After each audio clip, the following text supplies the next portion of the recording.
Oi, kaule kaua! He whai ana whai! Wāte lumaga I maguia! A whaia sa ili se la asanga whau moe, a waloe te no whai. O le OCA e au tauina ai o e imtata e sese. Maua visenga whau fale, vali fale, palasa, male soifua maloloina. O le nei avanoa e anga wa ai tangata no whamau masiti seni New Zealand o loo halala I au kilani. Le sitala nei loa I le OCA, I le go.oca.nz/apply, po le vili mai I le o varselau ono lua lua valo fitu tasi. O varselau ono lua lua valo fitu tasi.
Taraflava o David Tua le nei, o lo e whaafonga mai pēi le Radio Samoa, tasi lima I watolu a mō. Samoa I manuia lau whaafonga ma lau whaasausaunga.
Ua na o le Radio Samoa se furulima iwa toru a mo e tautuaina o e ilaungangana fitu aso le vai aso.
Mātu taulanga i ante oe whaifua lo loto leli i e. O te vi atu lo swafa a waile lei. Whau tole atua o lo ule whasosoani. O lo iai leli i e o whamanga si mai. Ia Taeao. Le tamama manai. Ia vi ia lava o lo swafa. Ile nei Taeao le swafa siri atu swafa malava. O oe lava o mātu mawai. Le nei Taeao fau. Taeao sing le nei o mātu. Sampi ai o whaamunianga lo mātu o tua. Awa o lele fo o tale manua in titi mala. O mātu maua le ola mai ante ore nei Taeao. O mātu we vi imwhane ne ante ore nei Taeao fau lo mātu o tua. Pese o vi inga ma langaina lo manu ma lo. Mātu whampe atu e pa ia lava oe le atua ma Malu. O le atua ma mana. Siri ese mana matautia. E ifo i ante oe o mea umalavana e whaia. O le tupu oe o tupu e soifua oe mai lava le vavau e o le whavavau. O le atua oe la eile vi ingo le manu. O le atua oe pulupulu le mātango fie. Whaaftaita mai lau mea lofa lo le fau o mātu maua le nei Taeao. Whaaftai o lo lofa o le fau o tutai manu whai ngā malo longa sa tofa whahai o tangata. Le nei wefa o popol nea so faulo lātu se fuamo le mātu wala o mātu o lia le nea stofi o tolus futasi a yaso i ulai. Mātu whalongo le nei tau sanga. Ia ole mātu malanga le nei yaso lo mātu o tua. Ua mātu tu inati o au whamole mole. Se i e tau tai mai le mātu whalongo le o whai. Ia auri tia whaiva whea ngai ma le tunu le nei yaso faua e a mai. Mātu talo mo le tunu pele i Samoa. Manu ia le tunu. Te pena mo lana whainga palota, ile nā masina o lo manai. Whiliwhili e te itai e wā, whaafoino o le sao Samoa, ia mo le sirima tausanga o lo manai. Nei o mātou, a inga umama nei o mātou tangata i Samoa, ma le alala ma le pāpa awai so se tafora nei kelope. Anga le leim whaamonuia i nātou umala o mātou tua. Whaamonuia foile nei atu no New Zealand, o lo mātou no nofo māma wai. Ia whapena atu uma o le nei lalolangi mātu whanongonongo o le tele o meo lo tupu le nei lalolangi lo mātu o tua o le ngata i tau o mamisa a o whanamlawe whanatura fo i lo mātu ta mā. Ia whamanatu ia i mātou po whea lava e o i eriso wā o le tai. Ia ma so wai o na peau ma langalanga i fo i ia marutia i le wholaunga. Whamanatu ia i mātou o lo e iai le waa o lo mātu wholawai i teimi o malawa. Maruia le whangaia nei mātou whanau ma lātou wa onga. Marutia i lātou i le paolo o aolo mātou tuara ni aso whamunia fo i whaiva o lo whangai mali i mtumata i whaia onga. O lo ngā whamalea o ina nei mātou whanau. Ia, maruia le, talo malu i mai o muli panga nei mātou mātua. Tua sensina o la tunu i malu mātou malawana ni aso. Tai tōru ina lātou le māwhana whana lo alofa i whafoisia pero lātou se fua laure le tino. Siri lava ele anganga o mea. Umala o mwhara mātou whaina ni aso fōu e mai. Mātou whaia lava ina ia fōi levi inga i atu. Oe, tamā, wha manuia mai. Ele tautua rere sa mora ni aso atoa. Ua mātou wole mātou wala au i nei mea malava. E ala swafa manu malo i Jesu Keriso. Lo mātou ari mara mātou whaola. Amen.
ia lo tātou nei tama o le viinga le tua langina la whepese le kanesia whaapopatonga Yesu i Samoa mai le whianga wa pia le tautua mo arwede Samoa sifalima i batoro a mo tātou no le tulai ono.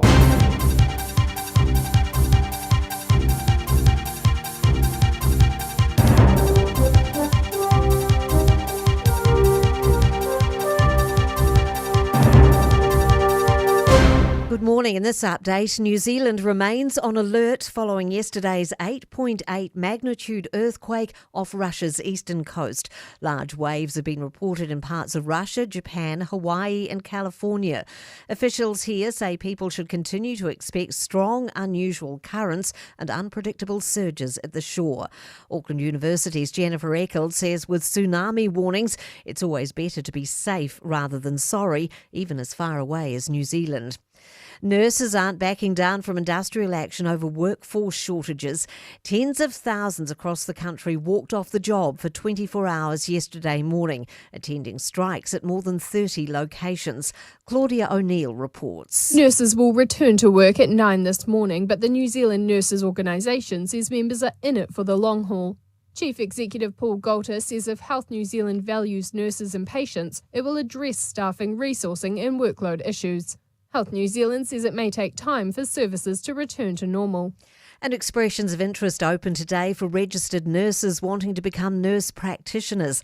The government supporting up to 120 a year to make the switch and work in primary care.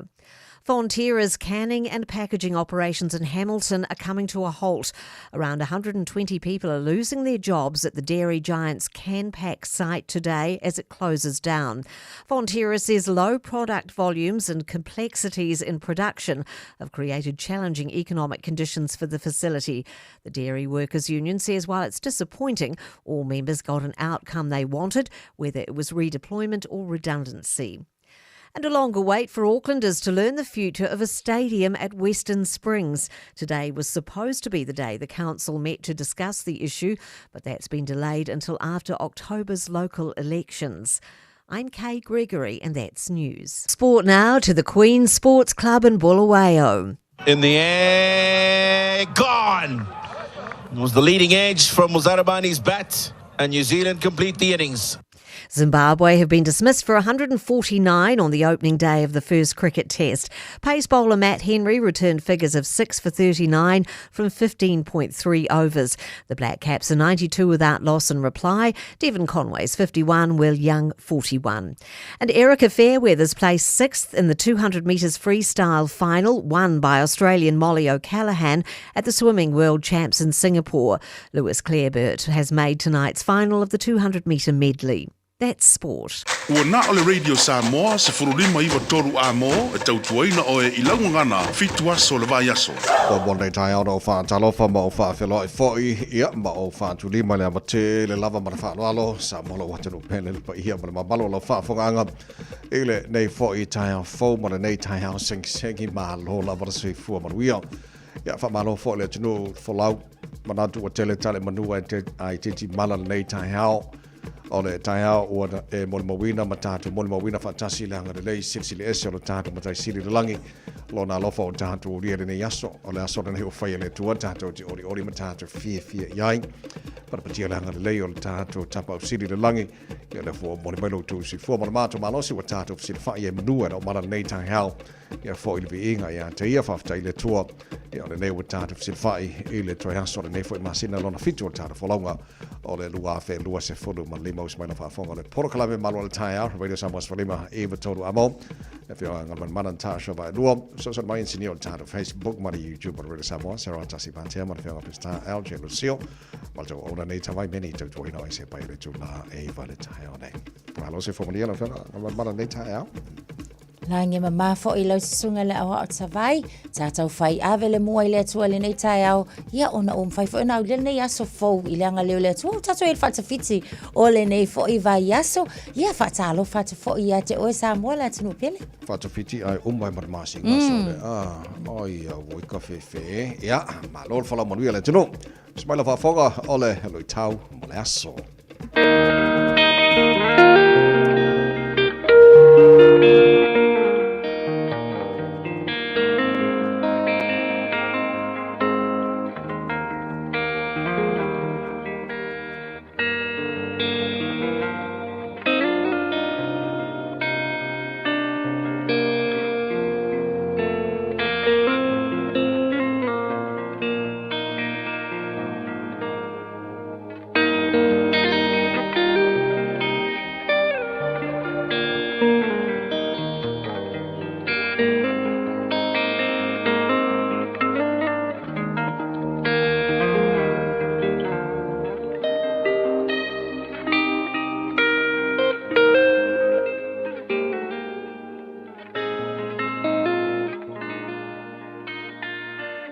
i tau mō le aso.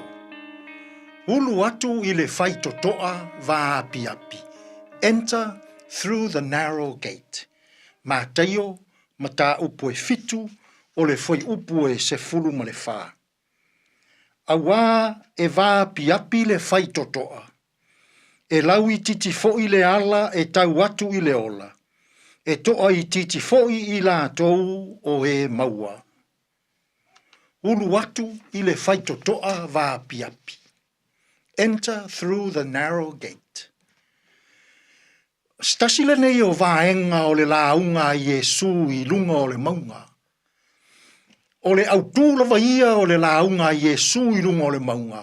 E whaatatau i le mālo o le atua. Le ala e mo moli mai ai maana a o aonga.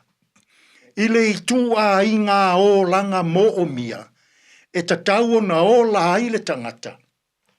Ua i totonu o le mālo le atua. Whai mai Yesu, e wā tele le whai totoa, e tau atu i le mālaia. Ai toa tele tangata, e ui ane ai. A o le whai totoa wā api api, e lau i titi le ala, a e tau atu i le ola e whaavavau. E toa i titi fo tangata, la tau te maua le ala lea. O le anganga a toa, o le whetalainga le nei e Yesu. E fōringa mai e manao Yesu, a e whaalongo, ma e whaatino ana a o aonga. Ua e ui i le whaitotoa vāpi api. Ai a e le whaalongo, ma e le whaatino ana a o aonga. O le whaitotoa lau tele fo tangata, e ui atu ai. Samoa e, ua tele le mau whai totoa, ua ui ai o tātou tangata i nei aso. Ua tele i lātou e fiafia e ui atu i le whai totoa o le whaamau alunga. Ua toa tele i lātou e fiafia e ui atu i le whai totoa o le ola tau i masui. Toa tele fo i tangata, ua fiafia e ui atu i le whai totoa, o le ola mana o tele. O whai totoa na, whai mai Yesu, e tau atu i le mālaia. A o le toa tele ia o tangata, e ui atu ai. O Yesu, o lo tātou whai totoa lea. A tātou maua Yesu, wa tātou maua le whai totoa, vā api api. O le loto maua lalo, o le loto whaamangalo, o le loto mamā, ma le loto alofa, o nisi nā o whai totoa wha Yesu, e whina ngalo Yesu, tātou te ui ane ai. A o whea ngai fo i tātou i whe au mga luenga o le nei aso. Po o ave lau taavale. Po e nofo i le fale. Po e whaalongolongo mai i lau fale whai ngā ruenga. Whai nei Yesu ma o whai totoa. O na mauti noa lea, e sa o le whai totoa o loo e ui ai. O le whai totoa lava o le loto whaamangalo, o le whai totoa lava o le loto mamā, o le whai totoa lava o le loto alofa, a e tau i le ola e whaavavau. Tātou te tāro. Lea tuai, a oa o maia Samoa ma i mātou uma. Ia o mātou maua le whai totoa sao, o Yesu lava lea. O na ala, e ui e vāpi api. A o le loto māua lalo, o le loto whaamangalo, o le loto mamā, o ala ia o le whai totoa vāpi api.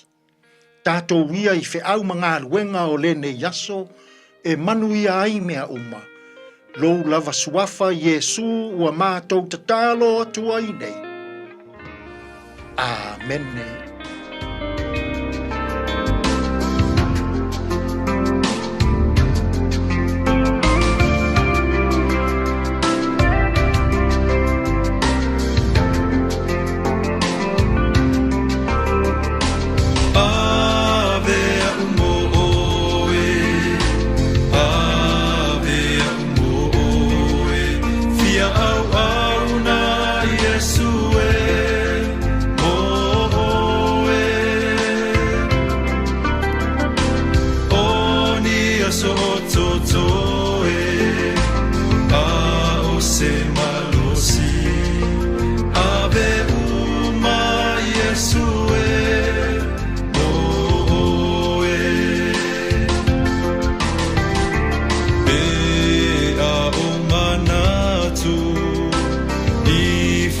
ia te au ola so na fai to ila lo yo vai vai nga wa o to ele atu fa amanga lo au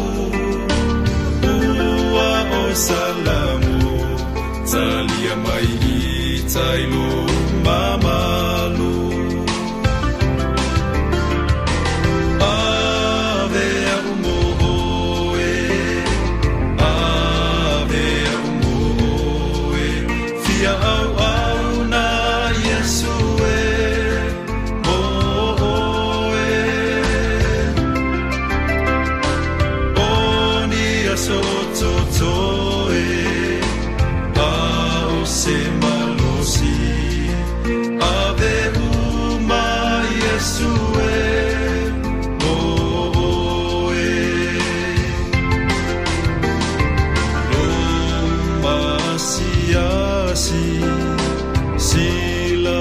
mai le langi mau mau lo malosi I mea o le la lo langi ua o to ele atu fa amanga lo au ua o salamu talia mai I tailo mamalu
Solomona avea o mo oina was fulima mana afara wat ai nele July ono nei miro jona fa nga solo fo no tatu musika so I filo yo Taeao fa Fiafia o ma fa maru au fo I le tino I le alo su tu ma ngar wengo nei fo I as fo wat tatu o liam joy kwata I le fitu le town nei o ringa lo fa no mai so taimi bo le tatu klame a reto o le ola fai de nam tatu Malu o Taeao fa nga mo nei fo stofi o tatu o lia te pena mai le sunga pasta la fa copa today in history tara vai pare mera tupu ila so tolu se funtasio you like ile tele o sanga ba mai ore tai na fitu ile town e fa po telefone ngal protania pe tal fitu tatu po kalamena ya matal Taeao la stofi ai mo tatu se spo mai ngona wara nei Taeao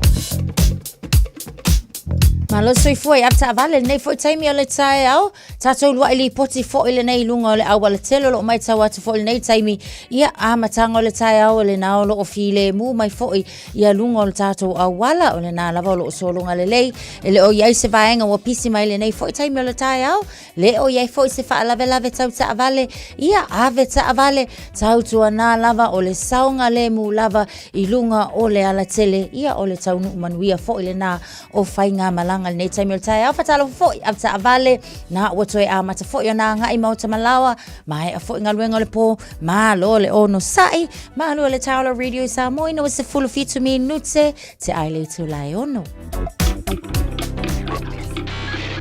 Tasilima i votolu amo radio Samoa Vai ngā matau nei tala le tauara nei fo i Taeao fo. Ia ua le ini lapta ingo tūna mai la mai taulo na winga ia ua so longa le fo i tātou nei Taeao. Pai se malu lua le Taeao, i walo i le malu lua nei taima le Taeao. Winga wha ma wino le tau mo au ki lani. O whanga whasalanga Radio Samoa na whasalana awa oa ni so taimi pa o timo. Ma mawha timunga ni so taimi, ni so vaenga au ki lani. Fo i taima le alangi le le tau le sos fulu ono maurunga le malu lua wha ma wina mo au ki lani. E le toi asona nei o le masina i ulai. Aso mo mua au kuso pe atatu o lia Taeao le afasona na awa awalang le leili tau tilo vaenga o kilani sifulima. Maulunga o le malulu fa mawina. Ia mo au kilani na soa Taeao o le vaenga i ontu atu mana iso sura le lana sto nai. Lang le leifo i le sa. Fasona lang le leifo i le asonga fua le aso fau. Awa ola so lua lang le leili aso lulu o le nava i aso luma na i atu. E pia e sau au kuso ma mai langi le leili. Ai tu mau pe le malulu. Mai ngā wata nā le taure nei fwoi Taeao fau. O whanga solo fwoi le tāna pakalame. Marua le Taeao la fwoi tāna papali. Tūlanga i le tau tilo i si vaenga o le silam. Pena fwoi le tau Samoa mani si vaenga o le kilope. La fwoi na tui nātu. Nisi o lapta inga mani si o vaenga lata mai. I le tūlanga i le tsunami. Sa rapta i ei tātou umalama. Le ngate New Zealand nei o vaenga o le Pasifika malalangi atoa i le aso na nafi. O le vii i mata tofu. Tala ina Fiafia o le nei fo i Taeao fau le atunua ngai tuta mga ruenga o le Taeao wha amano losi wha ta fitu o le vaiaso na ukako iai manuia whaiva le nei aso le se nemo o e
Ya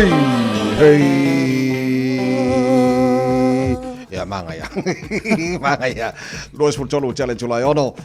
Ja, alla fa fonga le pokalame malu le Taeao radio Samoa sprima e tolu mo ya o paanga o malava le Taeao pokalame o le fa fela in fa tala fa mal nei time le Taeao no le Taeao Facebook ma le YouTube radio Samoa ba lo la ba sui fu ma wia fa tele fa tsi mai dei fo Taeao fo ka mua na manga yo le swa fa lo ki lo ke kan man mana taro leaves popo o le mokwa manga yo le suafa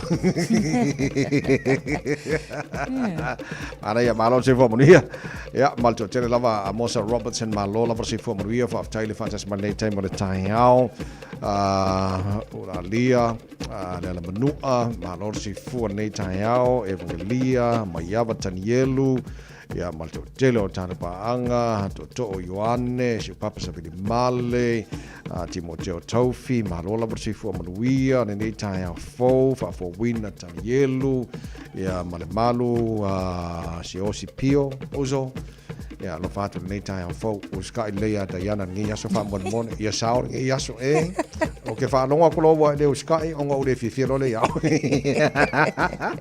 la va tu so fa tele fa tele fa mai le fo Taeao fo o te loe mana ia mo nei Taeao ngan mar mana titilo tala lanta mai o tsunami le na wa te lo tatu uma New Zealand vaenga se so America so stuff for nei kilope na langona ina ia tulanga ia fa lapta ingal na tsunami la so nafi mo i Samoa ngan mana do titilo atu tolu tulan taluai lapta ingal la tamai le na mai maleta ai meno li poti la tamai le a vai tau Samoa ua fa leo nga ina ia fautuanga mo tsunami ai olo ye pea olo faita winna fa pea na faita winna ua fa leo nga ina nei fautuanga mo tsunami o fautuanga mo tsunami sa fa amarusia mo Samoa ua fa leo nga ina nei petai fautuaina pea le mamaro le tunu a mesana tau e lala ino fuanga lata e sami ina ia matala pea ona e ono mo aia pea ia le au o le sami ia o te lo vanga na ma le tala la tamaina na mai Samoa e la vai tau Samoa so o tala na te lo la o se tala Fiafia le wa tala Fiafia mo le wa fa le ngaina ai o lo ye pele fautuanga ia o tangia pea ma se lava la tau ia e no fo la tala te sami ya au te lo fo te lo isi vanga New Zealand le fo wa e nei update through mai ia tauli vai o New Zealand la vai o lo tu mau pea ia la tau lapta inga lena pe ona sila fia fo ele tunu ana nafi mai le Fiafia nafi se ia o i se taimi o le awa uli o le so o nisi lava lava enga o lo fa apitoa lava fo i matau mawhai fa mama fa ia lapta inga ia o vaenga fo i e tu la lata i o ngā Sami ia pe ila fa taita inga wai Temata Harbour ia Manukau Harbour o Wellington fa pena fo i Christchurch o nisi o vaenga o lo o ave lava ia le fa mama fa ia ai fa to ai loa mai la se isi tatou update po le a fa le nga ina nei i se taimi o le uli ona o le lava o lo muli tai lava fo ni usila lato ia matali po le asisi update e tu sai fo ia o le tsunami pe ona lapta ia ai mai la son nafi ja so na vanga na de leile no vote pe ia o le tunu langa o le e ia ina o fa le nga ina ia lapta ingol tsunami fo le telo vanga elevem tatou New Zealand le fo elevem Samoa ia o lo ye pe nai fautuanga fo le manai tu alalo ia o tangia pe nai vaenga ia le ia le no fauta le ai ta sil fisili no fa longo fisili to tele o lo langi fo le why wa le fa mawina o le tasi nei mafui e pitosili ona manosi e le fa mawina mafui e uma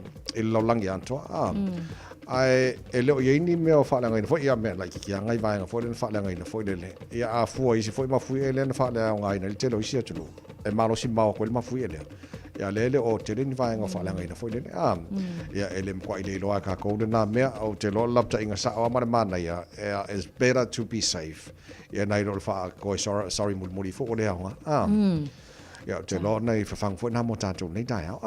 A le mana ia fo ila. O no atara na fita vai no mo saule fa. Ona o le awa uli se taimi o le se fulu tasi nga fai ela le drill la wa onga. Na fai le matou drill more earthquake.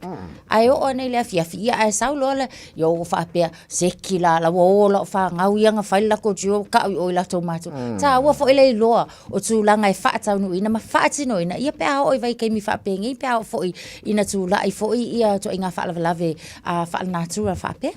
Ia le lei so o nei fo I o lo fa wo pele so lo te tau si mai la tau whatua sanga ma ala whainga ruenga le sui maro loina.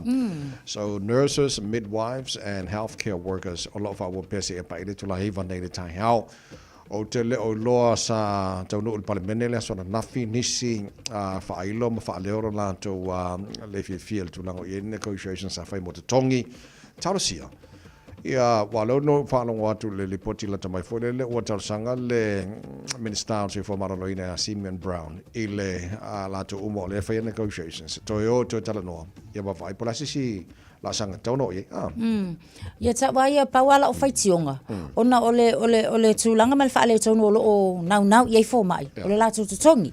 Ai, o ai olo o a whaina. Ia whai ngai la kako umange e mai. Patience. O lea la e poto ia le sunga ia Simeon Brown e whailoa mai. O lea olona whaangaule malie. Whaangaule malie e fo mai e maisele uni. Ina ua la tautu ua la so sata tau. Ona ngā lulu ai mō tangata. Olo o mo miele fsosani pa ia te au. E te tau fo ila il malo ma ila tau umona fai se fofuanga. Ina I awana I toi tu la ina tu la awai pe ole understaff le isi lava lea o vaenga o lo o fi nau I fo ma ile nei time o ma fau la ta vai fo ile I fato sanga se tu lo fo I e midwives a fa pe ngela o le fo isi o ki midwives a ole ano le atunu o lo nga solo atu fo ile le I tu langa fa pena a fa pela wa kakaunga ola le isi tina le wo sulu aku ia a laile o lava le au fa inga ruenga o tulang fo ile e fa afsile lo tama fo talo fai a tonu o tulang fo ile wa ki len ko ma inga isi na isi fo I tangata ia ai mai se lava tulang ai fa na wits sa le o tantala no angal mana I le maingo se fo maloloina New Zealand e le survey na fataruina the Royal New Zealand College of GPs e le maingo le anga e New Zealand pe falling mai I tausanga ele o te mamao o luma e to telefon ma ele ngata ole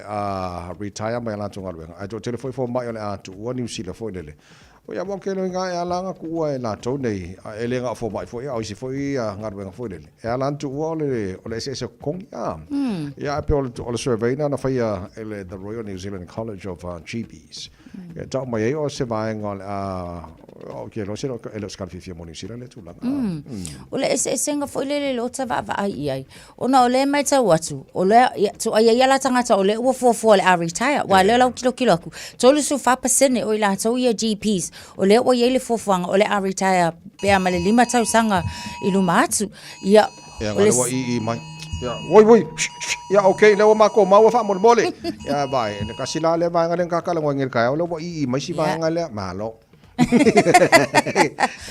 le wa ka uda ku fa mo mo ko I mai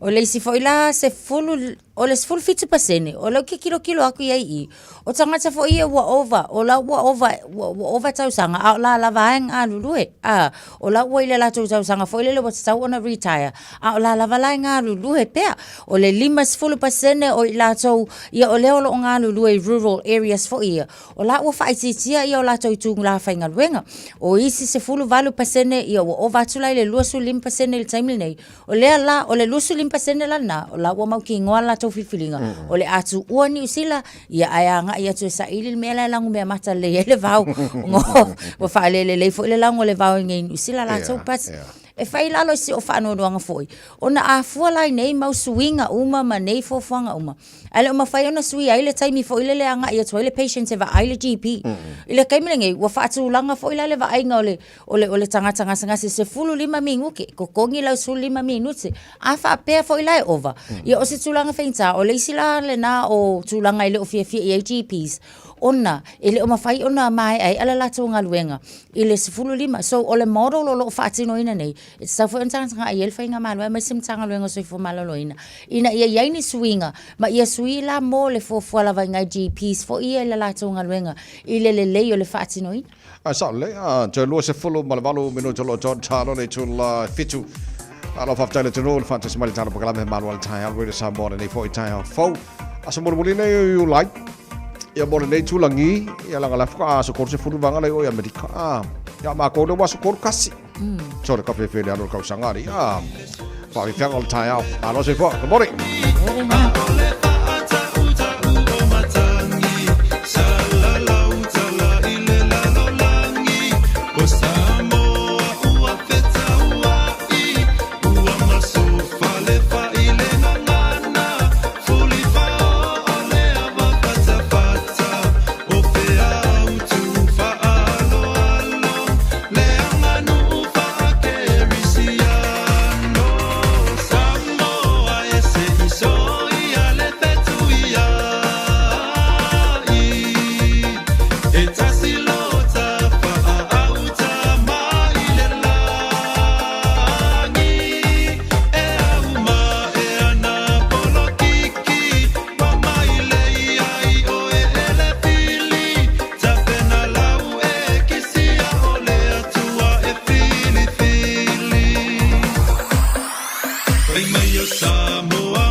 tolu amo. E te le mai loa le taimi o sai se lo longa. O e sauni. Aua e te whaatali se i te tele ti munga. Ave ese o te ota mai tali vai o lo mauta.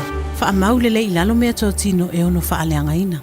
Whai le leito fuafuanga malo ainga. Mo le taimi o a wha malo longa. Oni nei minute lava e te pena ai i le taimi le nei. E ao ngā mo le taimi e tupu ai le wha lavi. Wha mua le saunga le mua o e malo ainga. A wā wha lavi wha le nātura. Tanga ia nei le aucklandemergency.gov.nz/floods. Mo nisi whamtalanga. Talofa Samoa. O Ateshna Ryan, o le Licensed Immigration Advisor mo le Auckland South Immigration Consultants. E visosoani mo so se tu ai ngā visa e malanga mai e New Zealand po Australia. Telefoni mai nei loa i le o valu o tasi o no valu whawhitulua. Po le olua tasi o no valu fitulua tolu o. Where is almost for Nima, Eva Tolo, Male to two or name vying on a Taeao, who to a lua se fulu, Malua minuto, Ton Tano, le to la fitula to Mau. You're not doing that for all tato. A reto le ola nei Taeao, no tato Malu Taeao, Falanga, Namoli, Stofia. Mangi, io waka koe, Fayali Puki or Kaya, Fully Mano Siltino. Yeah, go for him, Family Falanga Lato. Kako wo paling ye fapenga le Taeao. Tala no tapo kalam nafi email say charges. Le tu lungo payments for EFI tato cards. Whanong rongo tu whiwhinanga lo te whono Chamber of Commerce au ki lani. E pe whoringa mai e se whoilona ia sile fi. E mana ia wa e whapenan whaapali ni no vaenga e whoringa mai. E iei la tu o le e maua la tu tupe. I le whaonga ina e kako kupe e whaonga e se judges. Fo e pe whaonga kako cards, more payments. Ke le lo i le sile fiore le o Simon Bridges pola fo i longo ia kako ngole ia vaenga. O lona whinangalo pe o whaautu fo lele i business light. Nei business light. Ona a whaape nei la o le a ave esea. Ia pe ona e saunua o le isi lea o alanga tupe o lo o mawhai. Ia ona fsoswani nei business light. Awa o iei fi.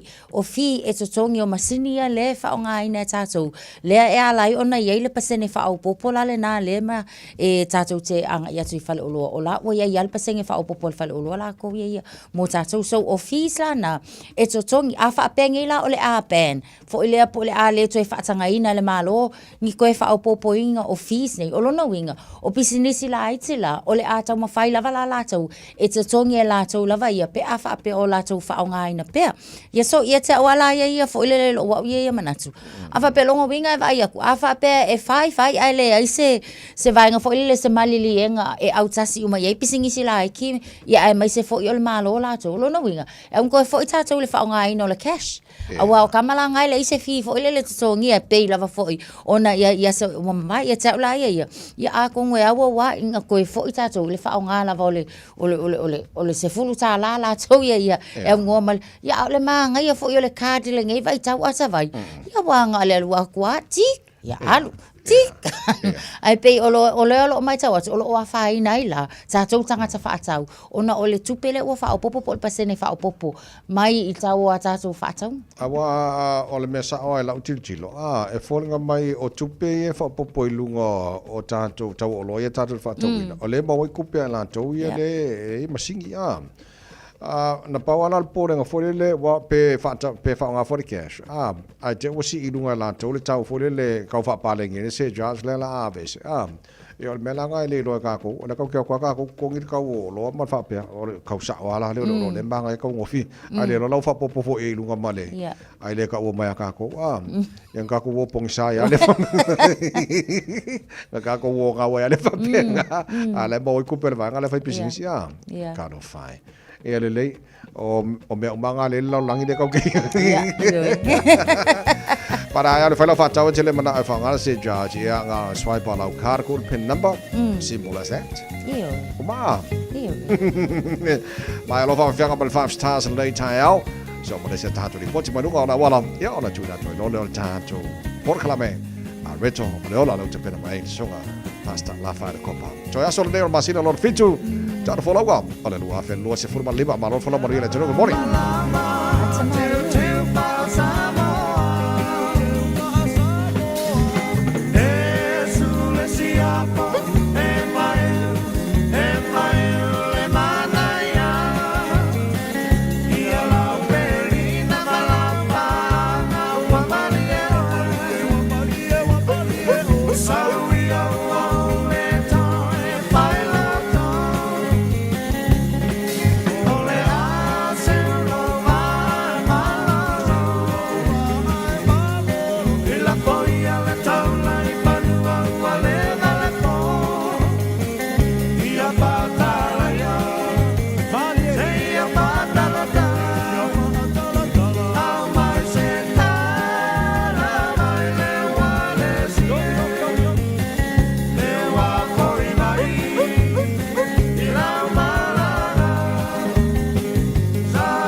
Samoa.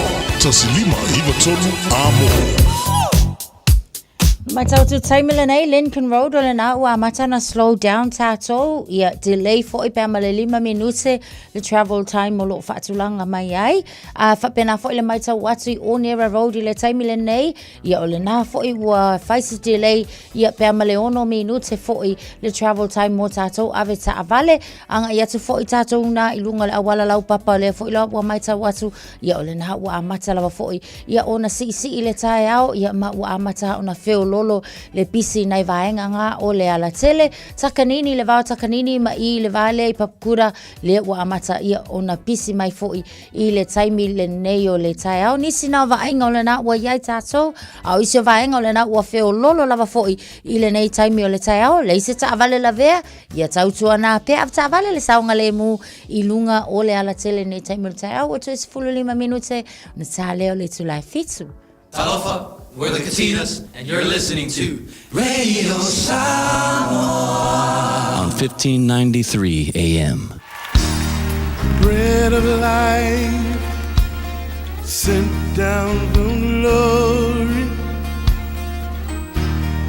Many things you were on earth, a holy king, a carpenter. You are the living word, say it now. Come on.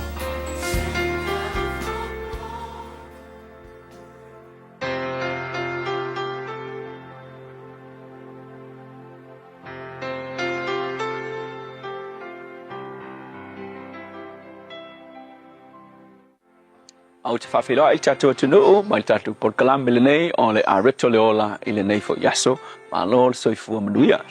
O le Isaia 5:4 whai upe se fulu e whapea. A wai mawai atu o atu maunga e luluina fo I o maunga, a o lo ua lofa e le mawai atu lea nai ate oe. Ua whetalai mai ai o Iova o lea lofa I ate oe. O le upe mo le asu le nei whapea, aua e te melea le alofa o le tua. O le tusi le sa whaitauina, o le whaitau e whatatau I wholafolanga le tua na whaia ilo na nuu o Israelu. O lo na nuu le whai mai sa ia sasa ia te ilatou, ia mana ia whaasala ia te ilatou I le te leo teimi. Peitai, o le te leo teimi e koe whafoi mai le tua le nuu le nei, mai e tausi ia te ilatou, mana tai ilatou ilona ao malosi I le tele o taimi o le history o le nuu le nei Israelu. Lela o lono fina ngalo na whai ia Israelu. Ia awalava ne I whaangalo ina e Israelu. Lona alofa whai pea e ui mea na ui mai ai.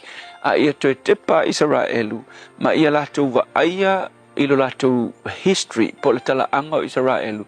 Le a ao le atua alofa ilunga ia te ilatou. Sana tai I latou I le tele o taimi I le tuanai. Lele mga o le tua ia tepa taulai Israelu tuanai. Ma wa aia lona alofa. Ia latou manatua le alofa tele o le tua e ui ia latou anga sala me mea sa whaia. Aina whaola mai lava I latou ma tai I le tua. E whapena fo I la se langona o le nei aso. I le alofa o le tua I lunga o le tatou atunu ule nei o Samoa. O le tele yo mea e nofo le lei ma eva ai le tuanai ma le history o tatou atunu. O le tele yo mea ua whaamanuia mai ai le atua I le atunu ule nei Samoa tatou tena nofo ai. Mea mua e te ai e ke ai alo na file mu I lunga o le tatou atunu. I le nei foi vai tau e wina lunga la lor tatou atunu I whainga upu whai o lo o iai. Ai ke ai le ai ase vevesi. E vevesi a tangata whai upu whai ma le vaenga le tai ma whai ia politics o le malo. Ai eva aia o I lau whanua Samoa ma le mea o iai Samoa. E file mu wale atunu. Te renga wha vevesi mai tangata e mai mua mai whafol ka kua kungu ia ma Samoa ngei. Ai le ia se mea o vevesi. Le lawe file mu ia onga o le tau singa le atua. Onga a aolofa o lo pui ai le atunu ule nei. Lua, le si mea tāua, o lana puinga. O le puinga le tua I lunga le tunu nge e makau kia. Ai mawhau pea ma le tōs fulu maun tupu tau sanga o mawai. sa whaina ile tunu i meo wha malolosi fo ia. Ofa mawalelia, maisia whanga muli mai. Muli ange, inga ua amata o ngā mai wha, ia na amata i ona whaia ma whaatino ele malo sa iai, se i o mai le taimile nei. Ia meo te talo ma anapongi amatanga o tausanga uma, e talo si ai le manuia o le tunu. Le ala so wilo, mai le tolu se fulu mon tupu tausanga, e le iko iai se a wha, e a wha ina ai Samoa. Ai nei tatu nu tua oi, wa Fiafia o ngakaia ngai o kako uso tua oi, tonga mafiki, ma isi nu uia tua oi tatu, Fiafia o ngā whainga, ia wha malolosi. Nei e foi fa yo fa longo talo le tau por vai aso kulea na foringa mai eva aile le aka le matamangi e vidi pe e vidi mai sa o le la direction e o mai lungo Samoa ai alua ke ia ko pio ai pio nga isi me o nga isi a kumo so le mele ta tu te lo ai le lofa te le tua I lunga o le tatu watu nuu nei so o le mela o le upu mo o le aso ngi aua le melea le alofa o le tua. E ao o ngā mga tua pe le tatua tunu. O lo o iai a au alofa o le tua I lunga o Samoa. E le ngata I lunga o le tunu. Ai mo oe fo ia malogo o langa teito tasi. Nau lava o langa. Ia e mana tua. Le alofa o le tua. Ia te oe. O lo o na foa ia ki oe le ola ma le malosi. O ma faufaunga le lei. E fai ai lo o langa ma fai ai lo ainga. Mea umanga le lei e watu le tua. O mea e mafua mai. O lo ngā lofa I te oe. E lofa I te oe. E lofa I le atu nuu le nei. Ringa la le upu mo oe le aso le nei. Aua e te whaangaloina. Le lofa o le tua. Aua lava e ke meleina. Le lofa ma le anga le lei le tua. O lo wha malu I lunga o le tatu tunu. Le tua whawhitai lava. Moni ma wha maoni o lo a ao o lo I lunga o Samoa. Mātou te le menea lo walofa. Mātou te acknowledginga lo walofa I aso umalawa. Whawhitai Yesu. Amen.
tau tia mai a tala le ma tau fa mai ele tātou porkalame a reto le ola ne fo tae photo e whabino tolo tora tā leo le tū lai fitu.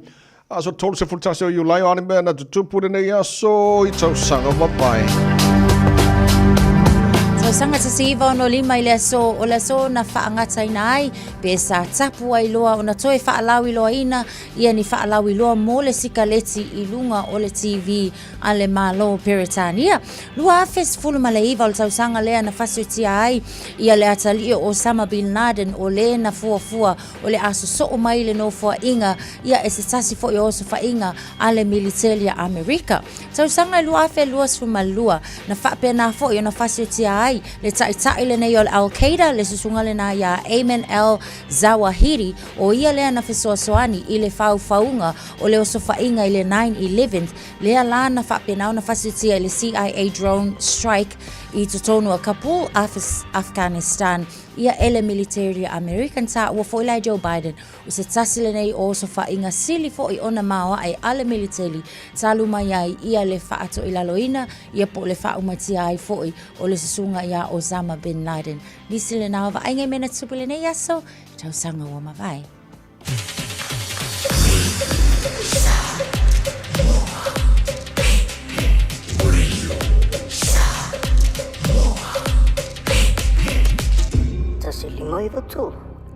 E ai se isi o le tau ainga e whaapea sona leo. Pe whaapea foi. Whaamata e avea le tale I ma le tale maasani e tau fia ai lātou mai le whai o lātou mea maasani ai. E tatau o na lātou e whai suenga o le tale a ngā I le coughtest.co.nz.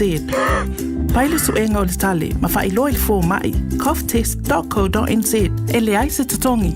Whala au talawai e iai tūlanga la matia ma tūlanga le lei o whala au. GlaxoSmithKline, New Zealand Limited, Auckland.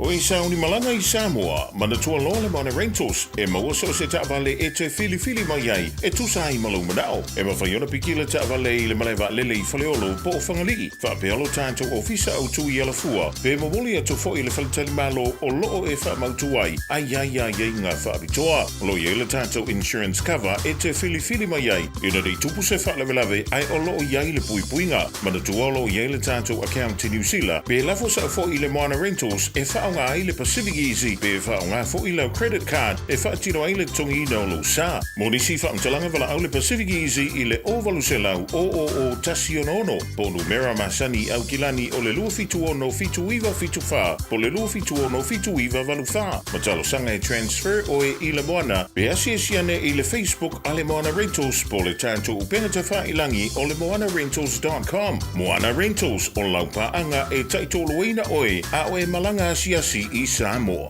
O e Fiafia e iwa te si male tolu wha miliona tāla le se leni ale UTOS, ua toe whaasafua atu I ona sui whai unite I le lua o lua wha. Whai sau teo ngā tupe e teo whaafainga luenga ai lau se leni ina ia vave whaatau nuu se wha moe tā ua a lau ainga whaape e ka le sia. Whao ngā au nanga le ANZ po le tālofa voucher, le M tāla, male my cash e ala I le Click X. Whaafso tai mai le ono valulima lua ono iwa whaiva, le www.utos.ws, po le emaili o le info@utos.ws, po le Facebook, le UTOS, le whaaputu ngā tupe teo whaafainga luenga o le mawaenga tausia Samoa, teo whaafainga luenga e mātau lau seleni, ai sele e oe le manuia.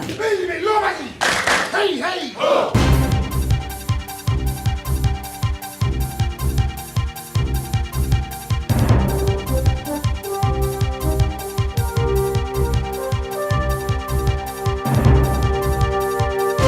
In this update, New Zealanders are being urged to stay out of the water this morning following yesterday's 8.8 magnitude quake near Russia.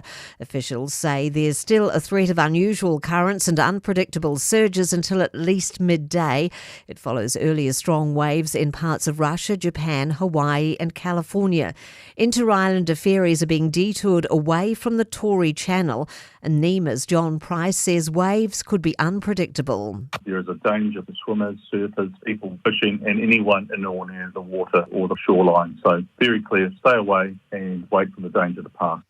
Regional airlines could be in trouble as the cost of flying to and from every New Zealand airport rises. Airways, which runs air traffic control, is upping fees for commercial airlines by an average of 17.7% over the next 3 years. It's acknowledged the aviation industry is still recovering from the pandemic. Air Chatham's Chief Executive Dwayne Emini says regional airline Sounds Air is due to cut some services and will sell 5 planes. I can assure you that all regional airlines, including ourselves, are looking at similar things. So it's just not going to work long term. Nurses warn this is only the beginning, with just a few hours remaining of nationwide 24-hour strike action. Tens of thousands rallied at more than 30 locations across the country yesterday. The New Zealand International Film Festival kicks off today, showcasing local and international talent. New Zealand documentary Prime Minister follows the highs and lows of Dame Jacinda Ardern's time as New Zealand's leader, including during the pandemic. It's hard to switch on the news some days and just think the world is a dumpster fire. This year's festival will run through until August, with screenings at 20 venues across the country in the likes of Auckland, Wellington and Christchurch. I'm Kay Gregory and that's news. In sport, Wellington Phoenix football management are adamant they have no reservations about the integrity of new Women's A-League coach Bev Priestman. She's penned a 2-year deal after serving a 1-year ban for her role in a Canadian drone incident spying on New Zealand training at last year's Olympics. The club's Director of Football, Sean Gill, says they addressed the scandal in the interview process. We had conversations, obviously. We discussed what had gone on. We're completely comfortable with who she is as a football coach, who she is as a person, and we're thrilled to have her at the club. New Zealand have dismissed Zimbabwe for 149 on the opening day of the first cricket test in Bulawayo. They're 92 without loss and reply. And England captain Ben Stokes will miss the 5th test against India due to a right shoulder injury. That's sport. Ua na ole Radio Samoa se furulima iwa toru a mo e tautuaina o e ilangu ngana fitu aso le vai aso.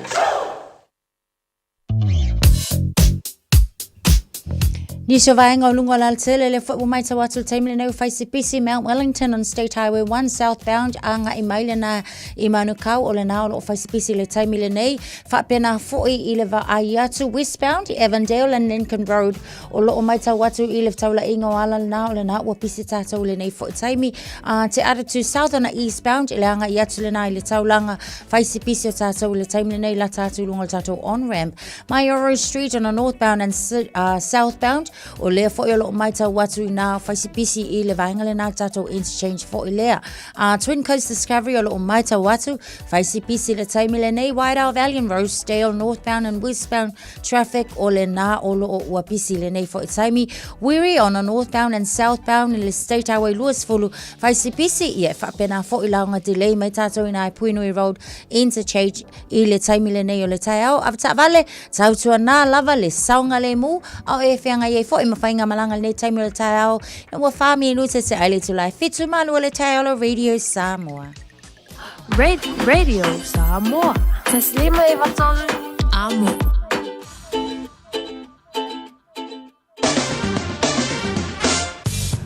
Malo se whamaria na tino whaftai mo le whaatasi mai ma lau mai mo malau whaafonga le tautua on Radio Samoa ma le porkalame Malu o le Taeao le vainga lata mai le nei le tala o le tau.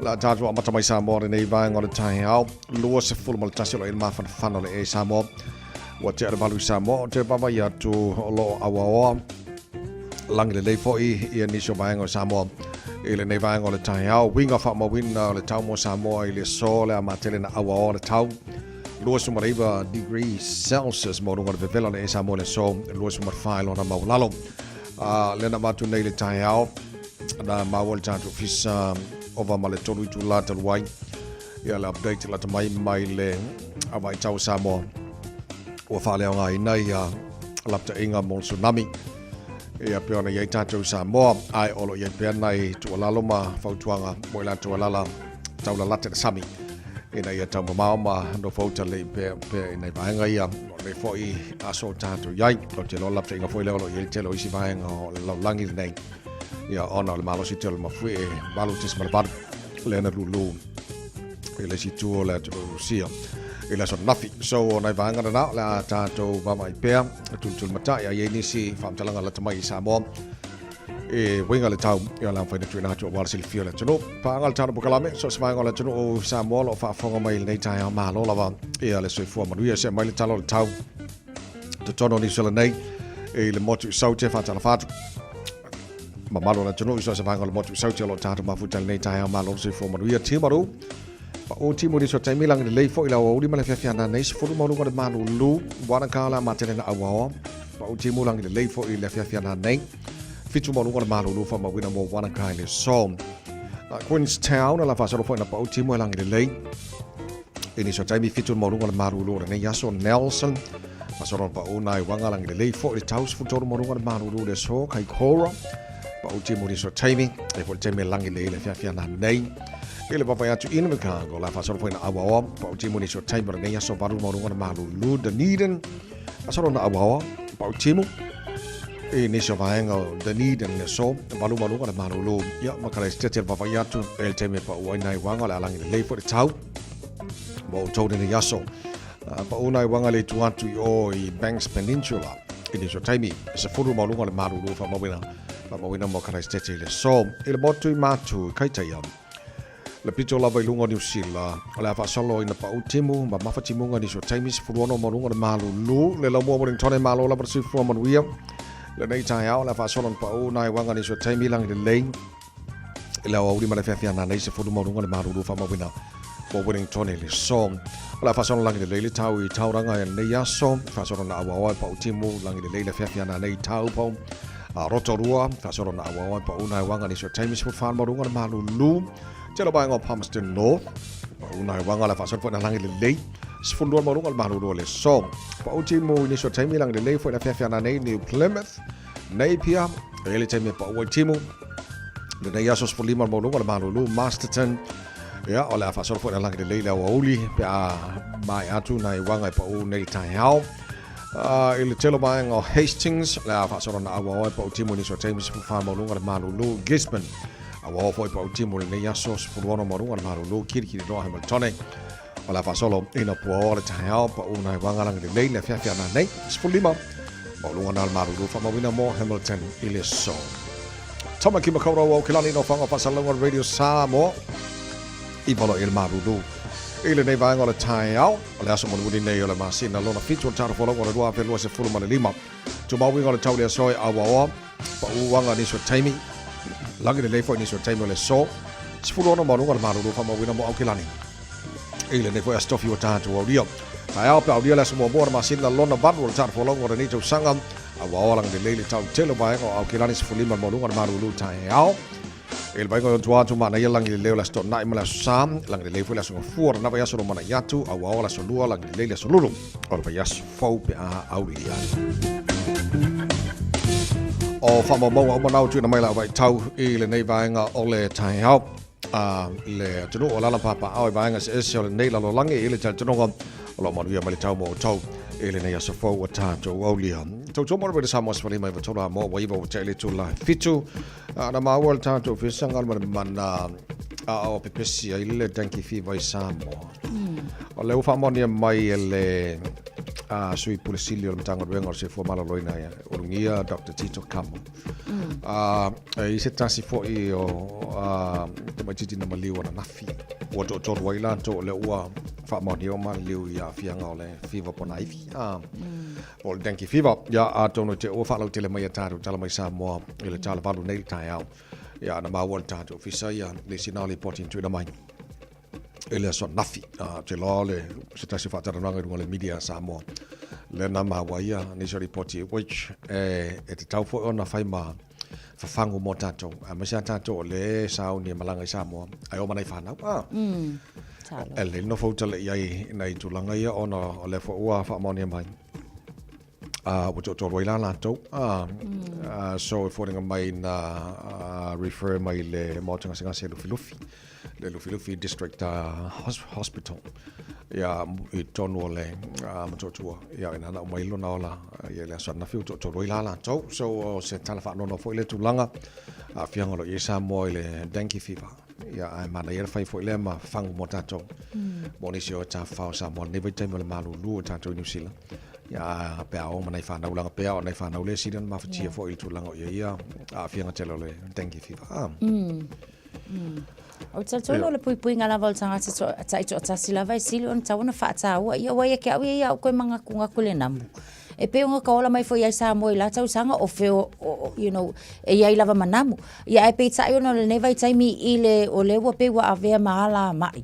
Ia le ngei fo I ingi sekura ngamu. O lona winga e ta ua lava la pui nga lava o le saunga le e mai sara soi fua malolo ina o tatou tangata ta ito o tasi. Ia e mai sara nai whanau. Ia o tatou fo la leo le awhai malanga atu I Samoa. Ia e tatau lava o na mata ala I tu whape. E mai sara nai whanau e pensau no le awa.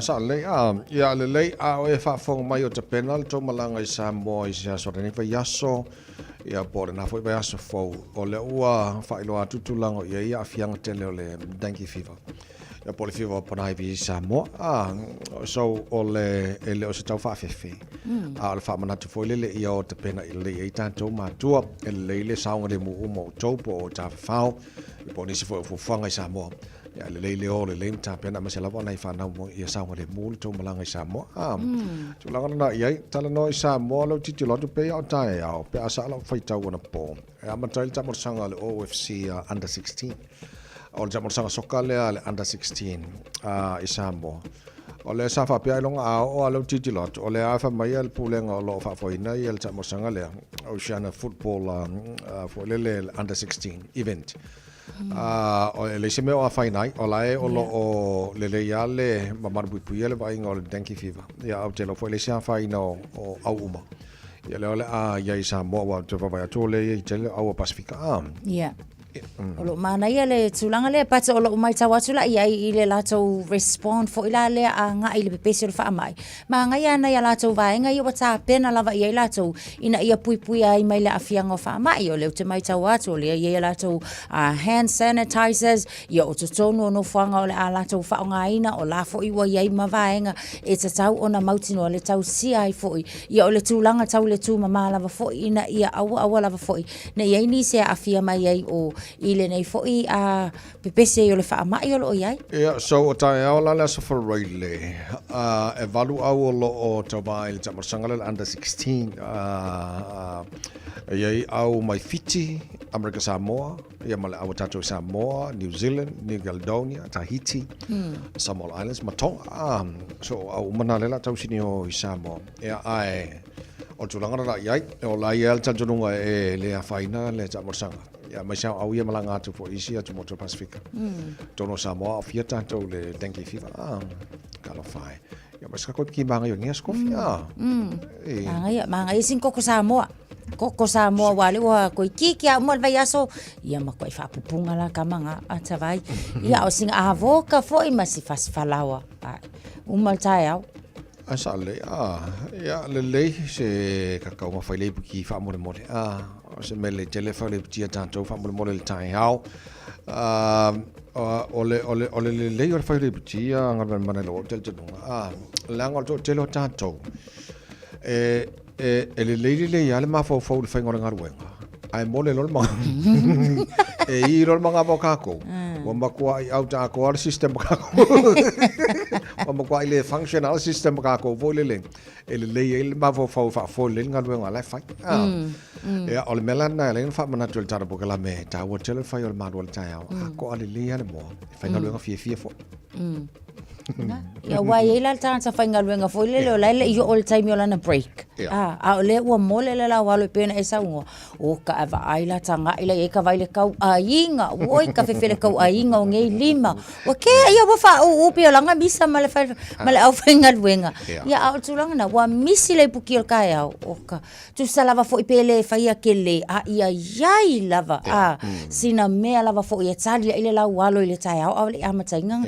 ia ngaluenga ma fe o le sivaenga le fa mana tu le vanga le Taeao ngal mana to lu tu la mai ale solo te to si mai fa to sanga ma la fanga benga se fo mana loina mo ne ni sila man to fo na mata le van nafi ai o ma le van nei so ole vanga le na mai fa la tenga fo le mai sa ta to le fo e malanga le fa mai appointments nei ia peke wo so fa fo se ilo lo mai kin kai hao. Ia lo no winga lai ke e yai expect delays. Il telo services ia onol tulanga o ye umatosi mai ma fato sanga ia ma banga olai te tala. Ai paule se senga foi le ole au nanga le time ole tuai. Ia wala ngala wo umbafu ia tausi mai o soloke. Ia malfa mo ia tali mal malo la to fo ia.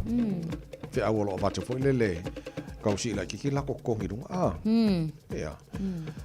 Ke le kongi ba ngale kau kiki lo yang afia. Ia. La ma la ko kongi ya. Ma ia so o te mai wa se la lu suli ma fe annual. Yo no winga la vai le ia but o tato e moni la fo ili se mi tato tilo i fai numera. Ia ai le o ma fai no tato sanga i fo ia ma mauti no la tinu po ato no. Ia vaenga o lo mo mi ai lava fo. Ia ele au nanga fo mai langa kakauanga le leile wa being o le fo mai.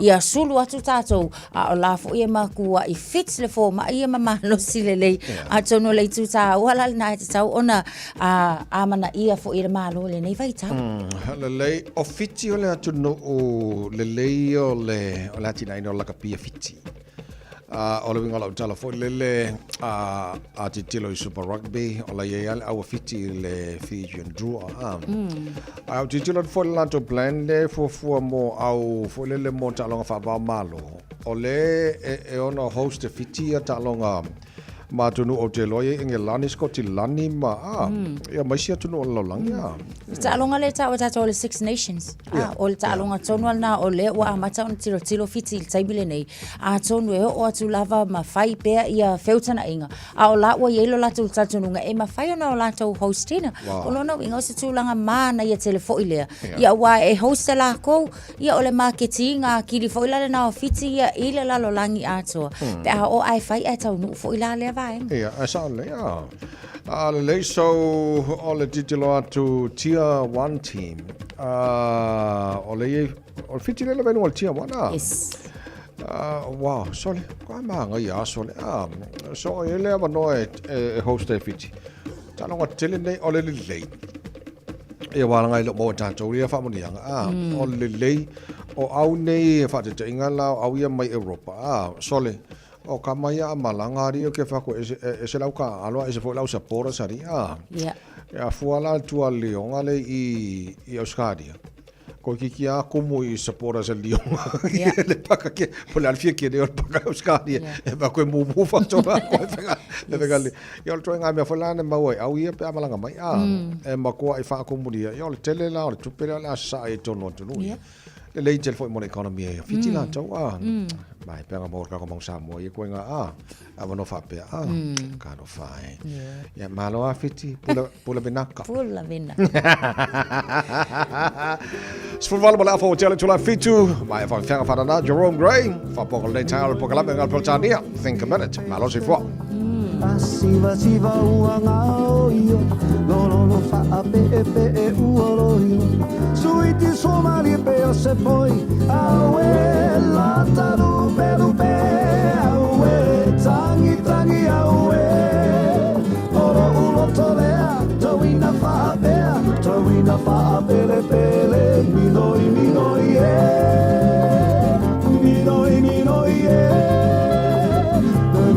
minoi ale minoi vai alla upele e ha te aruina uta imato o tuolo u ofisa e su e ai so fa amanu malela so ia e te alu fa ala we la taru pelupe awe tangi awe oro ulo tolea tawina fa pele minoi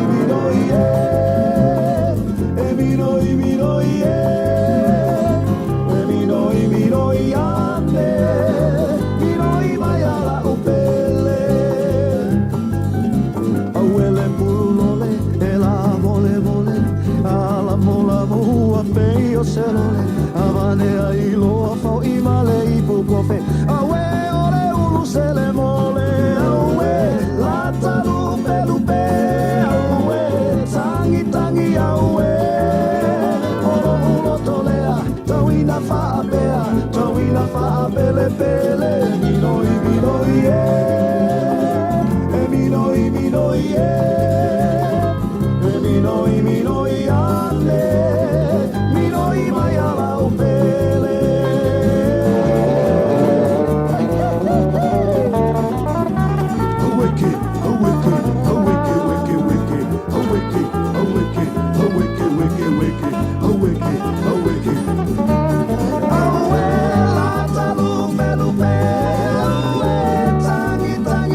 Talo falava o aola pimerana, mau pelo li tio, ile Radio Samoa tasi lima iwa tolu amo. Just think a minute.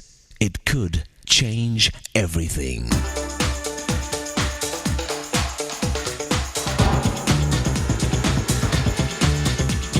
Think a minute. There was a man who owned the only hair salon in his little town. He cut and styled the hair of almost everybody in town, so his small business was very successful. Then one day, a big, modern hair salon moved to town, right across the street from his little shop. This new big salon advertised in the newspapers and posted signs all over town that read, $6 haircuts, everything for only $6. Soon, almost all his customers began going to the new salon across the street for $6 haircuts. He knew he could never afford to beat the new big salon's price of only $6. But then he thought of a way to turn things around and win his customers and business back. He had a big sign painted, which he put in front of his hair salon that read, "We fix $6 haircuts." You know, we all have problems and go through tough times. But it's the people who handle those problems positively and wisely who end up succeeding in life. It's not luck that controls your life. It's your own choices that make you and your family happy and successful. You see, things turn out best for people who make the best of the way things turn out.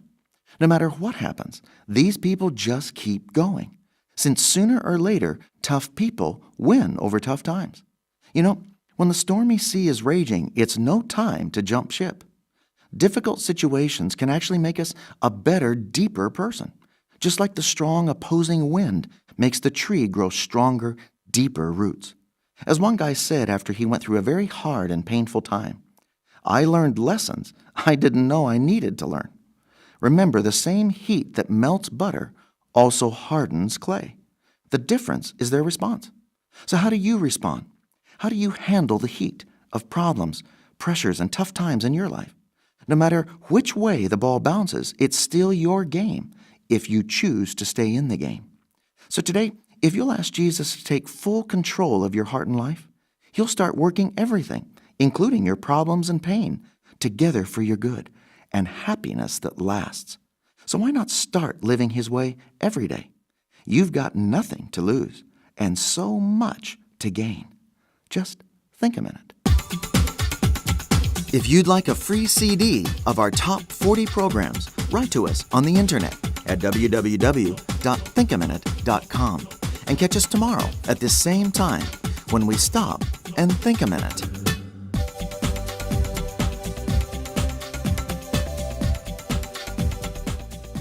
Oh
vale pese. Malo le whafonga Samoa. Malo fo ile vai le musika. Radio Samoa #1 New Zealand akoa. Sipso.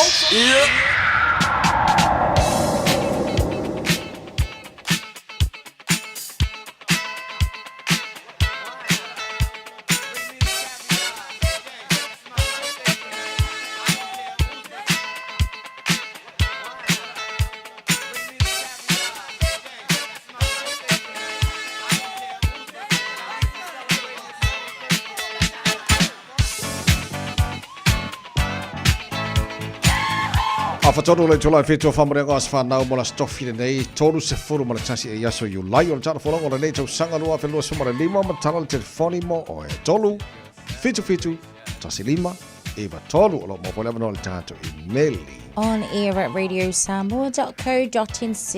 E mo foi mala no lungo tato Facebook mala YouTube on Radio Samoa pule lava kamera lo matua po fe vanga na vambe na mo le tato famle nei taia ya le le pe el famle le lungo ta Facebook Ya, ole whaamanianga le nai mai a during lawano. Alo whaanga ma whaamanianga mo le atalii I a tau nuu Timothy Edmonds lawano. Wa atua nei lona lua tau sanga. God is good, my fatty. May God continue to bless you with many more years to come. Love from all your cousins here in Pakuranga. Nana o Tila, Papa tau nuu leitu. Here in Manurewa, Auntie Jovan, Big Sister Lourdes, and Mum Kayla and Dad Forbes Star. Manuia lo wasafano fati, love from Uncle Duran and Auntie Ra. Lele. Ele famanianga lenga pawale upule so famanianga las fanau. Yeah. Ya ele lo po yo las fanga. Maya Ronnie se Willis. Ronnie se, ola sa fanau ai famone mole. A fa mo mai manule mo nai se kone ye limo te toi. Yo banga yo fo nga ya ai ole se o kirikilo aku. Ele se ta fa mo nga lungo le email. Ya, mai ai. Ya fa pena fo male telefoni, fo nga mai le pisi tele le so mo mo JUL. Fa ungol masina. Lona fitu, ol tau sanga. Fa pele ai, elo vengo ka ko nga. Ya. Nei Taeao Ya lele ya foi a fa pe nei lo waso fa na ai wa le vi mai se fa mo mai lo waso fa na ka lo fa ya o ai le se me ke popole ola lo fa mai Yesu ya o ya ma ko lo fa fo ya ya le na kari la pe ya le fa ka le lo fa mo mai lo fa mo mai fa mo nga nga me lo all right vi ele lo fa malanga le le sa mai le lang no lan tau singa I le afafine I anasia ulata evangelia Wa atua nei le tolu tau sanga o lona o langa ia olo whaanga mai o tuangane, aunties, uncles, and nana. God bless. Whamania mai a I junior tua vau, whamania atu la sa whanau le uso ia tu lei tua vau. O kawhewe, se o tiro tua I whamura mole ngamal mana pēia I le whamuri anga le whaka a land mai. E lungor ka I melia a le lei. O le ua pasi atu o yang mal mana ta tu famili yang na masalo o le wo lungo de bafar kai miningi la fai foi o fale asi ya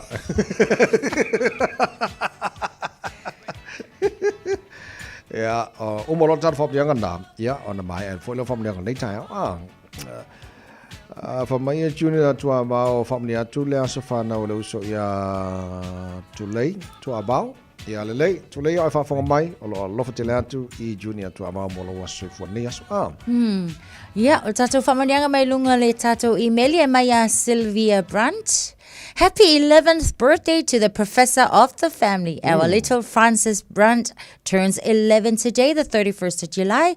Wish you all the best, Sissy. Love you always from your mama Fia, your siblings, parents, and families. Yay! Happy birthday, Sissy! Sawa. Ya, le late so tato famanianga manara nei Taeao le a pepese nei le tia maa. Wah, this is famanianga. Ya, le ai tau pau na tato famanianga mo nei fo yes. O na mole toile o ma to lo fanga famanianga mo to uma ya le pese le tia maa.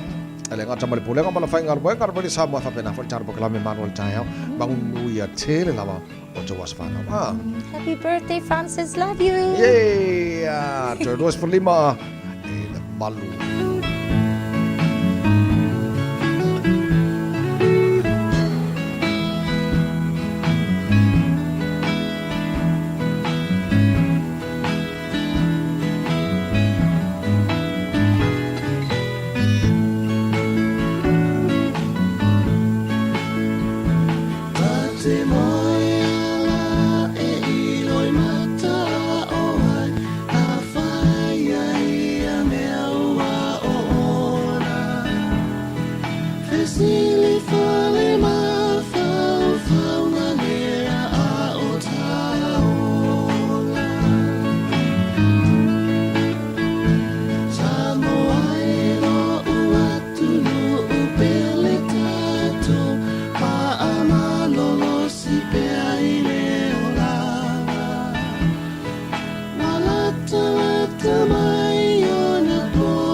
Io ulanu so ani ile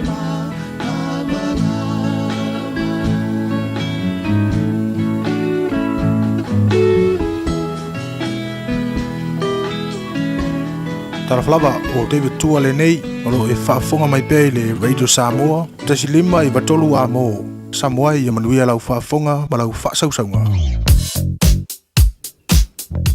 Mount Wellington on the southbound ang ayatu I le taulanga lo was slow lava fo I le taimile nei Central Motorway Junction I le taimile nei on the southbound and northbound ya o lo o mai tawatu o le na o lo pisi lava fo I le taimile nei Victoria Park Viaduct Fapena fo na mai tawatu le na o lo pisi le taimile nei eastbound from Taeao to and westbound toward the city on State Highway Suma Leono fai lava fo I si mamafa le traffic le na wa ye tato le taimile nei mai tawatu fo I Great South Road corridor Pisi le taimile nei le vaingale na northbound o lo yenga delays le vaingale na Mangere Bridge anga yatu foi I nai une hanga mai tau watu Market Road o le foi lo mai tau watu faila foi pisi nei vainga na Epsom fa solo atu foi Remuera o le Taeao Cape Bus lo mai tau watu la mai na I le vaingale foi Grafton Gully fa solo anga ila yele tato entrance lunga State Highways full maleono male State Highway 1 fa pisi o tato I nai le la inga wala le na Cavendish Drive on State Highway Lewis Fulu northbound toward Manukau Faisipisi e whapena fo on the southbound ile anga iatu ile malai va alele ia bisi fo itato nai pui nui wau le interchange le na o iai le taimi le nei Manukau to Green Lane on a northbound ia o lo fai fo isipisi le taimi le nei avta vale fa mole tautua na le saunga le mu I lunga ole ala tele nei taimi le tau manuia lau whainga mlanga mafta mai Malu le Taeao Radio Samoa Radio Samoa Tasilima I watolu amo Radio Samoa Tasilima I watolu amo O fia maua sau ta vale po sau piki apu. Ai tongi ta I vaiaso, lua vaiaso, pe ta I masina. O le sleek cars o le a maua ai le fisoswani. Ua ta pena le au whainga ruenga a le sleek cars mo oe malo a inga. Aua e te popole I se mea e tasi. Ta tala fitu aso, mai le sifulu I le Taeao, angai le afo le ono le a Fiafi. Tele la lai au kilani I saute, vili mai loa, I le o lua tasi fa, fitu lua selau. Po le o lua o, fa lima, tasi lima tasi. Talofa Samoa, I mawhai na fisosoani atu Dr. Chen pe a whai te a fie le mai suka. Toto mawalunga, le maua se whanau, mai sela, fatu ngao, ti ngā le ua po tuli, whaalusi le tino puta, ka nesa, ma le tino mangeso. Maua fo'i le kulini fulunifo mo nifo ti ngā, ma toi whaafi lesi ai lau manawa. Tele nisi o loa e fisosoani lo soifua maloloina. A fio ane loa e va ai Dr. Chen, I le tuatusi lua ono Great South Road Orahuhu. Telefoni lua fitu ono tolu fitu extension numero lua.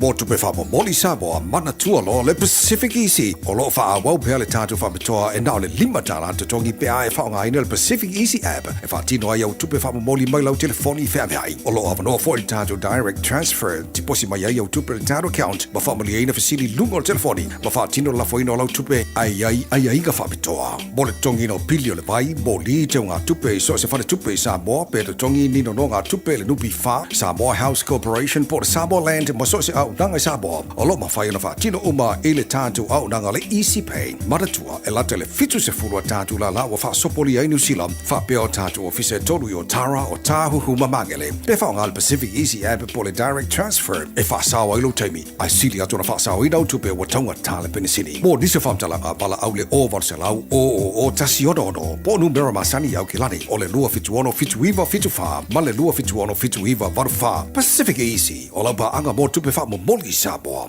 Oceania Career Academy, Sauni! Kako hoi, kaule kaua! He whai ana whai! Oase lumaga I maguia! A whaia sa ili se la asanga fau moe, a waloe te no whai. O le OCA e au tawina ai o e imtata e sese. Maua visenga fau fale, vali fale, palasa, male soifua maloloina. O le nei avanoa e anga wa ai tangata no mau ma City Seni New Zealand o loo halala I au kilani. Le sitala nei loa I le OCA I le go.oca.nz/apply po le vili mai I le o varselau ono lua lua valo fitutasi. O varselau ono lua lua valo fitutasi. Radio Samoa Svalima hei watolo mo Joseph Fulfamino tolo tore ta leo le tula valu taru tala mai Samoa pe tala valu I le Taeao nei Fiafia nei time o le Taeao o fatas mai I le suite Taeao le Labour Party. Honourable Carmelsa Bologna, she is also a spokesperson for Pacific Peoples and, of course, women. Carmelsa Bologna, Honourable Carmelsa Bologna, ta lofa lava malolo sifua, and welcome to the program. Ta lofa lava tawai. How are you this morning, Honourable Carmelsa? I'm very good, very good. Back in Wellington after being in Auckland yesterday for the nurses' strike. Okay, let me ask you, what does the Labour Party respond to the nurses, midwives and healthcare strike still on till 9 this morning? We back our nurses, we back our healthcare workers. Yeah. They are really struggling under this government with the staffing shortages in particular. It's making it hard for them to do their jobs. Some of them are doing double shifts. Yeah. They're understaffed when they are on shift. And it's making it really difficult, you know, and if it's not safe for nurses, it's not safe for patients. Right. If Labour is in the government at the moment, what sort of help you will give them? We do exactly what we were doing before, which is, support the nurses by investing in the health system. Yeah. We haven't seen that. What we heard from the nurses yesterday on the front line is what they see as a government who's prioritised tax breaks for landlords, tax breaks for the tobacco industry, but not investing enough in our health services. So, here we have our nurses and our healthcare workers really struggling under the weight of what they're experiencing. And we know, Tawai, when we go in for ourselves or we take our children or we take our parents in for the treatment they need, it is really hard right now. Okay, Lele, my co-host, Natasha, would like to ask you a question, please. Yeah, sure. Mel, it was so good to have you in our midst last week Saturday with our Pacifica mini conference. Your presence is always an encouragement and an empowerment within the women's space. So malo whawhitai, but I just need to ask, what strategies are you refining as deputy leader of the opposition to grow Labour's support among women and Pacific voters, especially, as the government policies and public messages continue to change? Well, I think if we think, and can I just say the Pacifica conference was awesome. I wish I could have stayed for the whole day. And I feel inspired whenever I'm amongst our own women. So it was good to be able to spend some time there. I think one of the biggest issues at the moment is the pay equity issue, and it's not going away. And we need to remember that so many of those women that experience that gender pay gap, that are paid the least, are actually our Māori and Pacific women. So all of those worker-related policies are things that Labour has always prioritised and been good at. Whereas what you see with this government is basically a deprioritisation of women, and that affects our Pacific women more than anyone else. But in terms of our Pacific community, we should be worried about things like pay equity, but front of mind as well, which the pay equity issue sits in too, is cost of living. Like how people working hard, trying to make ends meet, put food on the table, keep the roof over their head, over the family's head, is the biggest issue right now. And you can't trust a national government to implement policies that will actually respond to the needs of low and middle income New Zealanders. It's always been Labour that's done that. Okay, Honourable Carmel, a few announcements from the government last couple of weeks, including a new medical school at Kirikiriroa, Waikato. Do you think this will be good for our people from the Pacific? Whatever helps to increase the health workforce is good. Will that help to increase it? Well, we need to wait and see. I think some questions have been raised about how that medical school has come about and whether or not the process was transparent and and done in the way that New Zealanders could expect. We certainly need the health workers. The problem at the moment is not so much with training them, it's about the fact that they're not staying in New Zealand. I mean, that came up yesterday with the nurses. So many of them now are moving to Australia because the working conditions are so much better than what we have here. So, it's all good to train people up, but how do you keep them in New Zealand? Right now, we've got record numbers moving to Australia, and so many of them are from the health sector and industries like the infrastructure sector. Yeah. Carmel, we're now into the last half of the year 2025. You've spoken about Labour's plan for 2026. What new policies or directions being considered to win back the voters' support for the Labour Party? Well, Tavai, our priority policies will be, and what we will be prioritising, will be in the areas that we continue to talk about, and we know that they're the ones that are the most important for New Zealanders. That is policies in relation to the cost of living, jobs, health, and homes. That is where you can expect to hear policy from us about.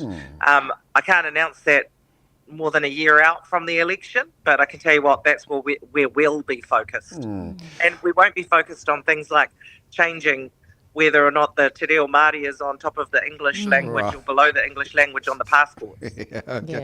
Okay. With the Pacific Caucus shrinking from 11 to 5 members, how is Labour ensuring Pacific voices remain strong in New Zealand? Well, we've got a pretty quite strong caucus of 5. I mean, you've got the deputy leader of the Labour Party is myself, as a Pacific woman. Our finance spokesperson, who will be our finance minister for the Labour Party, is a Samoan woman. Our transport and local government spokesperson, also highly ranked, is our Cook Island colleague from Palmerston North. And then, of course, we've got our sister who always advocates and represents strongly for South Auckland in particular, Le Maunga Lydia Sorsene. So we may be a smaller Pacific Caucus at the moment, Tavai, but we certainly, I think, carry our weight in the Labour Caucus at the moment. And every election, we're looking to grow our caucus, to bring new blood in. And so that'll be a focus going into the next election. Okay, Carmel, you're being vocal about empathy in social development. How do you balance compassion with policy making? Well, I think first it comes down to common sense and being honest about the context. I mean, at the moment, we've got a government who is saying, people just need to get out and work. Well, the problem is we've got such high rates of unemployment and it's really hard to find a job right now. I've heard of people applying for months on end and not being able to get a job. So you can't say we're going to put the boot into people who are not working when actually it's not their fault that they're not working, Tavai. So, I think everyone who goes into the welfare system deserves to be treated with dignity, whether you are a solo mum, whether you are a young person who can't find a job, whether you are a superannuitant who is getting your superannuation, whether you are disabled, everyone deserves to be treated with dignity. And then, of course, there are mutual obligations. There's an obligation on behalf of the state to look after people who need that help, but there's an obligation on behalf of the person receiving the help to make sure that they follow the rules. One other thing, Carmel, you recently supported lowering the voting age to 16. Why do you believe that's the right move for New Zealand? It's a personal thing. I think that at that age, young people are interested. And I think, why not give them the right to vote? Why not give them a say, especially given so many of the policies that are going to be introduced now are going to have an impact on them later on in life? Why not give them that responsibility?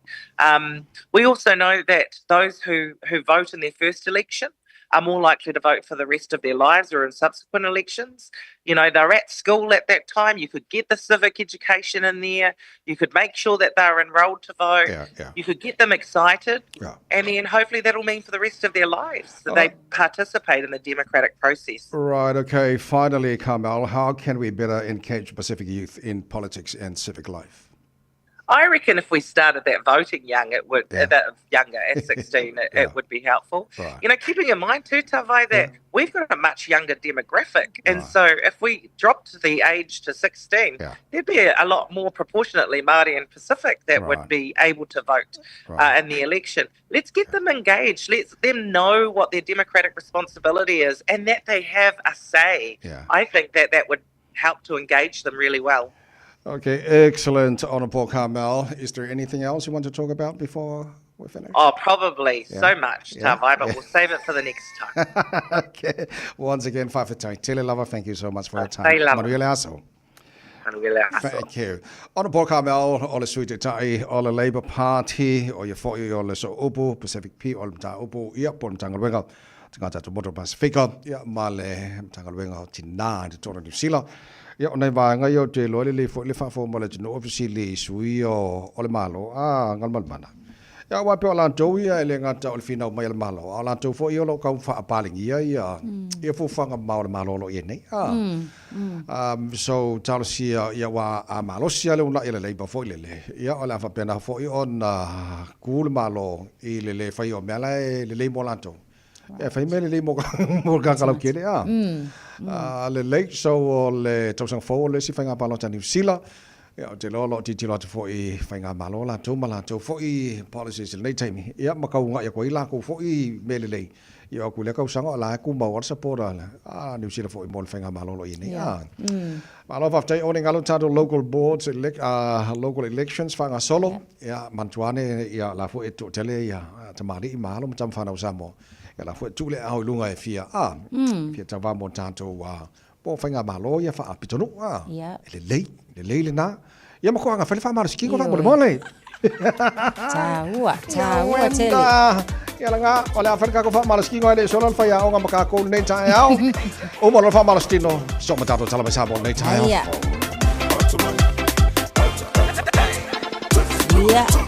alo api au safa alo au safa lunga saulunga au alo sua io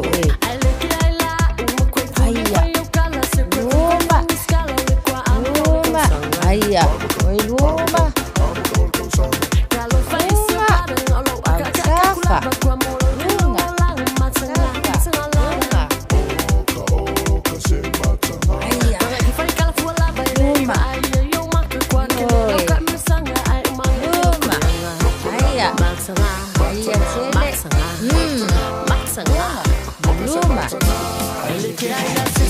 Babade. Aya.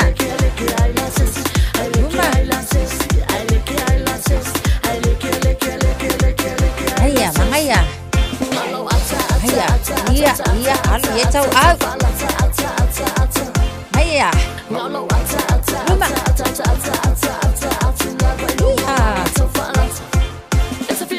Ambil kafa. Aya. Nasi pito. Aya. Oh. Iya, luma. Sawi tua. Luma.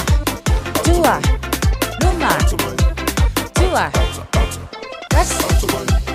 Iya. Esi pizzo. Iya. Luma. Iya. Aya, luma ipe. Luma.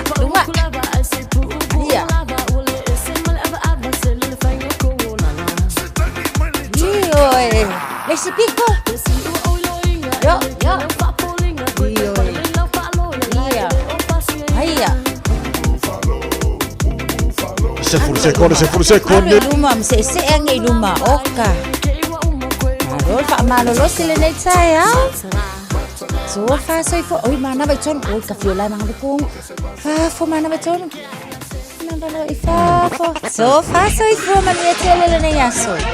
Malu soy fua, ol si fufonga Samoa, Radio Samoa, tasilima iwatolu amo, se kia Radio Samoa. Usi mai alau whaafofonga o le whaapoponga fo ele nei o talafou mai Samoa. Awina sa mai mo oe e lau leiti o whalongolongo le Radio Samoa. Tasilima iwa tolu amo. O te whatalofo e lo tātou o tino usi mai le whaafonga tala tau longolongo mai lo tātou o tino. O le whaamsinonga o whainga palota e pe o na lui ai e nisi o sui whaatutu. O le palota tele ia au kuso a ngā waa o nisi o sui te wā. Whapea whaai ungar komisino o whainga palota. O le tasi o tangi na amatai ngā ruenga lea whaamsinonga i le so lulu o le nei wā yaso. Ua wha lea o ngā ma ua lea mawhai o na suesueina. O le tangi lea le sui te wā.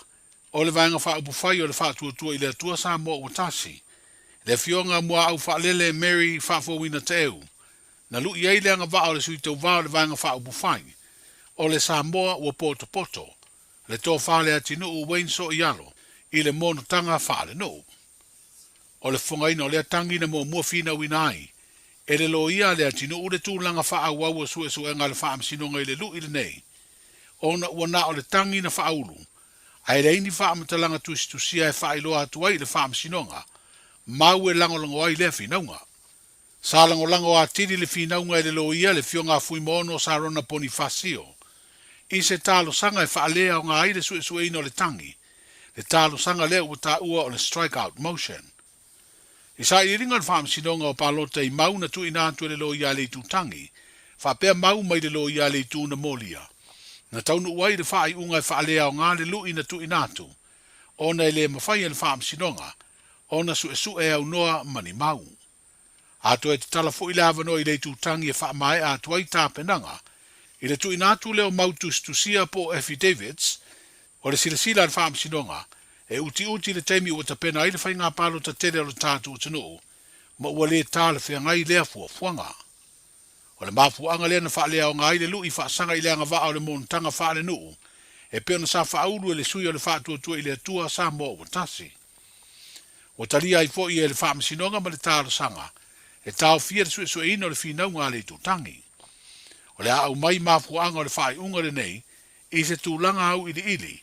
I le teime fola si ai wha i unga uma o tangi e iwa. Leo lo tango fia nei e lea wha amsinonga. E peo na wha tūlanga o lea so se furu limo o kuso. E te tau na fafonga i nai. O le mai ona tango fia o lea tangi wha sanga i lea ngā o le mon tanga wha le nuu. Na amata wala wai mori mau o le tangi o lea tinuu. Wa lu i fo i le mon tanga wha le nuu a mua au wha lele Mary wha fowina Taeao. E fitu mori mau o le tutangi. Ma o le tō whale ati nuu na mua su e lana mōni mau. Le ana i o whae roi lumo al whaam sinonga ina ua tu i fasili. E le lo ia le tu o lo molia. Le tamai ta i a miro lui. E talu mai le tu sanga lua afe lua e o mai le lua afe lua lima. E le i whaia se mōnu tanga a mua au wha lele le no. O le solo o wha awa wai na su e mōni mau o le nei mata abu tau whaam sinonga. O le whainga palota. O lo iai le isi i a le sui tau wā ia le ati nuu Wayne so ialo. O lo autu fo i le montanga wha le nuu. Wha sanga i le tasi o sui tau wā mo le tu malo palota o whalea talua. Le tō whaurungia i laon pili opo pifem. O le amata ubu o whaatulanga mai e le whaam sinonga. E su e le solua o le vāia sa fau. Le so lima lea o au kuso. E mawhai o na lui i le whaam sinonga maua runga lea tinu le whaai unga whale la tai. E peo na tapu ai vāinga wha ubu whai o na awhea le fio anga i ni wha alawi loa o whaato sina. O le palota le tinu. Po le whaatutu ai foi ni lau papa e wha alawi loa ai ni suito wā. O se whaai unga i le o a fiei le vāinga wha ubu whai e pui pui a ia te tau o tangata. Leo lo tau wā ai le sui wha oriori o whale la tai. Sa tau aveina le no fōa le tu malo palonta o le tu malo whale la tai ma sa matau. I le paia inga lo na se furufitu o le pāle pene. O le whairo inga le vasenga o tu sitala, ma le komisina o whainga palota na whesiringi ai so na fina ngalo. E tu sa i le tusi o tu inatu, e le teitai o le vanga wha ubu whai o le Samoa o poto poto, wha te taulea i le tapu o whare la tai, wa a fiai tā pena ngā lea pāti wha ubu whai o lo fia whai le lato wha lawi loa, i te tonu o lea i tu malo. O le tūlafonu, o le vaenga tasi se lauri matolu a o le tūlafonu whainga palota. O se soli tūlafonu. So o se tangata. Nā te whaalabe le veina le ngā ruenga al komisina o whainga palota. Po sona sui. I le whaatinona o anga ngā ruenga i to tonu o le election period. o maua e au fia ai ma fa mala si o tu la fono o le tali pupu la le vainga na o so le tu la fono le fa iunga le o a tu ina mai e fo e fioanga o le fa la wilo fa le tu la fono o le fa ila lo a sui tava o lo fa tu la fono ina o lo manino fo ia le tu la fono i awala e fa nga sui tava e fa ia na fa la wilo ia na fa tanoanga le tu malo manu o le tu malo e fa ina ia fa nga le social media e fa ia na fa tanoanga e fa ina ia fa nga le tio TV e fa ina fa ia na la papa fa iloilo e ma fa ina fa ia na pamphlets so e tufa o vai nga o ia fa la wilo o lo to otto to no tu la fo o le ta u o le fa la wilo le suita ba e ta u mo tanga ta parta wa fo le suita va le ta va il no fuori tu malo o ai fifilia e fifilia tanga ta parta a fa bela o i se fila ngalo fa pe ali tu malo po ni si fo ai tu malo o le ala to ba ai ile ya tau tanga ta parta ma fi tere ya tau tanga ta parta o le tu malo i to ai nga pula nga fa pe so ngale o le tu ranga na nga le fa ka le ku si fo ya mi fa mamla mai le tu la fo ile tau na isi tu ranga fa pe la ka ria lo ka ku tu asa mo e ku ko kas na karia fa ka ku kwa e fa ke mukarasi nga fa nga malo o le makanga ala fa ke mukarasi o le fili no suli o palmeni suli fu i to no palmeni e a makara il paroko o nga e a makamaya ile kauda nga isi me fa la bina ai le ya tau o ka paroko le komesino fa nga palota le fionga to le fotu ia felolo Alexander John Stanley. O felo inga tu stala ma te tai o vanga fa fai pui pui ia tau tangata ile nei foi va yaso. Sa fa ilo ai le sunga tu ile pa du pesori ai sa ile le malia le ngoi. O fa unga fa le latai e le ai se a fianga o le latu pati fa u fai. Pe tai wo ia fa iloa o fa lau ilo fa to sina ua fe ai no mai tu malo o se fainga e fou. O se isi leo tu lango le asina sila iai lana pati fa u fai. Pe a mai al fainga palota ai to e pale atu. Ile pulea o le malo. Wa ofia nei sa mo male tunu o Kiripati le porkalame le malo Australia. E talo sanga ai mo visa e mawhai una uru whalea ile atunu no fuai mawhai ngā wenga pe awa ia tu fo ini awa onga.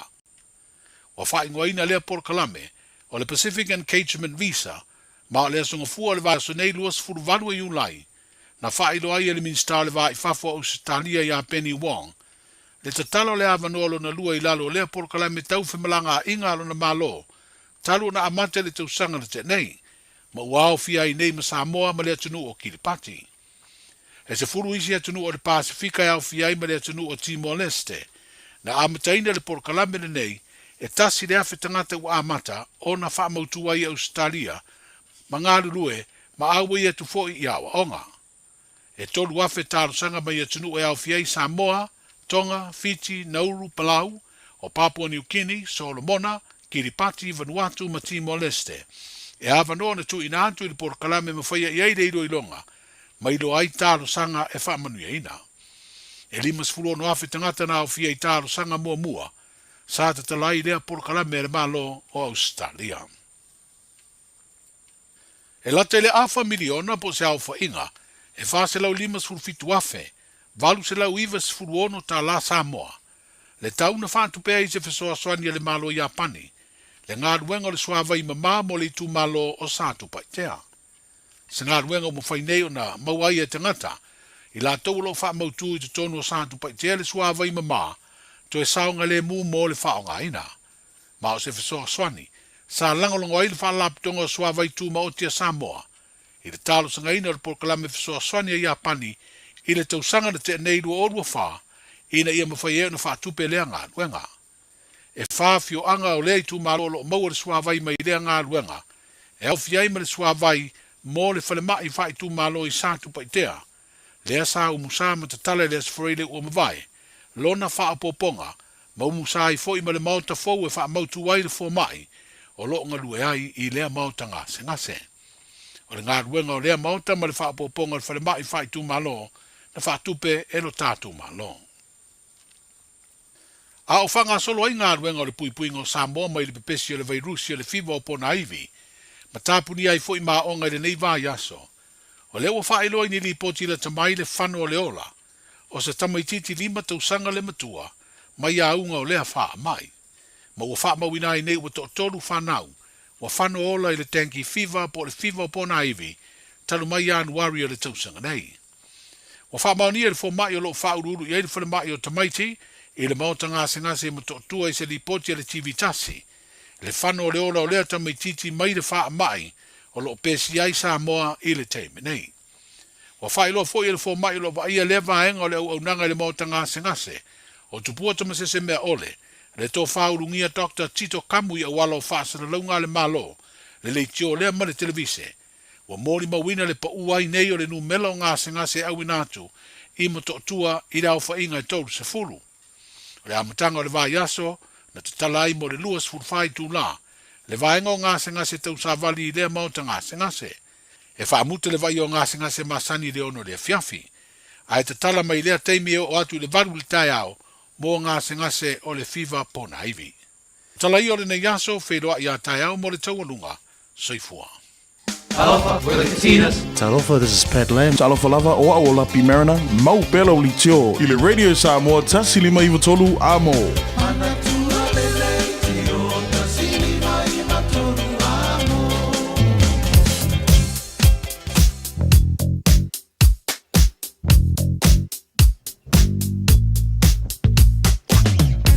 Se whaalawalawe o lipa tia mai anu leo lunga la wala nei teimo le Taeao, se wanga nā le pisi o lo o iei le telo vaenga o le awala.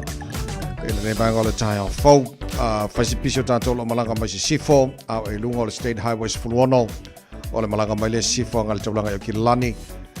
Mata mai le pisi le link o le sifurbalua ngā le Fuluono around Westgate. Ia na whaasolo mai le, whiololo Westgate ngā i Royal Road. Whiololo Royal Road ngā i Lincoln Road, o le vāo Lincoln Road ma te aratu. Whaisi poro kare nei banga o le Taeao, whiololo te aratu ngā i Rosebank. Whaisi mai Rosebank, ngā i Point of Elia ma Western Springs poloka i o le nei taima le Taeao mo tātou o le City Bound, o le State Highways Fuluono. Nei banga o le Taeao, whiololo le Highway 2 pasi mai le tano.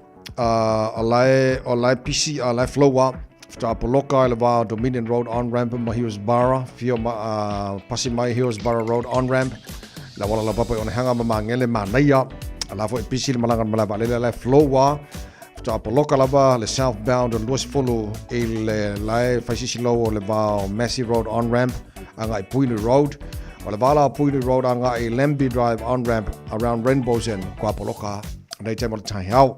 Fai fuisi poloka mo tātou lo malanga tu i le State Highway 1 anga i taulanga i Kilani, lai flow di Lee, Maiā, Meduri, Papakura, Takanini, poloka lai titi a Manurewa on-ramp, city-bound, around Manukau, flow di Lee, Manukau anga o East Tamaki Road on-ramp, pasi atu East Tamaki Road on-ramp anga i Highbrook, papena fo i Mount Wellington on-ramp, faisi poloka, neba anga o te Taeao, pasi atu lo Green Lane flow di Lia, tātou lo malanga atu nei i Sautea ngā i taulanga i o Kilani.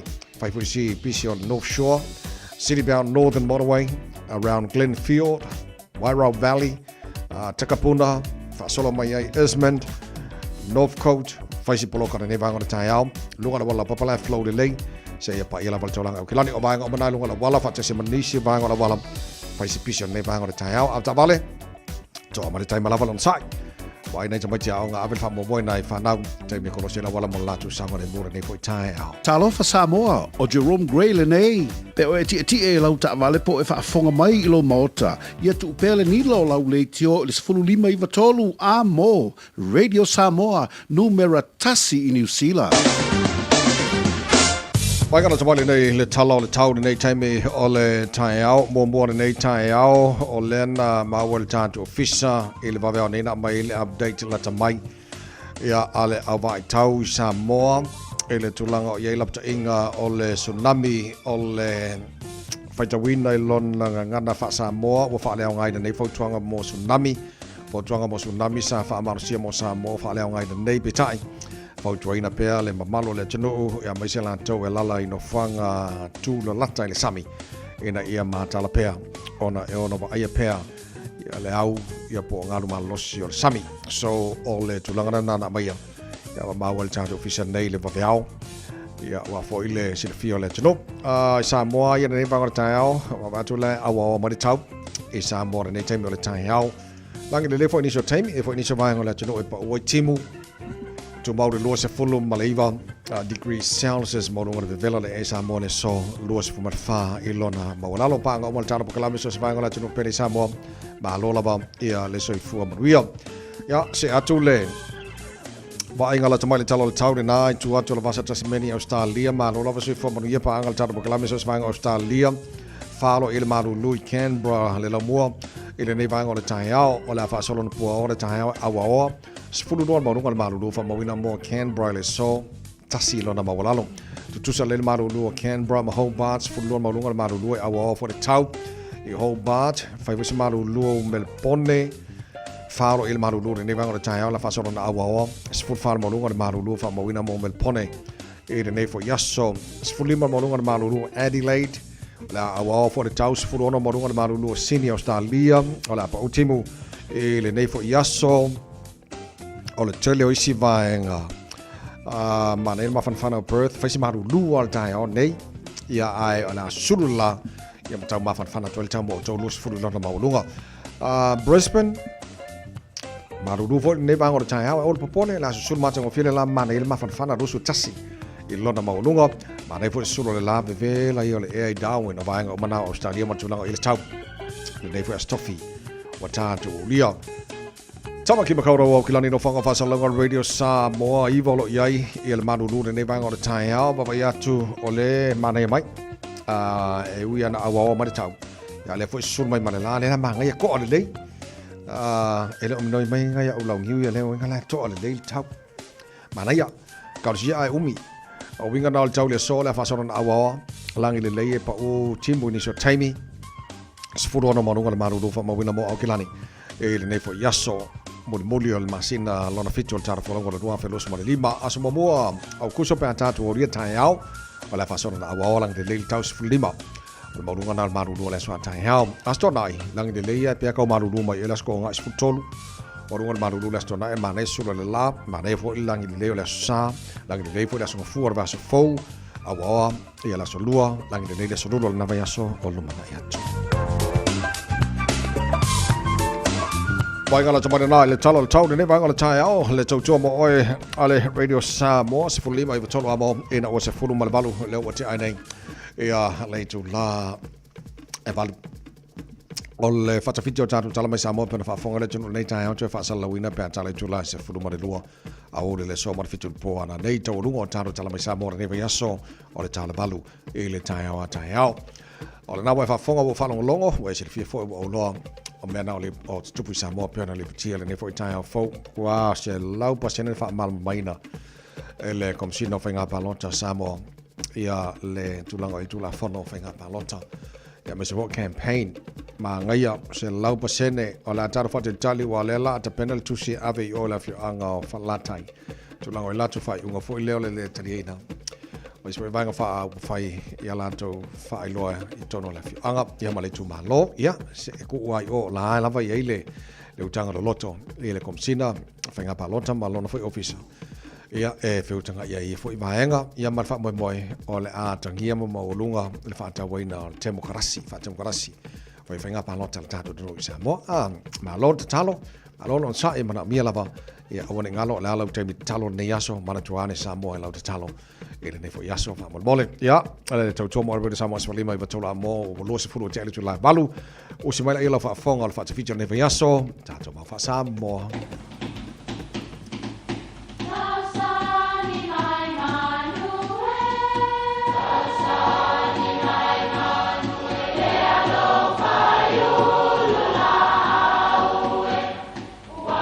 E o whanga manu i ululu o la au, awa e whawhanga i funga o la au. A o le tangata e whawhanga i upu matala. O le mawhileo o alanga upu mamuanga ngana Samoa maona whaapongai e a fua ilo na sio mianga. O lona lea sao I le whaatufunganga o le iloa whaale aso, mai le tautua se ia o ina pule. O alanga upu mamuanga ngana, ua lanto mamanuina le tō whamanino a Samoa, mana tua foi, e tāo fitau muli le atunu. O le mavaenga na ipulotu. Whapel tala o le mavaenga lea saveasi uleo malona fine o na whanua.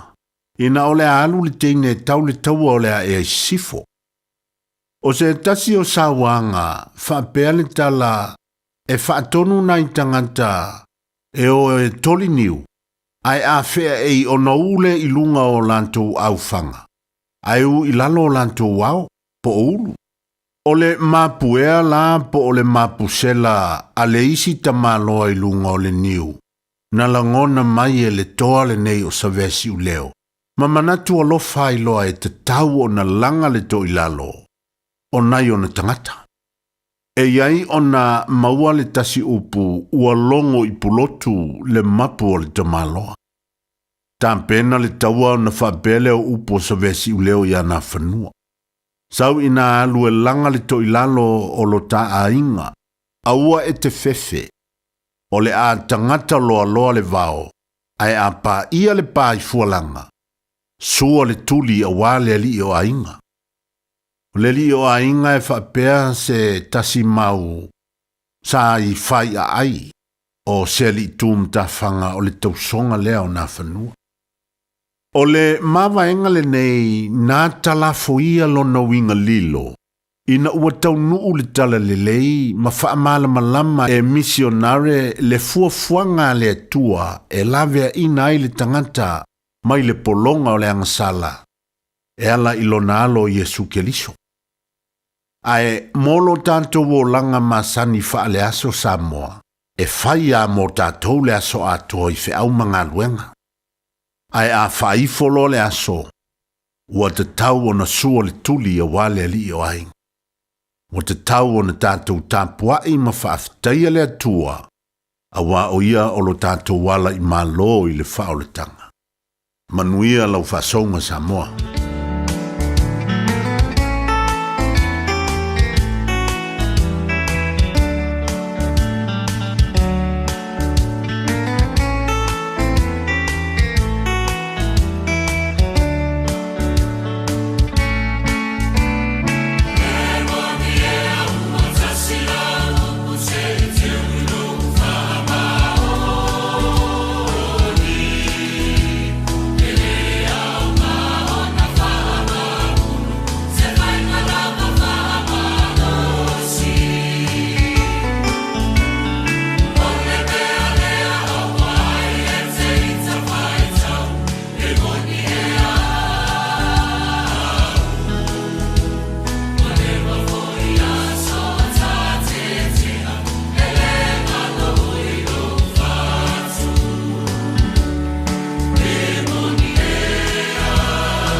iwa tolu amo.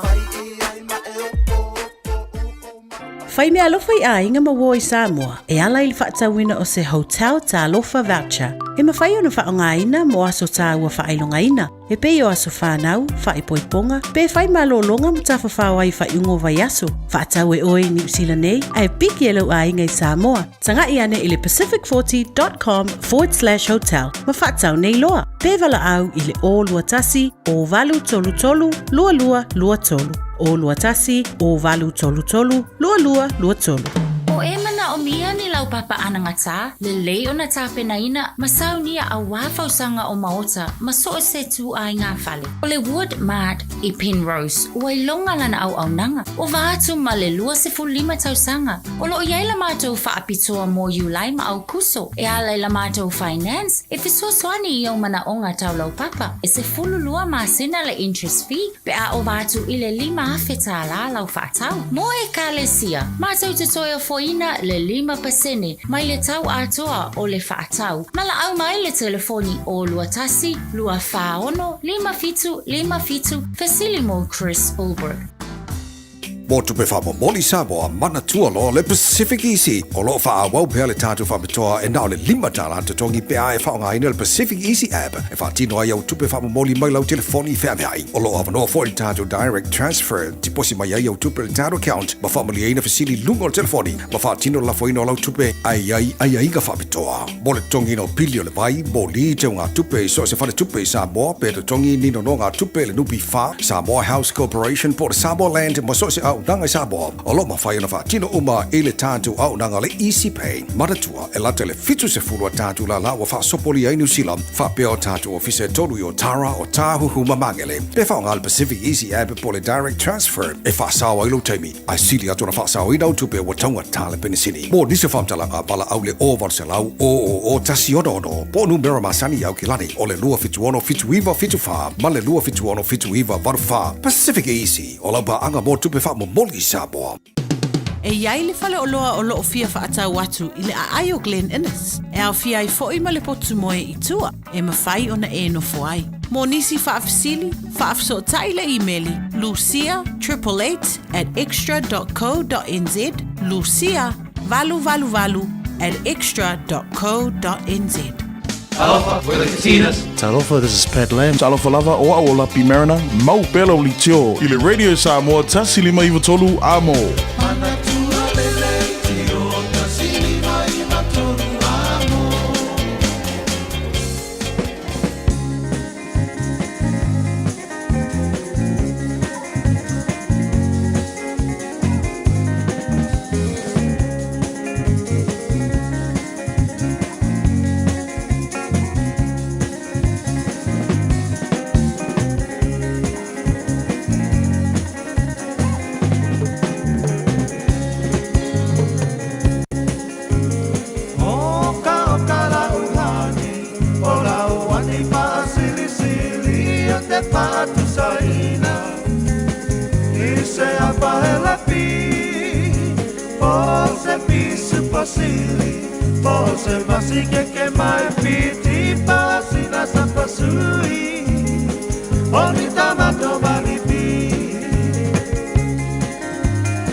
Mai fianga mai le fetule mai na wato lua se fulu valu i le iwa wa mai le taimi o le tara pokalame tua i le ele.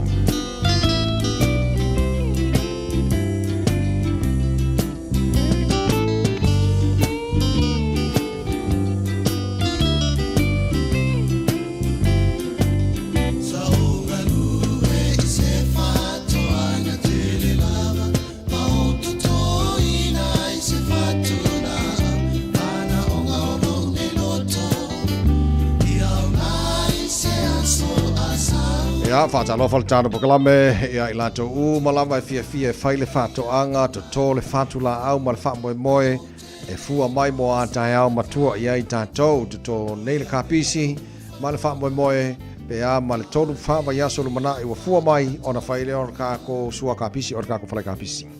So ngā tūna e para pena ko vati pate se mali tāna pokalame nei fwoi Taeao fau ma lo se fua maria tūle pa.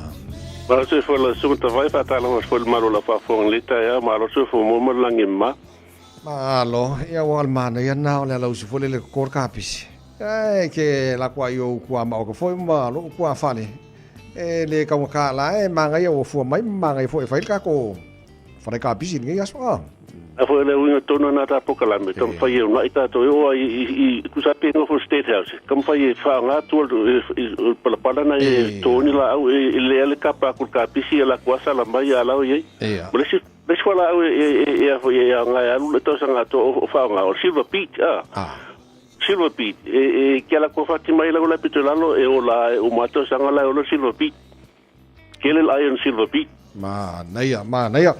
Ya, o tulanga na iai mo le whaafonga mai le atunu o le ua maria mai le sunga tu le pro pena ko vati.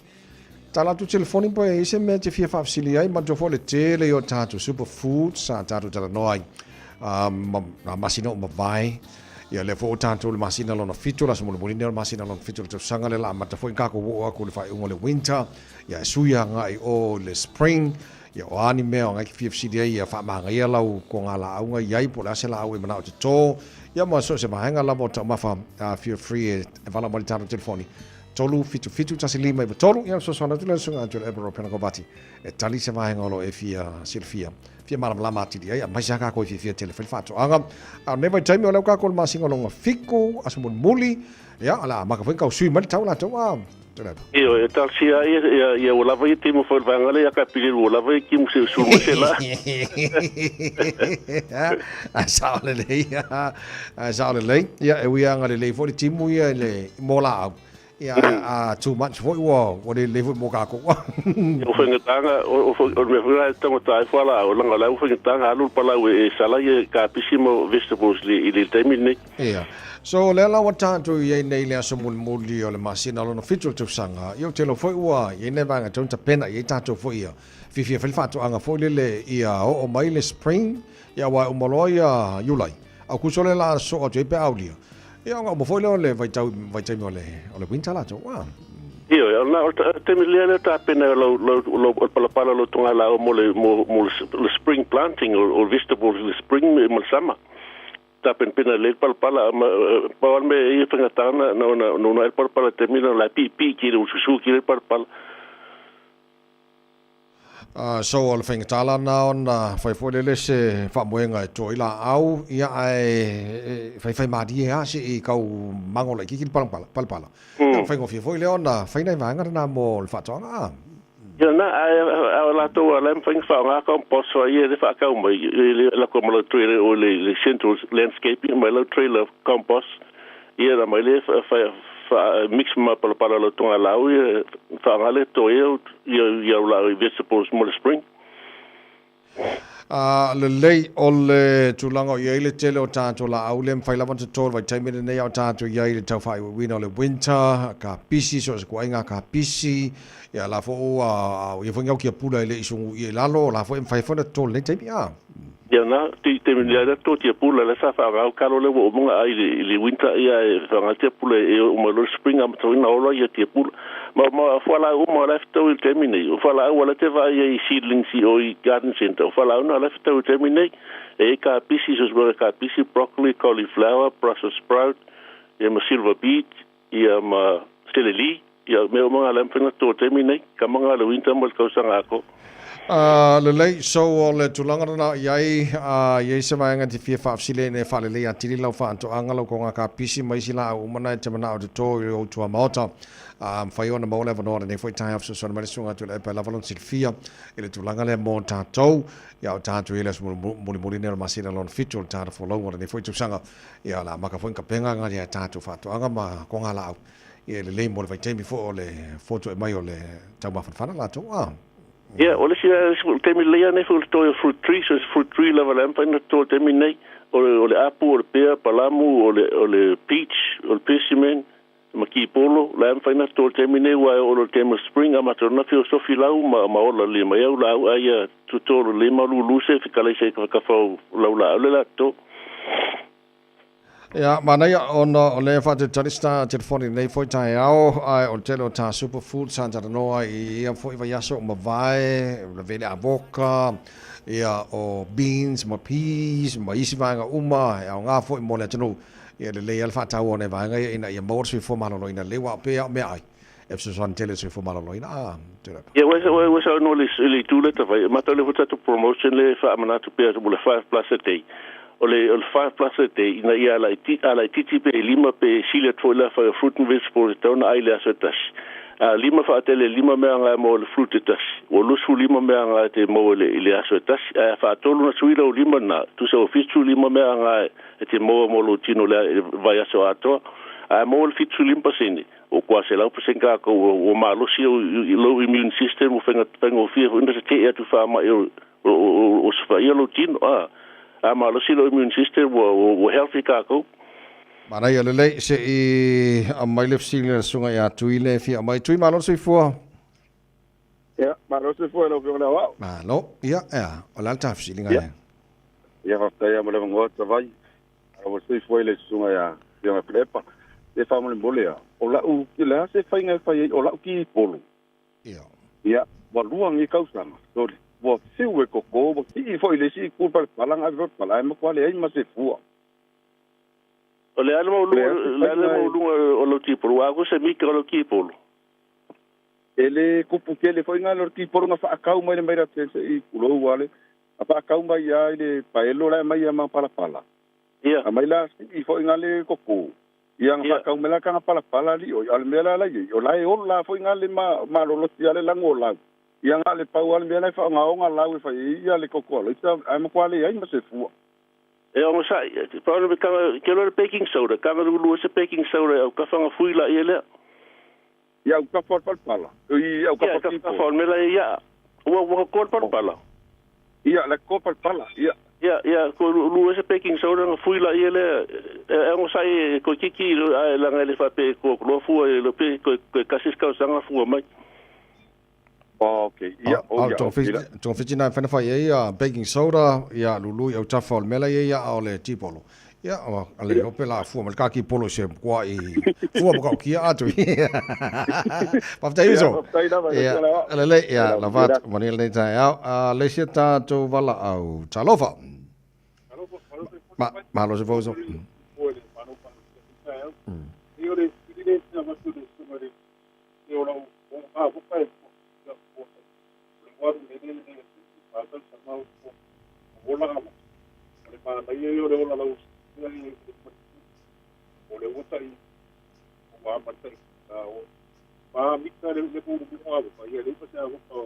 Lấy xe phua mày à? Ở sao? Ele não ele phua. À lấy, chú lấy bắp sao không? Ole por me fai a fai no como se sfaku e per lima le vato sa to fato a fu fa vato fite fai mo fa ngata mai la ongi umbi ki le lunga la voka ku la fa la ka fa ku le ni fa ele lo nga la pe fiku pula pe file fa ni fa ele ku lo nga la sai la versión allá la vuelvo a fai ai ja ko sa la fa ke ila au nga ia fa fa mo mai e fa long ki el fu a fu lo ka voka lo mai usa fa mo le pari malo se fu ya se fu manuia to vai ma kilefa ya ole fa fisili fa mo bole o lo ka sa ngi o la u pesimo ai e apupuru ala le fua au ke kau oh le le mo tale lo si por tuenga na tuenga tuaya na e se no pa la o pula ko o vai vai la po ma ngai ya se longa o vai tuenga na so ke lo la pulu ai pe ai ano le si vale le o vai ai o mali fsili tama ia la vai ko se vai pula o vai ya então ai se puni le mana ele vai lo le na o le na o no ai ia okay la ia le le pula ngale ia fa pe ngala vol mele ia ko se ko pula pe apal ia ai pulu ai ke feeling ala vol testi ko right okay ia me nga ko kulo ko ele sunga ia ko e nga vai yeah, mo kai pula le kwai ko wa pula le I don't know if the people wa ingo fi okay ia le ma lo fa tai le ia o le se ta to facility nei tai ao ta lo fa ia ta lo fa lava ma lo se fo o la u le o le va nga pe ta lo o va le lima ka usanga ia na mai o mauru ngale ngi ia le ko ai du ma fa ya au faso lo le ko ti kianga katia ele ko uma ma mkia e ma la po la le ma po ya le a fa ma lu fo ye na ti le sa pe se se vai me fa yo ma ko lu ngale ele ngi fa mo le palm tree palm tree ya al pa mo le tulip ia o paso la o mele ngiu le lo pola mele ko puting ngiu ele pe le pala pe e fol fa pena al niu não com foi si tu lá na fa e tá na la o niu tá na la ina te miu e mo le la e te miu la ia le la ia o lo ye ia o kapisia kapisi la po ko ye le la pe po foi fa o kapisi le fai salaki pe ya na ya salaki foi kuka ya o male ko ma singa fa ma singa ya ale yengi me la po ko ye lo ayo le o fe o la ni ala ena fe o la mayanga o na o la wa o la fa la ale la po le la po kapisi ya ya o sa ko ki la le o le winter slow le o la me e fa ya la po se vai po sa ka pisi di ya o le fa kana mai ya le chunga po ma yo ya pa pe ya ya la chunga fa la ya le la fatu fe ne si ka ko vala au le i talova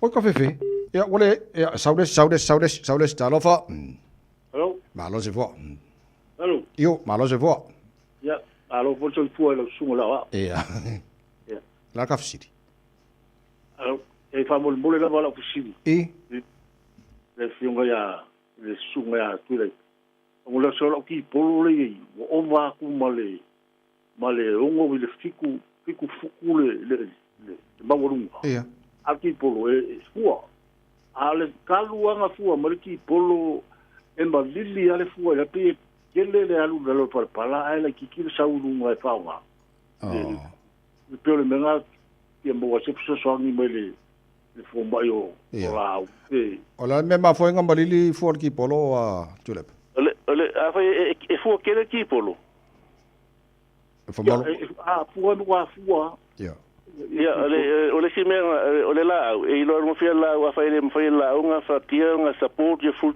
ola fa ko is a natural thinning e ko o ke pole fo e ko e fa ko la unha se foi le un fa nga fa ki la unha fa fanga so ele se mo e fa ola ke le fu o ke pole pa fa ko lu si me ala fa nga ko u pa fa le ola me ai fa fanga le la kusa is a natural thinning anga fa nga fu ko ele le se me ke pole fu o ia fa ai la vale ku fa e pole me pe ku ia le Ia, le ai. Le paua e whapengaso se fruit tree lava a whai launga sa pōri e fōla e whako ulu launga se fōi lalo langa lai e le ula whakia na whanga oma fōla iei. Ia, wale ni. Kaia o songi le sunga. Ia, malo whaftai lava. Ia, moni le Taeao. O le tātou walau mulmuli lea, whio i le short coffee whi. Wheka ko walau mulmuli. Talofa.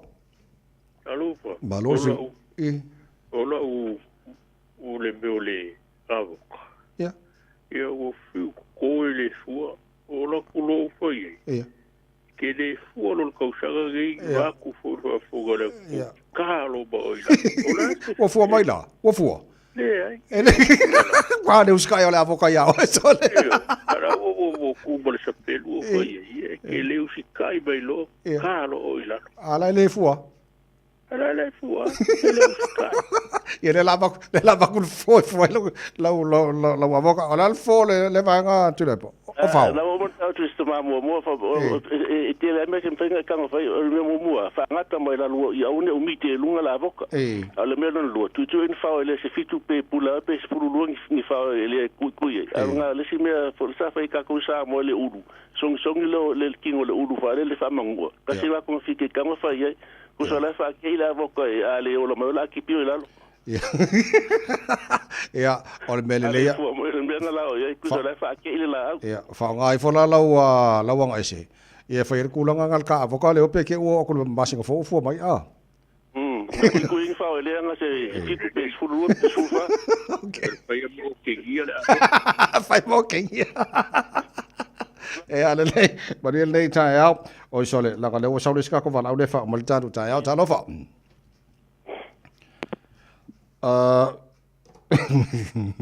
Talofa. Malo se vo. Ya, ma ko so so me ko sko inga ma mai na liu mai na ko walu ko ma ko walu da. Ia. E ma uma na liu le mai. Ia. Ya, ke wo e dia ku lo ko ko ni. Ya, ko skai na mo le mo. Ia, le lei, telepa ole telolta porque la menda bon data ah. E va stai man tu tato promotion 5 plus a day a sui e kauri uma me mo fiu la nyangi ole il sa pasui me un va pena e mo mix frozen mix veggies ku il sa pasui e ke lengi me ola 5 plus a day. Ia. Ia, le lei, manuel nei asu tu lai pa faftai mo le proclame nei Taeao. E fa stai manuel nei vai asa fa sui foi. Le sunga tu lai por per ko vati ma le tanto proclame tua ele ole nei foi Taeao fo in o to se for minuto o lo to talo le tu la eva. Tato mo savala mal tal proclame nei Taeao lo fatu el pesele Nato Brothers.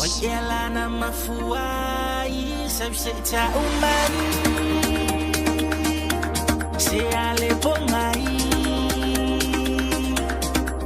Fai wale mafai Wamasa ale ipuvai Fo usise ilo taba Bili ea fa mangalo ita Please come back to me my love Hold me tight in your arms I wish you know how I feel my love for you so remember the promise, baby, it's a big deal. Joyful in my heart, while my eye look at you. Oh, say you are what I am, le money, ole, I love for any fine attack.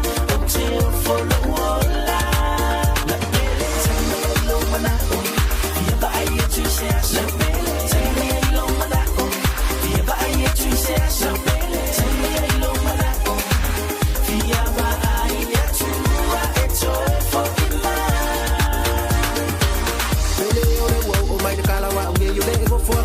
Malama, they only had a shot of fight to go on there, and I'll be my mistake for Macalaman. They say, I wear away my fight, Calalam, so no one could away the Raka, get on their line, let's see my phone for one year of a boy, enough to see out in the Abacana. Well, I'm a little, we all know the other.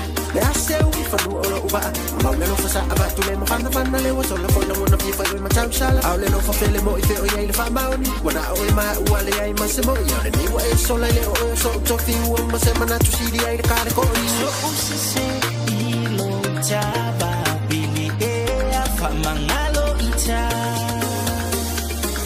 Let's come back to me my love. Hold me tight in your arms. I wish you know how I feel my love for you is. So remember the promise, baby, it's a big deal. Just for in my heart, yeah. Why am I love for you? Oh, say you are what I love, mona le moni pole. I love for one if I got time. Oh, say for the world, la. La belle, take me alone, man. Fia ba ai tu se asa belle, take me alone, man. Fia ba ai tu se asa belle, take me alone, man. Fia ba ai tu wa eto for ima. La belle, take me alone, man. Fia ba ai tu se asa belle, take me alone, man. Fia ba ai tu se asa belle, take me alone, man. Fia ba ai tu wa eto for ima. Ia, sa mola tino pele a mai la yelo a watulo lima ta o fanto fa le ta malu le Taeao le da. Ia mola toi asoro nei o le masina lona fitu le tara folonga o le lua fe lua se fulu ma le lima whafte tele lava lau talo ma lau tapo inga le nei Taeao. Tala fōpea tala iwa ma le tara pokalame Fiafia mai sunga te tia whalau tusti tia. Ma o te toro di Samoa mo oe. Mora nei fo i as tofi mo nei taimo to ona ta mai meni. Familia le tua ia te ore nei aso, to fase fo.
ia whaafonga mai o talani mai au te New Zealand molau tapo inga. O sa ini New Zealand isa whaamtaranga te sia fau mai se tunu e suman whae loailo latu Sauniuni e amana ia se state o Palestina o se la sanga tār whenga i leanga iluma. Mo le fofo i le luo state e whaavaina i le vau Israelu ma Palestina. O lea whaiunga, e munmuri mai i le whalanga i le naunuta inga leo le malo Britania alo ia se state o Palestina i le whaavaina. Ai le tau awhia le tau awhia ngā malo o whatasi i a se tema. Se i vanga na wa i o Israelu mo le tau whio le tau e Gaza. I le isi whalanga e se mai ai o Minsta mai e tunu e awhia Australia ka nata wharani ai alani ma se pania. Sa whailo se lato tau tinonga e unoma se malue i le langolongoino se malo Palestina.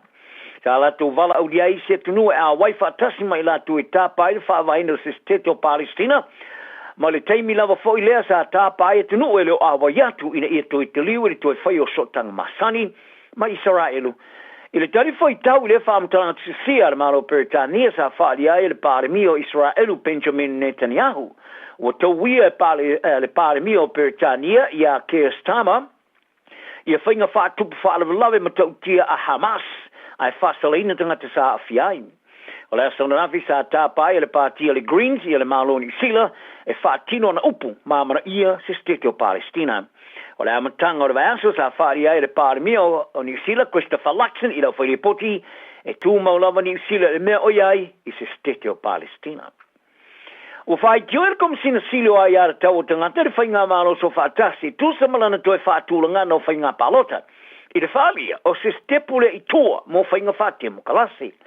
O le tūla whono e whaasai pāngo tae palota ma le asu tonu e whaiai le palota le mo whaiai lavo na le stara le ngō le tangata palota. Sa pāsia le whaitaunga mua i le salua i le lango mai pātia le National Act ma le New Zealand First. Whaari ere minstau whaamasnonga Paul Goldsmith o reis winga o le ato e whaatulanga ato e tūla whono o tuai. Ma tu ina i le atunu i le vave o le whaitaunga muli o le whainga palota i le mai ai o le pō e whaatino i le whainga palota. Sa vave ona whaitoi nei tua ngai i le tārsanga mo suinga ua leo se whainga whaatia mo kalasi. Ma le loia silisa i a maua e le oonga tasi ai mai a te tau tingata. O Dr. Stephen Rainbow sa whiwhia Goldsmith i le tau whai ungo le tau sanga te luai i le tau whinga komisina sili o ai a te tau tingata. Wa awa i atu nei i le whaitoi no le tu la whono. Whalia Rainbow e manamia New Zealand na whaia me uma ma whaia na wha maro si a tili. Ma whaali lea na whainga whaatia mo kalasi. E au whiai ma wha whaingo whia mo tanga tau na palota. A ele o se la ngona whaalio Rainbow i le tāpaina lea.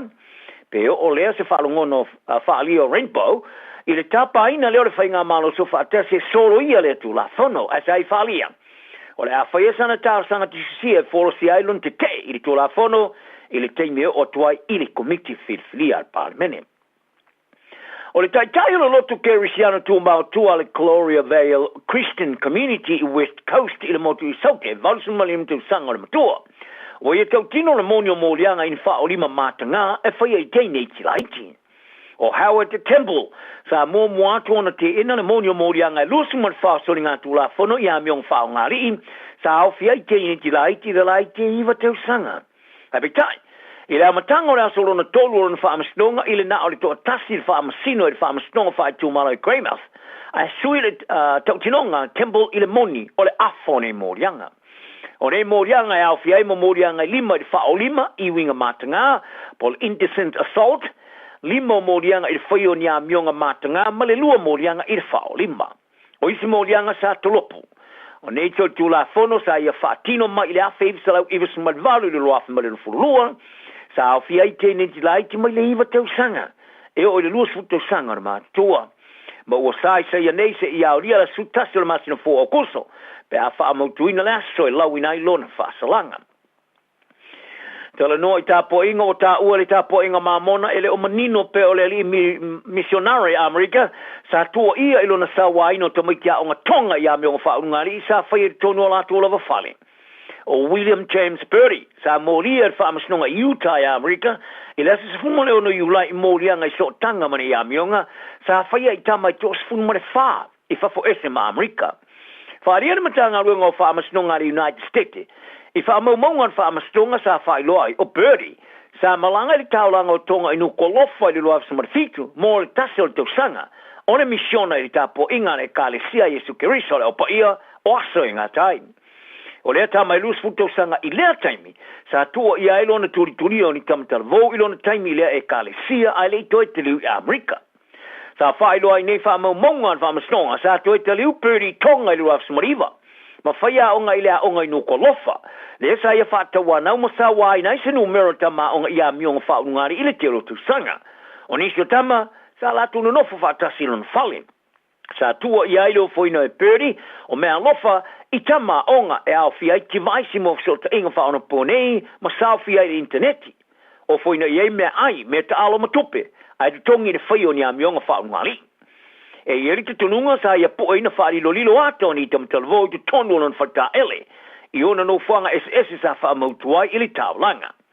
Sa ia birdi e leo i tonga i lia o ke topo le roa whamare fulua.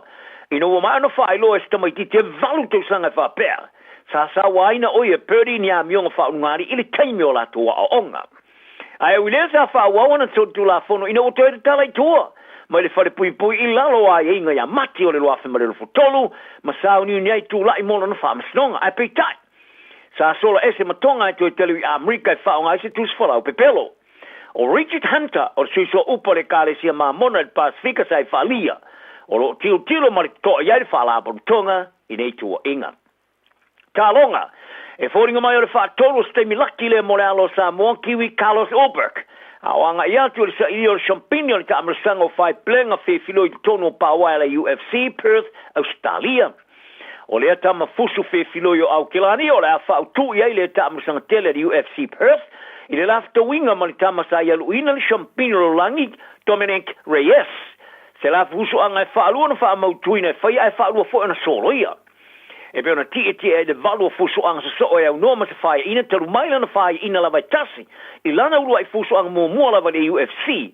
O Ulberg, o tawia lana urua i fusu anga tu, ma le tama o le ala fusu e le fau i le talonga. O le fusu anga muli o Ulberg sa fitawiai ma le champini mua le rangi, ma mafa i a Jan Blagowicz, le sa manu malo ai ilon tona i Britania. O le manu malo sa va i ele si tion tulanga le tulanga tolu fa tulanga no le rangi la upanga mafa, i a Reyes, o lo tulanga valu. O le sui mo le Blacks ma le manu sa moli pa sopoanga.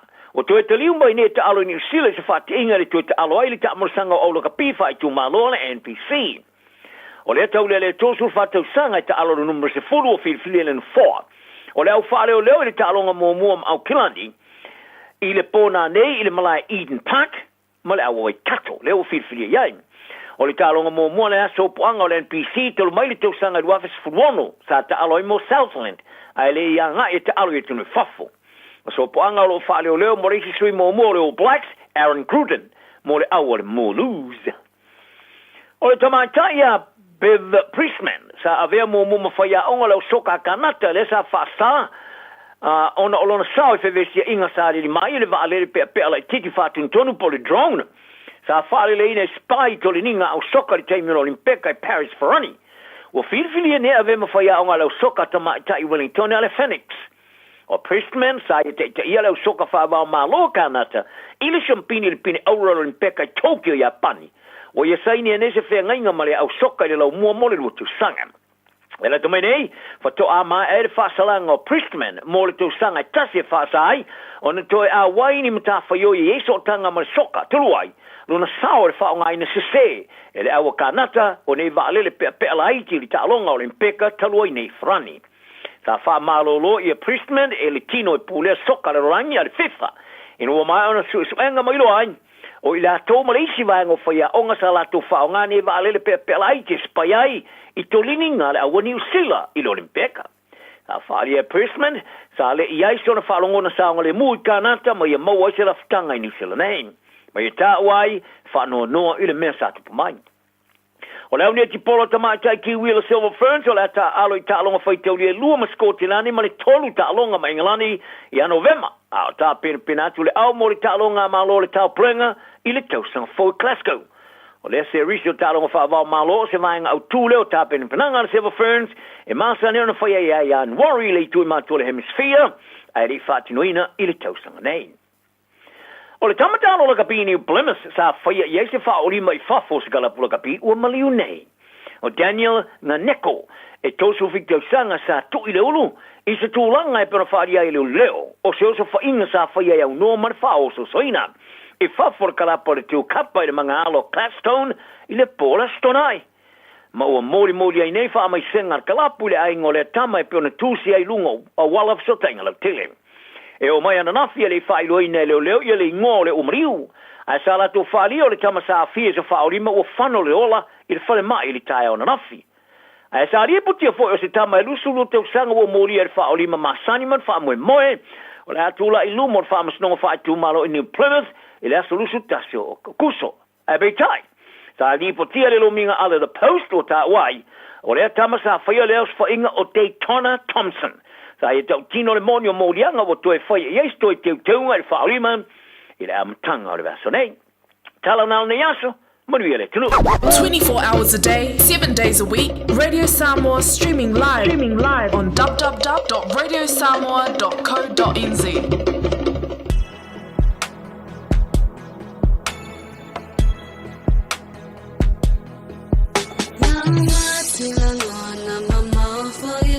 Calling all parents and caregivers of toddlers, tweens or teens. Are your tamariki fully immunised against measles? It's a serious and highly contagious disease. So, now's the time to check that they've had the 2 vaccine doses they need for full protection. If they've missed one, or both, it's not too late to catch up. Book their free vaccination today. For more information, visit info.health.nz/measles. Talofa Samoa, o Atishna Ryan, o le Licensed Immigration Advisor mo le Auckland South Immigration Consultants. E visosoani mo so se tu ai ngā visa e malanga mai e New Zealand po Australia. Telefoni mai nei loa i le o valu o tasi o no valu wha fitulua. Po le olua tasi o no valu fitulua tolu o. Talofa Samoa, whaalau i loa whaapitoa e le ai se tutongi. Whaia fuale sia kino o lo fale pe fia leo whae ua iai nei i lunga o le maketi. Wala au mai mo lea au nanga i le masina o Julai. E tuina lo suafa i tutono le sei. E te ona manu malo ai i le se fulu afe tala. Le lei lava le malamalama i le tūlanga o lo o iai lo maota. Wala au nei Taralina Samoa Johansson, Professionals Real Estate i Papatuitui. Telefoni o luatasi o fitu toluiva fitutolu. O luatasi o fitu toluiva fitutolu. Ua na o le Radio Samoa se furulima iwa toru a mo e tautuaina o e ilaungangana fitu aso le vai aso. Faitauina le upo le poto no le tautua matavela linga Fusi and Sons Funeral Services i Mangele ma Samoa. I taimi o mawhatianga ma whaanoanoanga ona o le maliu. Mana tualinga Fusi and Sons malana au nanga o le a whaamama avenga atu mo oe ma le ainga. Wala au i le telefoni lua fitu lima tolu o fitu.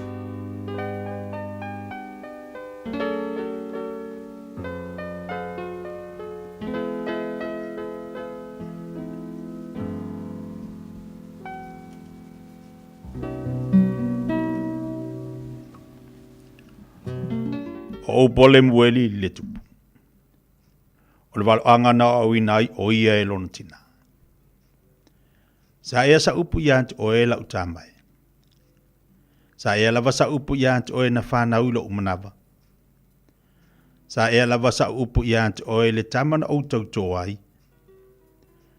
O ne ea watu lo malo si fafine. Ma o wala i le mea e whanua i tupu. Le mweli e leono i tupu, e leono lava i tupu le inu waina. Po ali i e mana o i le ava. Inane i inu o ia, o na ngaloa i lea o tula fono ma whaase. Le fi naunga o se tasi tangata ua ti ngaina. Ava tu le ava i lea mole, ma le waina i le ua ti ngalo, ua ti ngale loto. Ia inu ai o ia. Ma whaangalo i lona matiba. Ma ia le toi manatu i lona popo ngā. Ia e tautala mo e ngu. O le whinaunga lava o i lātou uma ua au matua. Ia e tautala ia whaamasino ma le tonu, ma ia whinau mo e ua popo ngatia, ma e ua mativa. O le avami o le lei, o i se ua maua. E sili lona tau i penina. Ua whaatua i ante ia le loto o lana tane. E le mativa o ia i oloa. E anga le lei o ia i ante ia. Ai le anga i aso umaholo na olanga. Na te sailia fulu ma moe malino. Uanga lue ai o na lima ma le fiafia. E tu so o ia ma vaa o le whaatau oa. E ma mao le mea au mai ai ana mea ai. E tu lai fo i o ia. A o pō lava. Ma abatu me ai ilona ai. Ma le ngaluenga ua tōwhia i ana au na tine. Wa mana tunatu o ia i se whanua. O na maua i lea ia. O le fua o na lava lima o ia whai ai le tōwine. Na te tūsia lo na suru ngā titi i le malosi. Na te whaamalosia o na lava lima. Ua iloa e ia ua le leila na tau. Ele matela na la mepa i le pō. Watu atu e ia o na lima i le kisuro. Ma ua tango atu o na lima i le peleke. Ua wha mawholo na lima i le ua tingaina. Watu atu foi o na lima i le umatiba. Ele fefe o ia o na olona ainga i le kiona. Awa ofu lona ainga umai ofu momo. Ua whai ia afu mona. O le ia wawae ma le ia pauli o na ofu ia. Ua ilonga lana tane i whai toa. Pe a sao whai o ia whaatasi ma toa e ina o le nuu. Ua whai e ia le ofu lino. Ma whaatau ai. Ua watu fo i fusi i le whaatau oa. O le malosi ma le mamalu e whai mona ofu ia. Ua ata fo i oia i aso o lumanai. Ua tautala o ia ma le poto. O ilona laulau whaiva le tu la fono le alofa. Ua vava ai oia i a mionga alon ainga. Ele ai fo i oia i mea e ai ale paie. E tu lai maila na whanau. Ma whawhitai i ante ia. O lana tane fo i wawivi i ante ia. E to o tele whawhine e a mio le lei i lantou. A o oe. Ua whaasirisiri oe ia i lantou uma. O le mātango fie e pepelo lea. O le mea whatau vaale la le lei. A o le whawhine ua matau ia iova. E vi ia lava o ia.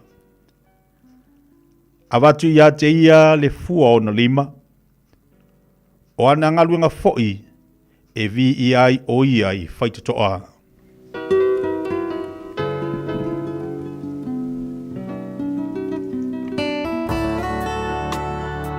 Ua awina atu le upu o le poto i le nei aso o no le langolango mai a linga Fusi and Sons Funeral Services. Ua mawhai o na tu whatasia o au nanga tala whea ngai i ni tautau ngō fia tele. E fsosoni atu ai, a o whea ngai oe ma le popole ma le wheme mea.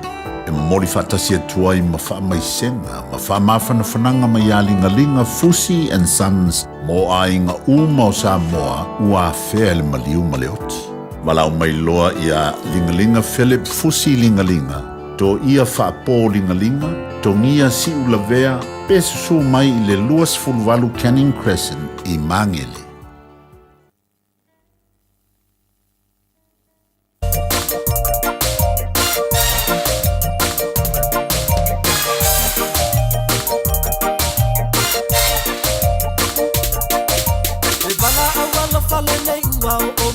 No tamalo ai nga faana tina timai Saba vali faa vabe atu ile manga Le sone nga faa umatia sotoma Le nuku le anga susunu ile afia asa Vala awalo fale ne ua o mai No tamalo ai nga faana tina timai faa vabe atu ile manga le sone na faa umatia sotoma le nuku le anga susunu ile afia asa sona ete olai sona ete olai lota awale faa tuai sona ete olai sona ile manga sona ete olai Olela ua amatana susulu Mala mala mauma ile nuku Osito ea inala e moe ta angulu Osilo onga tua weti alu amusu Omai angelu Wetoso ele aise uku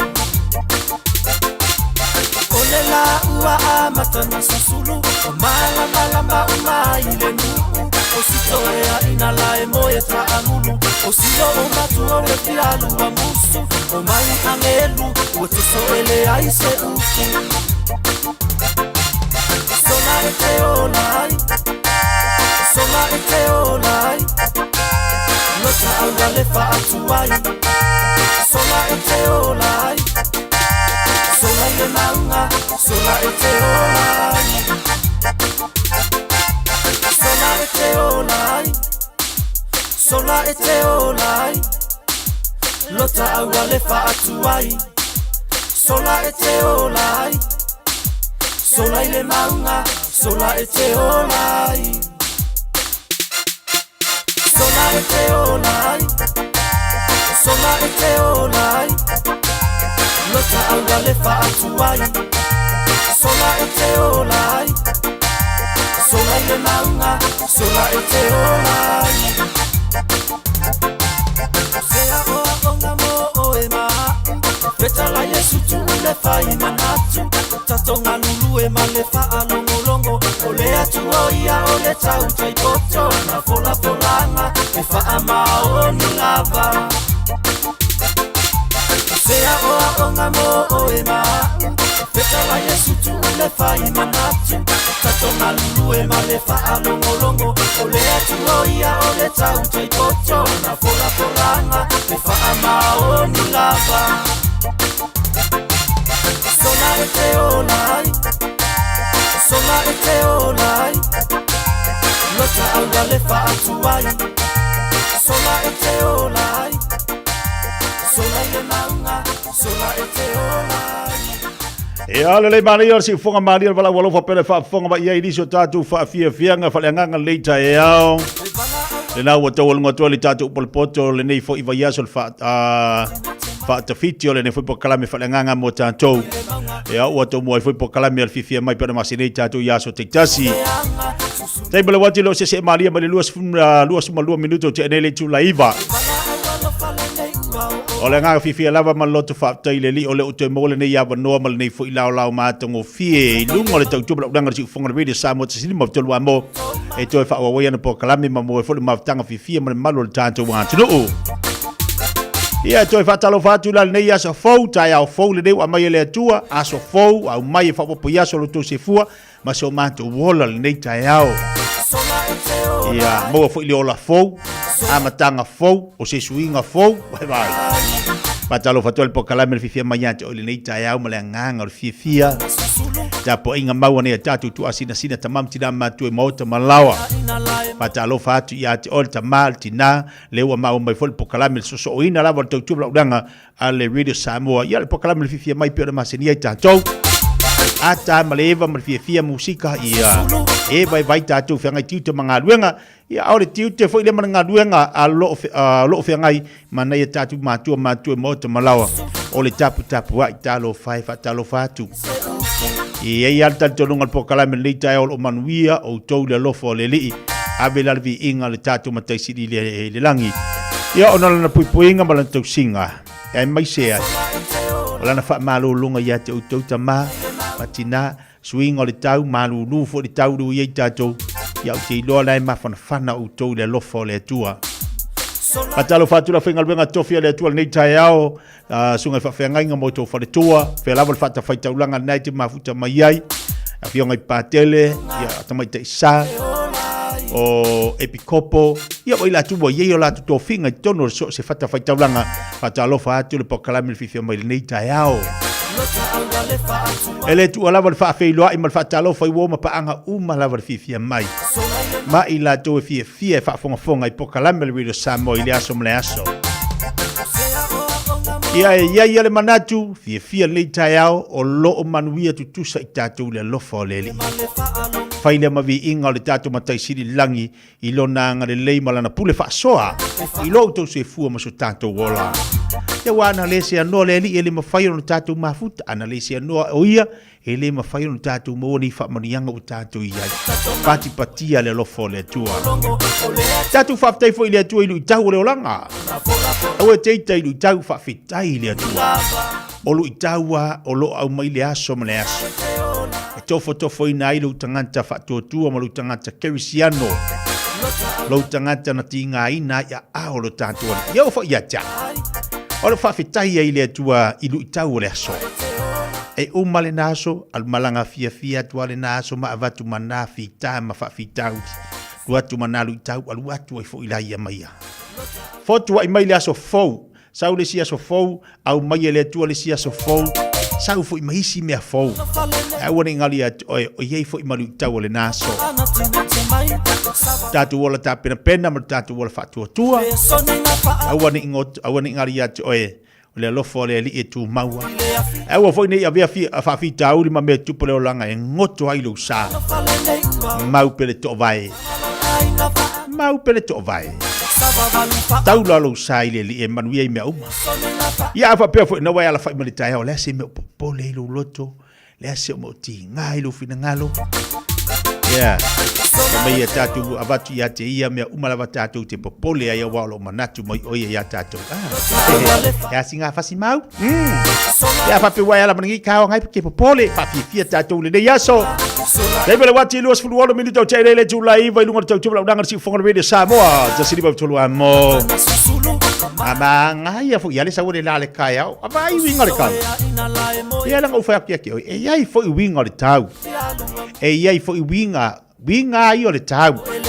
O kai mi wo so mai le la. E hu te mi o le Taeao ki va e ku amaka nga fa kimu. Te mi o le Taeao e Malu sin sabin. Ai o ku uri wa maka o ngala. Pila o ngei. Wai le manga yo sa o le la ringa sa du kaya. Ya le fu fa maru mai. Ele ila si si puli. Puli al tatu tapa au si le lang. I mea we ya fa ya mo tanto. Ai ba ila i fa solo a ko ke fongi te lona we no si le fia.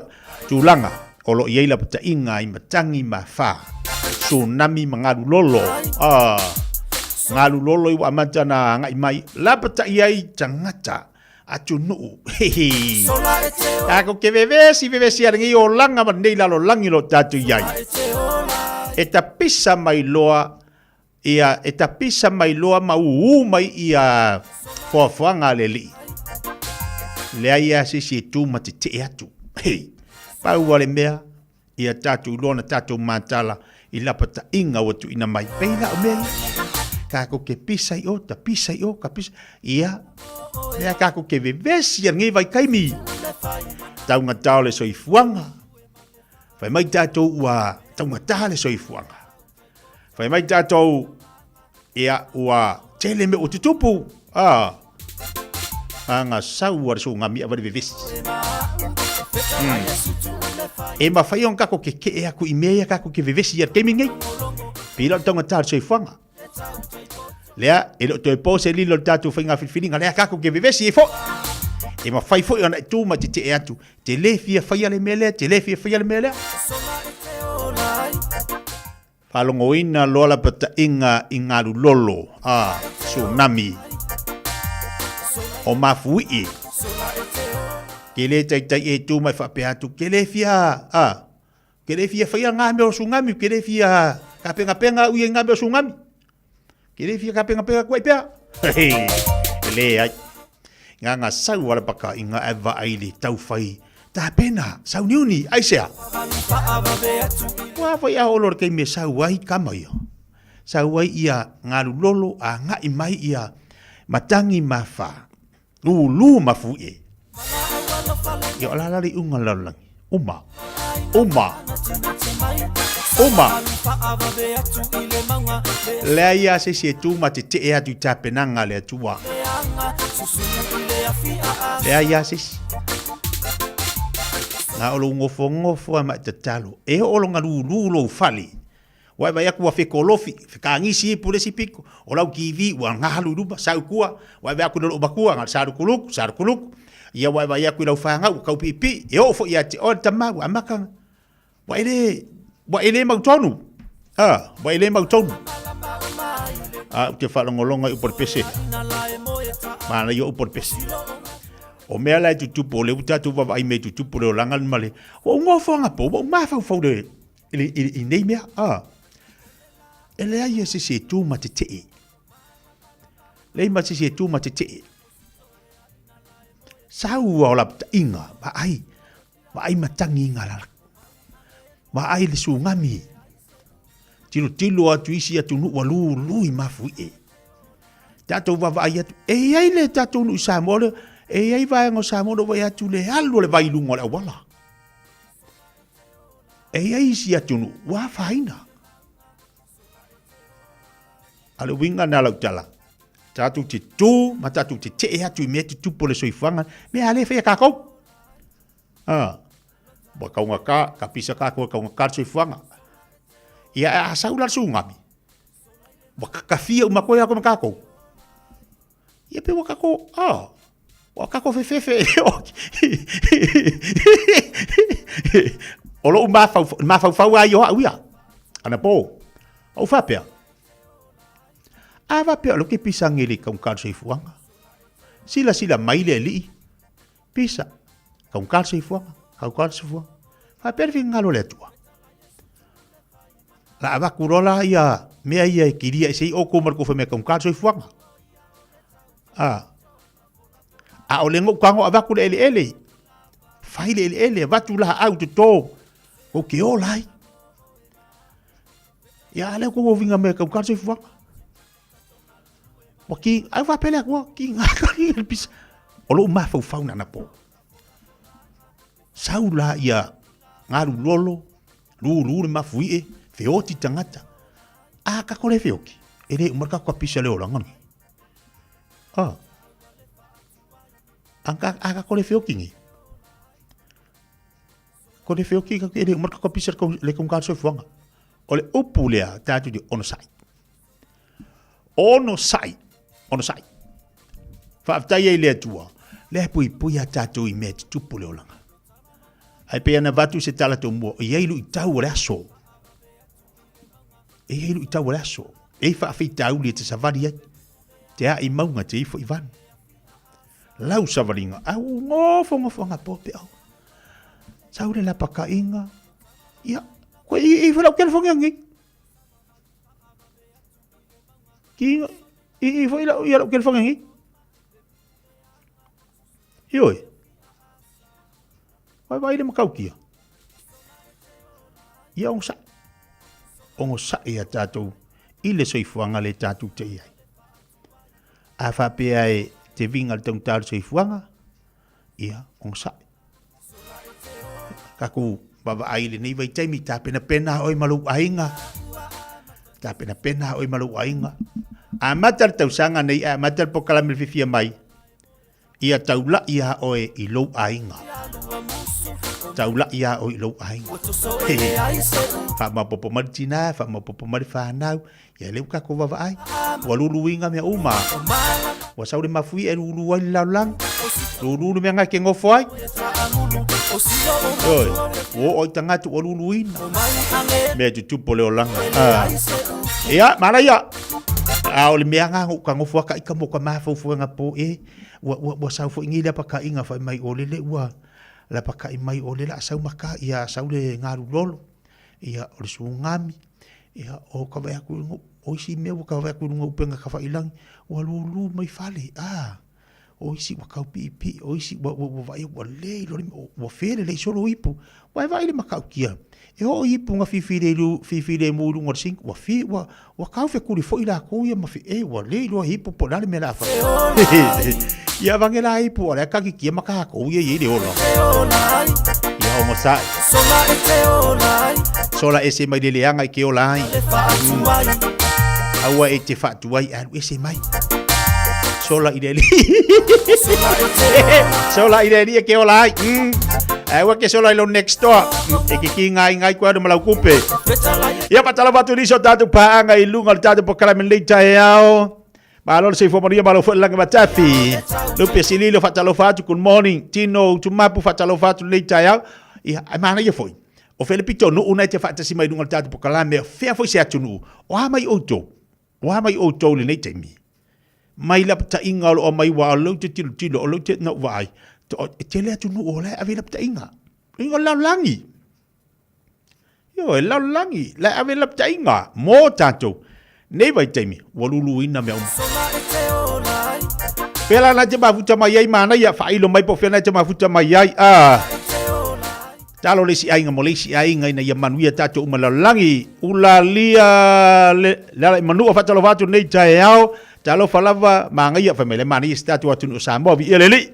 La e manuia le tatu atu no tausanga. Ia kasida kangaka ia kaunga avel sungam. Ia kausanga.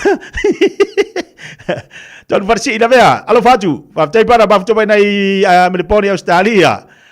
Siu ia tango sunga le pula le tatu Island Style Barbecue, ia malfatu ia Juli fatalo fatu, ia la junga malfatua, malo se fomuria le Taeao.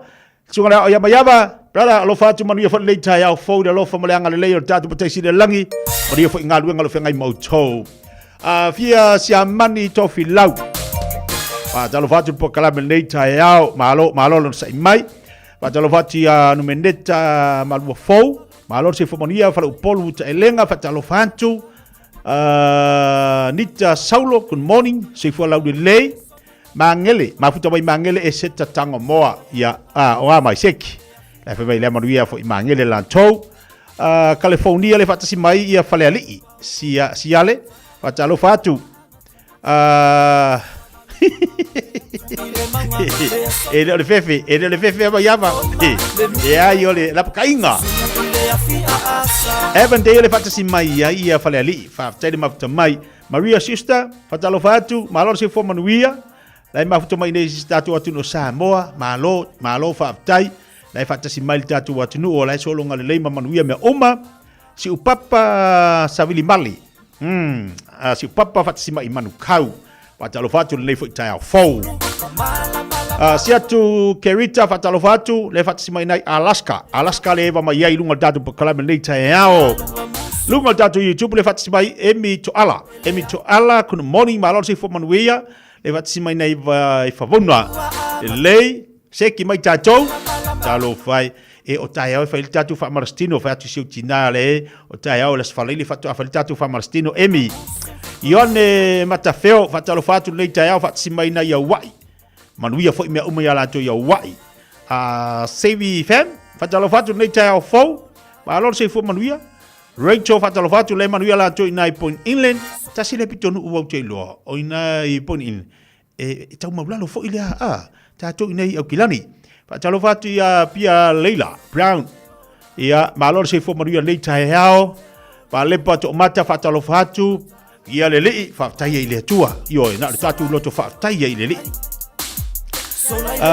Talo fatu se le malu, pio, le malolo ai masi. Senti fatalo fatu, senti Ellesley le fatasi mai ai. O tara fatalo fatu lunga tatu Facebook le fatasi mai ai ia toe tu ia lei. Si atu fatalo fatu si atu le fatasi mai nai Alaska. Si upapa na riri manukau. Atalo fatu ya sia pizza, malo se fo manuia le Taeao. Tariu Meliponi Australia, fatalo fatu. Sala inga aswelu fatalo fatu mai Brisbane Australia, Panama Kanai. Le tuala le fatasi mai nai Tasmania. Tasmania. Kon moni mafutatu nei. Abelu fatalo fatu nei vai ngal Taeao. Malo se fo manuia, malo fo langi ma se bai se fa fianga botato le nei Taeao. Fai le mo yo faiva. Tapi la wati leo tualua sultasi minuta talo tulas folu. Atalo wati Simona ta vita tauti. Alolo se fo Maria, se fo lau de le ya so fo. Molly JUL. Mafuta tu fea. le company o le Field Rapper Limited i Mahanga. Alo fatu wala fingal wenga.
Yo, si fonga Maria sunga DJ Ray pele fa fonga mai inisi dau tato fa Fiafia ngal Taeao.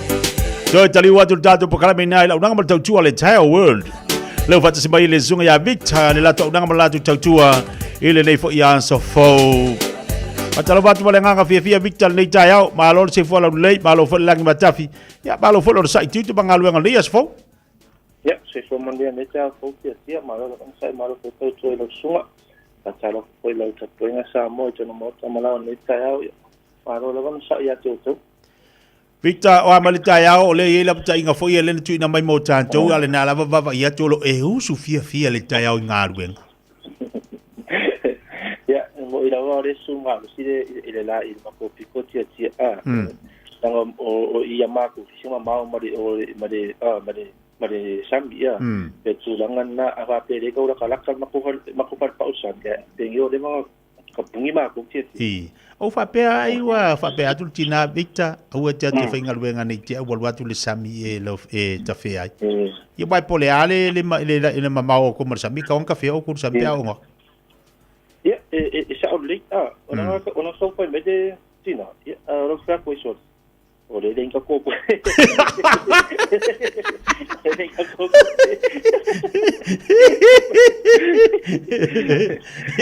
Izale le yar café no serengi ya café no serengi era su era tinga suka la con agua ia dos por con kanga era café no serengi ma café no ngaluenga porque Lei Victor le utato el fatu fito ngaluenga le vai aso la tulanga lo yela una ma tu tatu tai world ya fa tai tia ma no ya ma tu le tato apambo pisini iba tasi de urwa tala toldima ko piso tala mi pa manso su sene to sia ta chulo tabaria mato ya one ngalo Apple Car Tax ya poni chatana ta so palolo wala se pa mo pa pe chulo tabaria mato ma ta fole lo con que si fento vio rosso valutala iba sene one ngalo ko swafa ya mala no me to no ta to sei ya te man malo la ta to abasa ya so ta tasi ya tato le si tato la ya palero sa ile tasi di matolo istama ki go ya fair for service transmission service ya si matolo ta abade se ko ina ke matolo ta abade to ko for willy lo inisi mo lunga tolo inisi tato pali lift lowing no ko pupa traffic attention ile aso na de dosu tala termina matelo aso ava pelo la fa so fente tuna tato tamon tama sani ngata for le pe pelo wo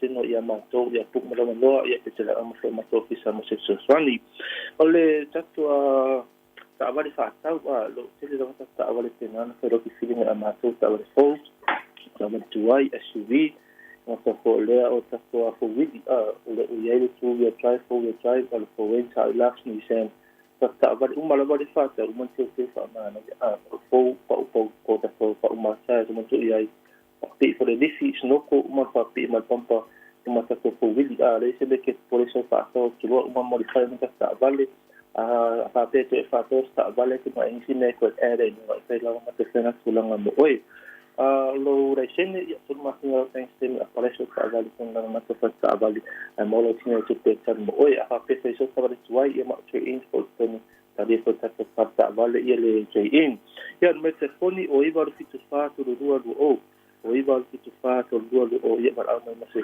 sani ta perpau ta si fitu sul pecho o ta po lo po tuai ko se ki me kio se sai la va ma se sulima e pa le do formal de sulima no fa tena alu no financing con ale do su sala se ida ba ya so pa ma ka ko ta singa to dimba se pena volo mo ma to a fa tene ko a me pa la po sa mo po so po wi po sa mo para bana ta no ko de alo sa mo pena tena venga ma to se so san ya se pena mo ma to ko ta singa to dimba ta va le va sul fo oli fo renta waktu do po sa ma le to mo modify ta va le na o le pe me ya ma ter va se e se la lo su a pela te e ta ta va e te fia ta masta fo le ma to ta va le ye mo ko la va la su ma le ta ta va le ile tasi fitu sul pecho o ta e te va avo fe me le ma se telefoni o iba lu fit tasi to lu to o te fa sai mal ma to no te mo ye te va sai fo mai ma ye fa sai lo dai lo suga Victor Boltato riporti le foi taia moria fai valo flim de yaso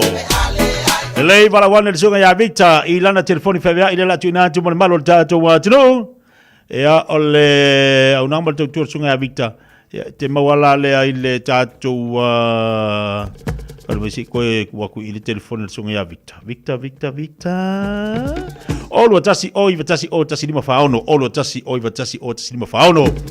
Telefon al tato ofisa te bawa iayo lu fit tasi tolu o lu fit tasi tolu o pol lu fit fa tolu o. Ya telefon mana tolu mfa no so ta ile sunga ya Victor le alo tato watru.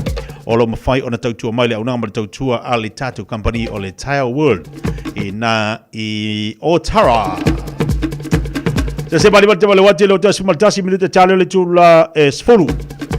O le vas fola tu fa o tatu pakala masani mo tu asinsina ona na yel tatu fata tananga tu e fainei ia masitasi o le tatu atu pe tai o le mfai ona pa mai mo lunga tatu pakala me later yao pa mo la le vas fo le la tu e avatu ile tatu pakala me tu asinsina tu fa wa wai tatu pakala me le ona e yai ia o ava noa o lena tau sa ili mtau tu na imai nei tamawhana o le tatu atunu ia e nai e fuafua fo le taimi mo lantou male aso le alana tau tu na ia tuaia tatu poklame ia ai te lol vas fo la tu fa wa o tatu poklame le amo na ia tatu tamam tina mat tua pe ona ia le fa talo fa mal fa fido tu asin sina o le tatu poklame ma so tainga ma America Samoa nei o la fai ona fa o watu pea i le te ali tula sumatasi o mala tatu telefone ngana Britania fai lo tatu poklame na te ali tula sumatasi ona e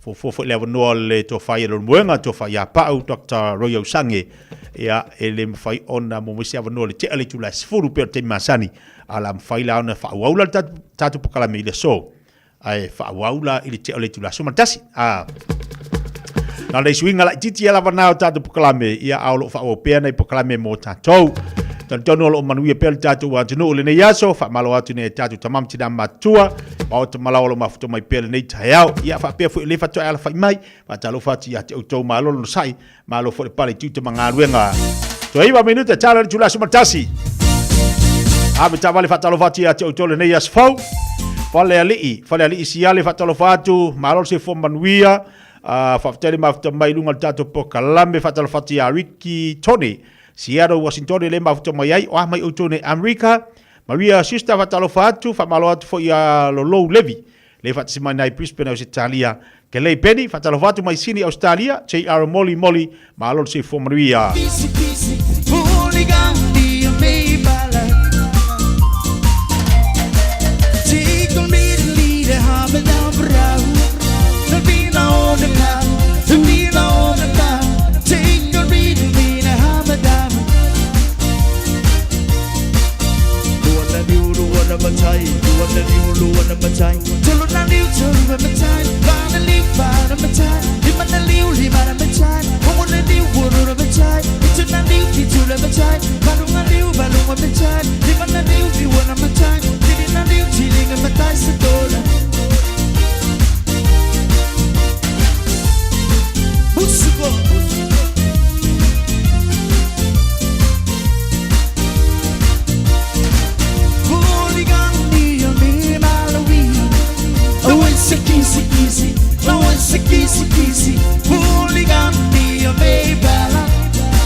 Saka Millikina Gampin, Saka Millikina Gampin, Millikina in the door, the Millikina in the door, there's some more, there's some more, there's some more, there's some more, in the car.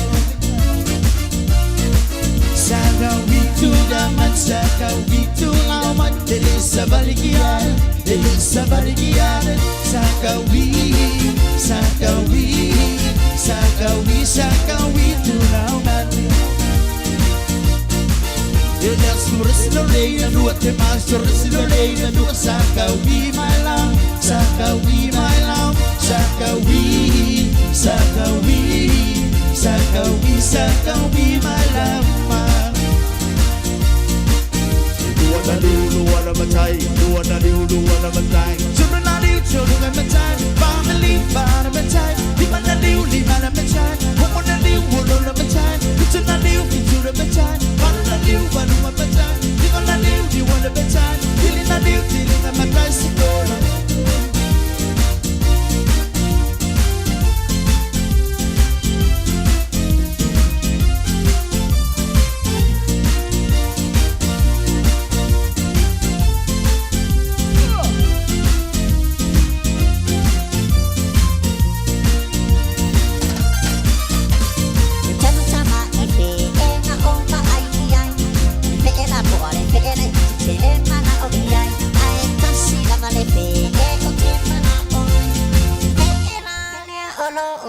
Siva mai Tonta ma ife na ova ai ai le vera po ale vera ti le mana oi ai ai tasi la vale fe o te mana le vera po ale le wasena sena mai ai sa oa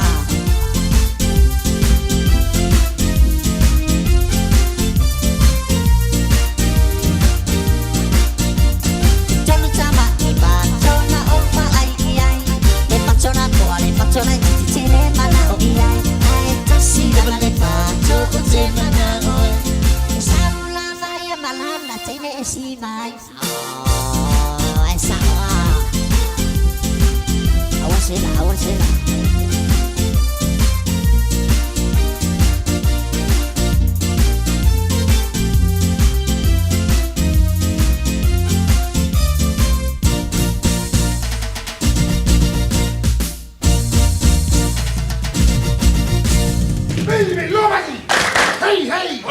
Talofa o au o leilani. Mātou tena nofo whaatasi malo to o lua, le mawha naumana i o mātua. O te pala au i le Healthline pe a whaia langona le tino mai, e se tasi o i mātou. E le ai se totongi o le nei au o nanga, mai mawhai ona o tala no e se tausima i mō fautuanga, tau soifua maloloina, ma whaamatalanga i mea te tau ona whai. O te pala au iai ai le tinga ina seisi o i mātou. E awa noi te mi uma, lua sul whai tu lao le aso, mo aso uma o le vai aso. E maua fo i le fesoasoani mo se whaamatala upu, pe a whai o e fia tala noa i lau lawanga ngana, e lea i fo i se tutongi, ma la au loa le Healthline, i le o walu se lau, ono tasi tasi ono. O e mana o mia ni lau papa anangata, le lei o na tāpena ina, masau nia a wafausanga o maota, maso o se tu ai ngā whale. O le Wood Mart i Penrose, o ai longa lana au nanga, o vaatu ma le 25 tausanga, o lo iai la mātou whaapitoa mo Julai ma au kuso, e ala la mātou finance, e fisoswani i o mana o ngā tau lau papa, e se fululua māsina le interest fee, pe a o vaatu i le 5 awheta la lau whaatau. Mo e kālesia, mātou te toia foina le 5% mai le tau atoa o le whaatau. Mala au mai le telefoni o luatasi, lua whaono, 5 Facilimo Chris Ulberg. Whai mea alofa i a inga maua i Samoa, e ala i whaatauina o se hotel ta alofa voucher. E mawhai o na whaonga ina mo aso ta ua whailonga ina. E pei o aso whanau, whaipoiponga, pe whai malolonga mo ta whawhawa i whaiungo vai aso. Whaatau e oi New Zealand nei, ai piki e lau a inga i Samoa. Tanga i ane i le pacific40.com/hotel. Ma whaatau nei loa. Pe vala au i le o luatasi, o valu tolu tolu, lua lua lua tolu. O luatasi, o valu tolu tolu, lua lua lua tolu.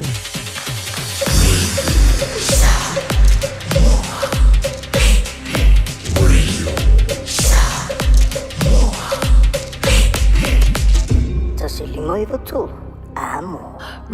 Radio Samoa. Taslima Ivatolu amo.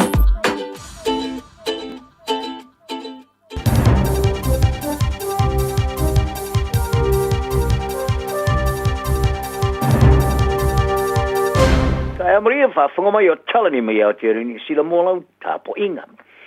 O sa ini ni sila isa whaamtaranga te sia fau mai se tunu e suman whae loailo lātu sauniuni e amana ia se State o Palestina o se la sanga tār whenga i leanga iluma.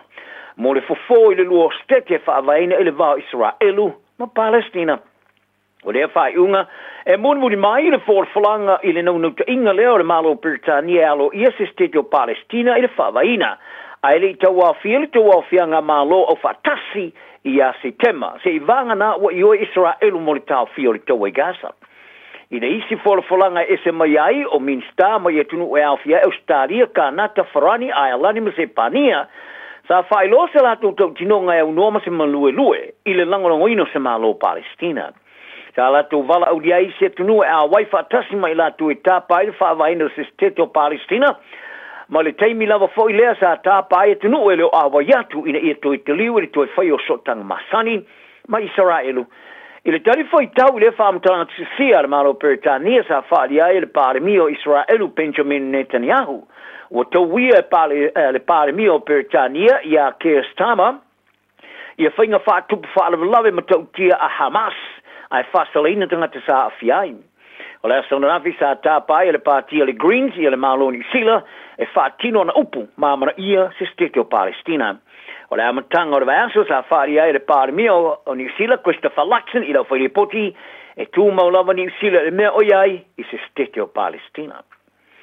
O whai tioer kom sina silo ai ara tau o tangata le whainga malo so whaatasi tū sa malana toi whaatulanga no whainga palota. I le whaalia o se stepule i toa mo whainga whaatia mo kalasi. O le tūla whono e whaasai pāngo tae pālota ma le asu tonu e whaiai le pālota le ma whaiai lava na le stara le ngō le tangata pālota sa pāsia le whaitaunga mua i le salua i le lango mai pātia le National Act ma le New Zealand First. Whaari ere minister o whaamasnonga Paul Goldsmith o le iswinga o le ato e whaatūlanga ato e tūla whono o tuai ma tuuina i le atunu i le vave o le whaitaunga muli o le whainga pālota i le mai ai o le pō e whaatino i le whainga pālota. Sa vave ona whai joina i tua ngai e le tāsanga mo suinga ua leo se whainga whaate mo klasi ma le loia silisa ia maua e le oonga tasi ai mai a te tau tingata. O Dr. Stephen Rainbow sa whiwhia Goldsmith i le tau whai ungo le tu sanga te ruai i le tau whinga komisina sili o ai a te tau tingata wa awa ia tu ne i le whai joina o le tu la whono. Whalia Rainbow e manamia ni usilo na whaia me uma e ma whaia na wha maro si a tili. Ma whaale lea na whainga whaatea mo kalasi, e au whiai ma na whaingo whia mo tanga tauna pālota. A ele o se la ngona whaali o Rainbow i le tāpaina lea, pe o lea se whaalo ngona whaali o Rainbow, i le tāpaina lea o le whainga malo so whaatea se solo ia le tu la whono, as ai whaalia. O le a whaia sana tārsanga tisusia e whoro si ailon te te i le tu la whono, i le teimeo o tuai i le komiti whirwhiria al parmene. O le taitai o lotu kerisiano tu mautua le Gloria Vale Christian Community i West Coast i le motu i sauke, valsun malim tu sanga le matua. O ia tau tino le monio mōlianga in wha o lima mātanga e whaia i teine i tilaiti. O Howard the Temple, sa mō muatu ona te ina le monio mōlianga e lusu man wha sori ngā tu la whono i amiong wha o ngāri i, sa au whia i teine i tilaiti da lai te iwa tau sanga. Hape tai. I le amatanga o le asolo na tolu o na whaamasnonga i le na o le toa tasi le whaamasino i le whaamasnonga whae tūmalo i Greymouth. A sui le tautinonga Temple i le moni o le afone mōrianga. O le mōrianga e au fiai mo mōrianga i lima i le whao lima i winga mātanga, po le indecent assault, lima mōrianga i le whaio ni a mionga mātanga, ma le lua mōrianga i le whao lima. O isi mōrianga sa tolopu. O nei tō tūla whono sa ia whaatino mai i le awhi i salau i visu madvalu i le loafi ma le nufurulua, sa au fia i tēne ti lai ti mai le iwa tau sanga. E o le lua su tau sanga na mātua. Ma ua sai sa ia nei se i auria la su tasi o le masina fō o kuso. Pe a wha amautuina le aso e lau ina i lona whaasalanga. Tala noa i tā poinga o tā ua le tā poinga mamona ele o manino pe o le li missionari Amerika sa tua ia i lona sa waino to mai kia o nga tonga i a me o whaunngari sa whai tonu o la tōla wafale. o William James Purdy sa molia fa amasnonga Utah ya Amerika ila se fumole ono yula molia ngai so tanga mani ya mionga sa faia itama tos fumole fa ifa fo ese ma Amerika fa ria matanga ruengo fa amasnonga United States ifa mo mongan fa amasnonga sa fa iloi o Purdy sa malanga li taulanga o tonga inu kolofa li loaf sa marfitu mo le tasel to sanga ona misiona li tapo inga le kalesia Yesu Keriso le opa ia o aso inga tai o lea tama ilus futo sanga i lea taimi sa tua ia ilona turi o ni tamtal vo ilona taimi lea e kalesia ai le toi te liu i Amerika sa fa ilo ai nei fa mo mongan fa masnonga sa toi te liu Purdy tonga i loaf sa mariva ma faia onga ilea onga inu kolofa le sa ia fa tawa na mo sa wai na ise numero tama onga ia mionga fa ungari ile te rotu sanga o nisio tama sa la tu no fo fa tasilon falin sa tua ia ilo foi no Purdy o mea lofa i tama onga e au fia ki vaisi mo so te inga fa ona pone ma sa fia i interneti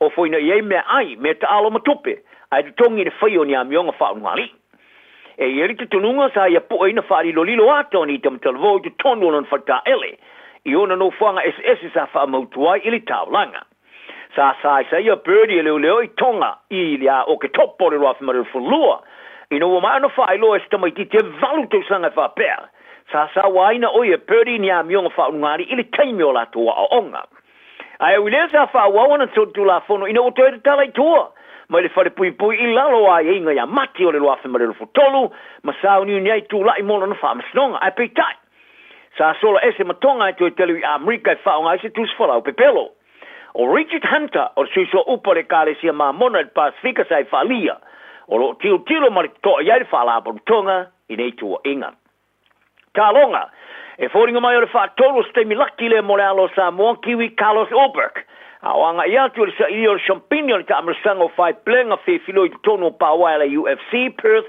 Australia o le tama fusu fe filo yo au kilani o le fa tu ia le ta amsang tele le UFC Perth i le lafta winga malitama sa ia luina le champignon langi Dominic Reyes se la fusu anga e fa alua na fa mautuina fa ia e fa alua fo na solo ia e be ona ti e de valu fusu anga so e no ma se fa ina te rumaila na fa ina la vaitasi i lana ulu ai fusu anga mo la va le UFC o Olberg o tawia lana ulu ai fusu anga tu malitama o la ala fusu ele fo le talonga o le fusu anga mun muli Olberg sa fitawia i mal champini mo le rangi ma fa ia Jan Blagowicz le sa manu malo ai ilon tona i Britania o le manu malo sa va ele si tion tulanga tolu fa tulanga no le rangi la upanga ma fa ya Ries o lo tulanga valu o sui mo le Blacks manu sa moli pa so poanga o to te liumba i ne te alo ni sile se fa te inga le to te alo ai le ta morsanga o lo ka pifa i tu malo le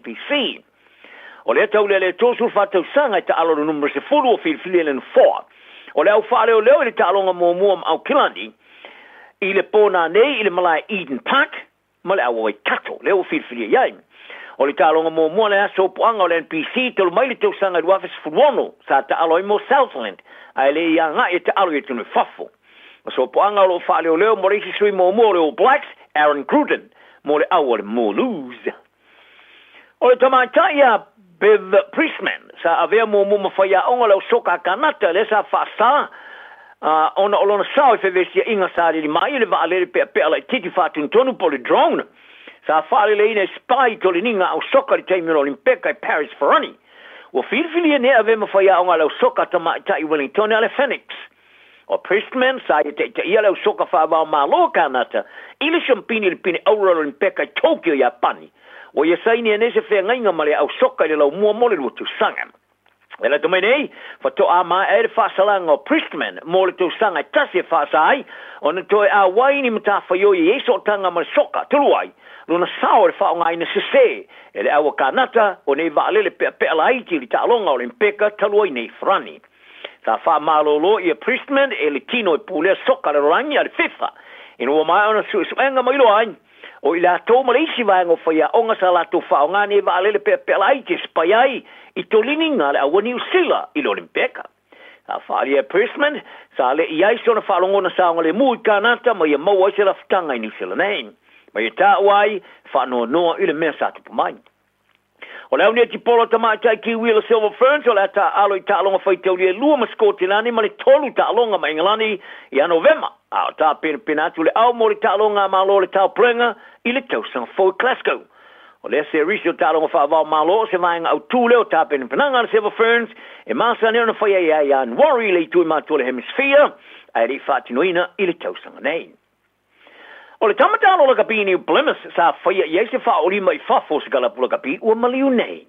O Daniel na neko e tosu whiktau sanga sa tui le ulu I se tūlanga e pera wharia I leo leo o se oso whainga sa whaia iau no man wha oso soina. E whafo le kalapa le tiu kapa I le mga alo Clastone I le pola stonai. Ma ua mori ai nei wha mai senga kalapu le aingo le tama e peona tūsi ai lungo a walaf so tainga lau tele. E o mai ananafi le whailoina leo I le ngō le umriu. A sa la tō whali o le tamasa fia sa whaorima o whano le ola I le whale mai I le Taeao ananafi. A sa ria putia fo o se tama e lusulu te usanga o mori e le whaorima masani man wha moe. O le atula I lumo le whamasnonga wha tumalo I New Plymouth I le aso lusu tasio o kuso. A beitai. Sa ria putia le lominga ale the post o ta wai. O le tamasa whaia le aus whainga o Daytona Thompson. Sa e tau tino le monio mōrianga o toe whai e eis toe teu teunga le whaorima I le amtanga o le vaso nei. Tala nao nei aso, manuia le tunu. Malo soifua, o le si fufonga Samoa, Radio Samoa, ta silima I vatolu a mo. Se kia Radio Samoa.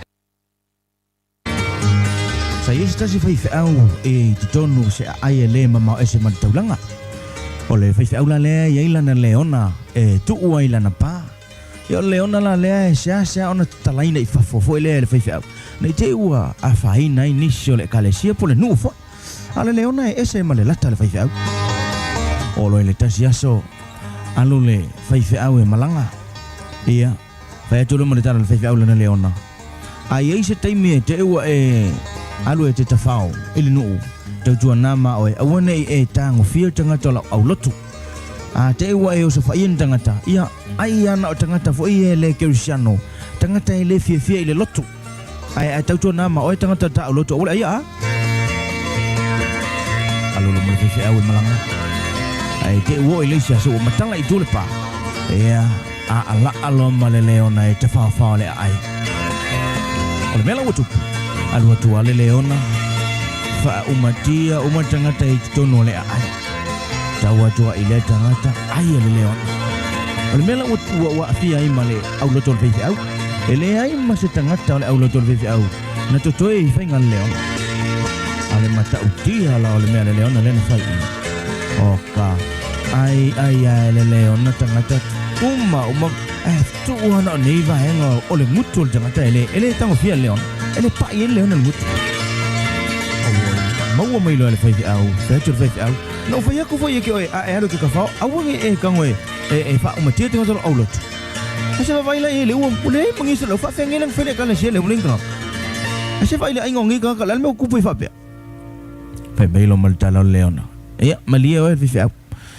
Au tangoana e whai mai ai ana o tangata le keusiano, ai tu tangata keusiano.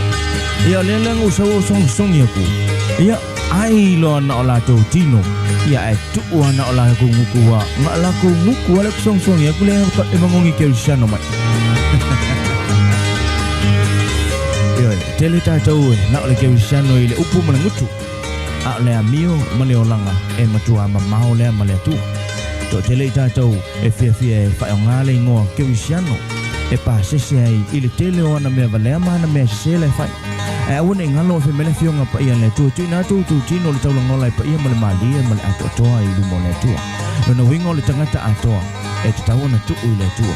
E awane o tātou tapua I le tua tau o tātou mutu. Pe ona fai mai le upo le fionga le tua. Ua whaalata lata mai le nei no ia tau I o lātou la mutu a o lātou loto ua mamao lea mai a tau. Ia le fai mai le upo Yesu. E lea sao atu le malo langi I lātou uma ia fai mai leli I. Na ole na te whaia le whingalo o la utama o I langa. Wa ai oe ke o ai oe leonga.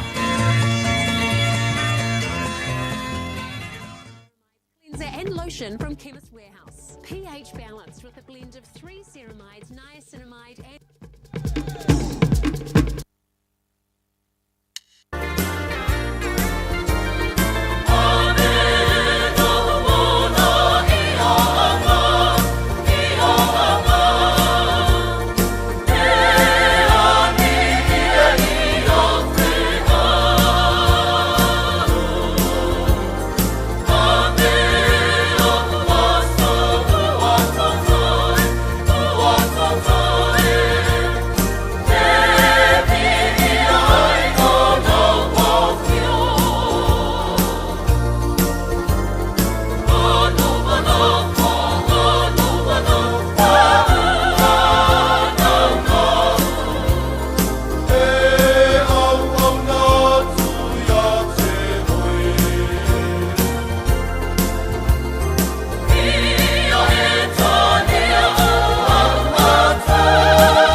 Tātou tala I vai whanua lon te whasalawina le whai Taeao I le tautua manaunanga le pionga ia seuli Malu manai tātou tala pupu o le whaamalasi au ia te oile nei Taeao e le ona le upu ma le ngutu ma le amio ia o le upu ma le ngutu ma le amio kaunga whai ia ngolo tino le taulanga ola e me whai mataulanga I lumo le li ia wai nale maa ngai o ngi whaamalasi au mo o kākou alua kwa li leo ngā ai ia vai oi mau si leo ngi yaso ai ali leo ngai whelo ia I au kafa aku la lama o ngi yaso ngari o ngake le kama whai le pe ki lo soifua ma whao soso ia ke oe kau kua ngala leo ngā ngi ke wai fiaru lo ai kalo fa ya kako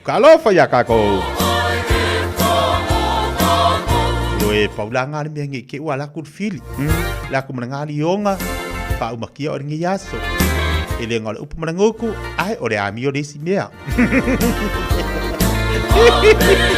wa mai o le Taeao de sungami ale la pakai mai kako ela fa ya mai kau ka pa ka par sungami vai vai au ka falu fali ele le ya le la ka penga o umanga kua lea lugi ngola ukala fo ilea wa kau mangi le sunga ko e kau ka ma fo ilea pe a unga ka penga ko inga malo makua yo se mea e ha onga ngaki la ko inga e umalo sa ka ko a ora kinga e fai mali ang ka penganga ia faka inga la do a ka penga o le loko ke vai e umanga ka penga ko inga sa ungir ko inga o sor ka vale ko sa fa ko ruak a la fai mali le lo makua eleva vave ia ro wikar ko inga mai ia maka ko uma kama ai longa ise kama ide o ia ide ko inga kulanga ia lo ruai ka ku marka mala ku fa mai o ka kwa leva o nga ke unga la ka fa a ka fi mali di wa so o ka koe mankuanga lo upore kusi foi e fa atu salitina e ta pena fa fine to anga lo winga la o fole mo ka ma fo soi fuanga ka penganga ka kaunga ia e ta ua ri tina a fa pela ka penga e le lotu ta pena o se fa i se vala aulia yo umar ko inga malu makua por tamam tina ia si kai le ko inga mari umasau ni fia punga ka vale lo a ortina le fa tu sai le tala fa mai e fa tu sai na I ta penanga e ta pena fa fine to anga lo ngala ka penga kinga oka penga ngere mea ya su ia o ke ka pe alu sa ngi malu maku ke lu se mea o ke mai ka or ko inga o ngosai la ngale fa mai fa tu sai na le ta penanga o se mea fa tu sai le tina e ta pena ma ea ta pena nga ka penga fu ile le ma e ale le lava saungia le se me fa le ton e se le o se kinga e fa penga ngi kai o e ala marka ya o ka penga ma e a saungi ngi le o si anga fa ngau si o ko ru ka penga le pe o ke marko inga ka penga le ko mor kinga le ya o kinga fa nga le fa mai ya la ka fa mai ya la wala ai ka penga ka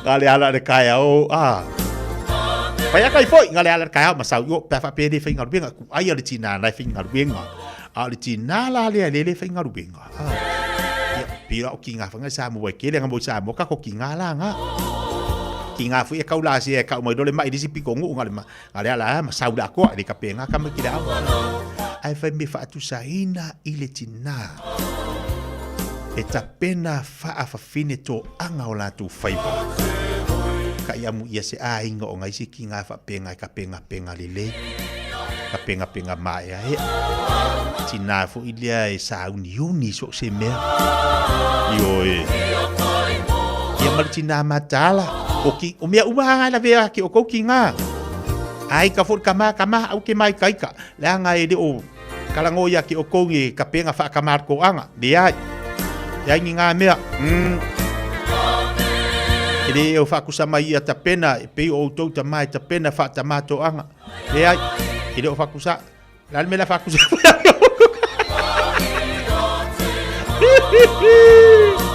Dai pela wati 2 minuto tele tu la se fulu. Ai fai mali. O foi que a lua kurungo penga ka failangi e fisi e hu fa pelo maru e. Ka va vai ku foi ngi me ku kupo mai. Kape. Alangi ka penga fa finge ko anga me anga e fai. Baba ese me ai ra ko nga lua ko e alu e finga ruenga ai ku nga. Di ola nga man ngi tui fuanga. 2 tele tu la se fulu. Pa malo tu la nga lua nei foi eso.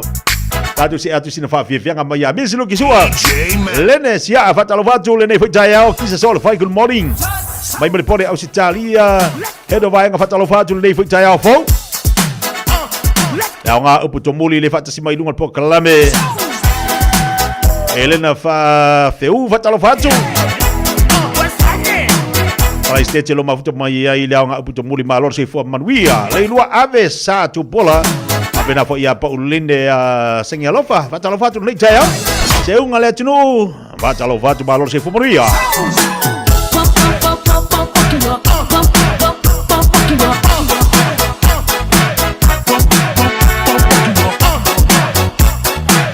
lungo dato YouTube le fatasi mai ia ele kepu fatasi mai nai kala stete balor se fumoria la fa ele fenica talofa lapa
E ai se isi o le tau a inga e whaapea sona leo.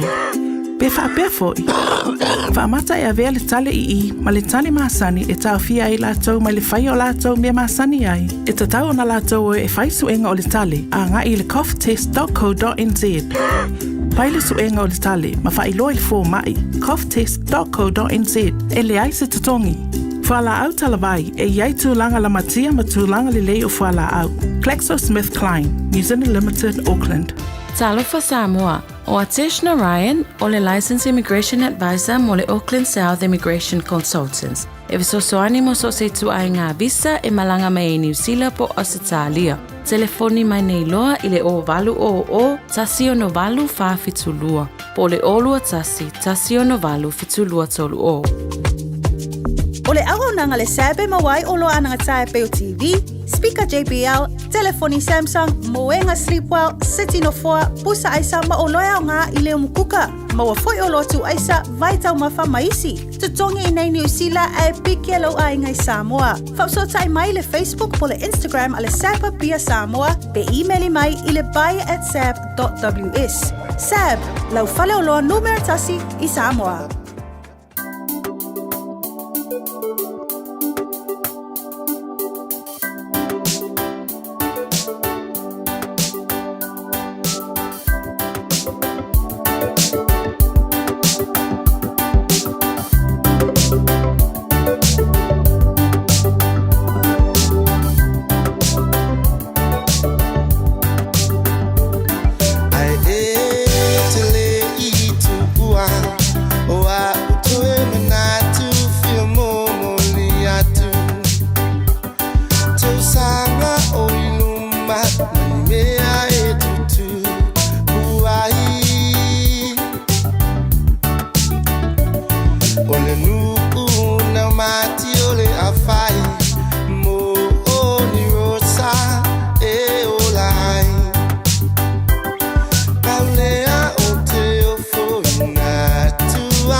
La o tau luas fulu mili tona tā leo leitu lai se fulu malatasi lunga le tau tua ia bala unanga fa upele na radio Samoa mpoka la Fiafia mai mo tātou le nei Taeao tala fore ngana Britannia tala tula se fulu malatasi down nei lipo tia mai Samoa tolu ilantou ia ua mai maua soifua mai maua latu soifua o tolu ilantou o mali liu ile fa mai o le tenki fiva talo fai o se tala fa no le ilo langona o le mai mau o soifua o nei whanau i le nei whama.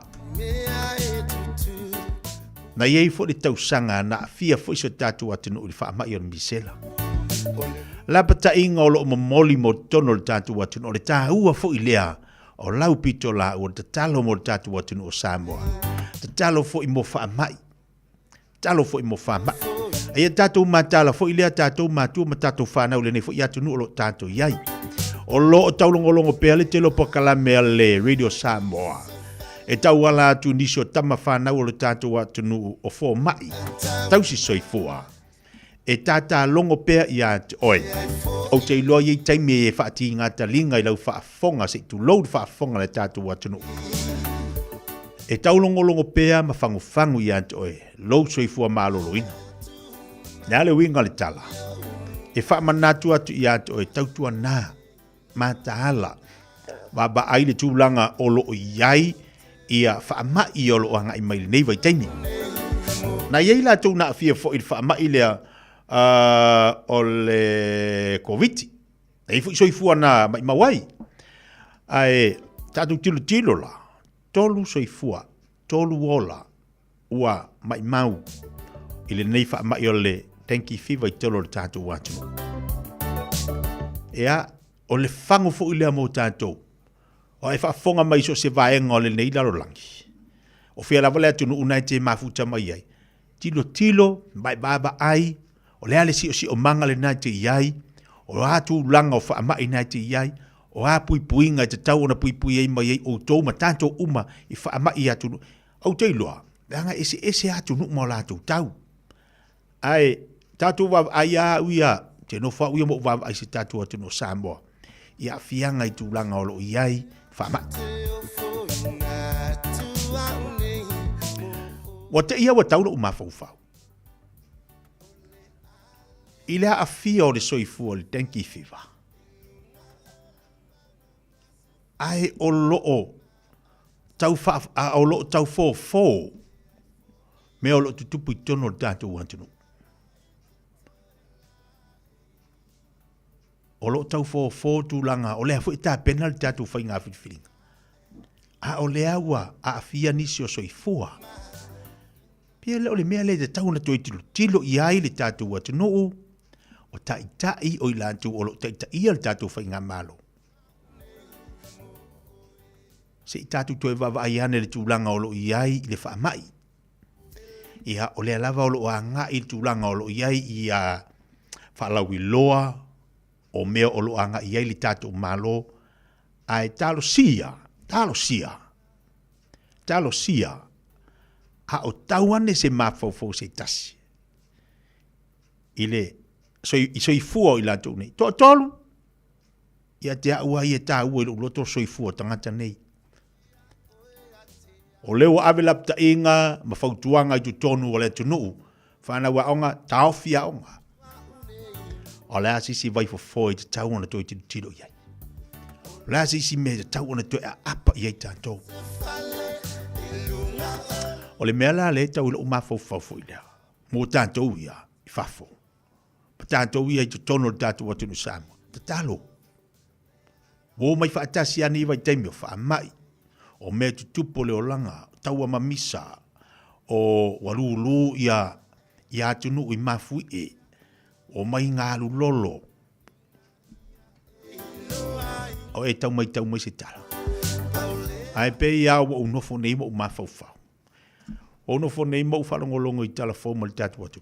Ta sile o whapopo. Tolu i lantou. Talo whai. E le eise manatu o le taimile nei. Ai ua mai maule soifu. Whaamai.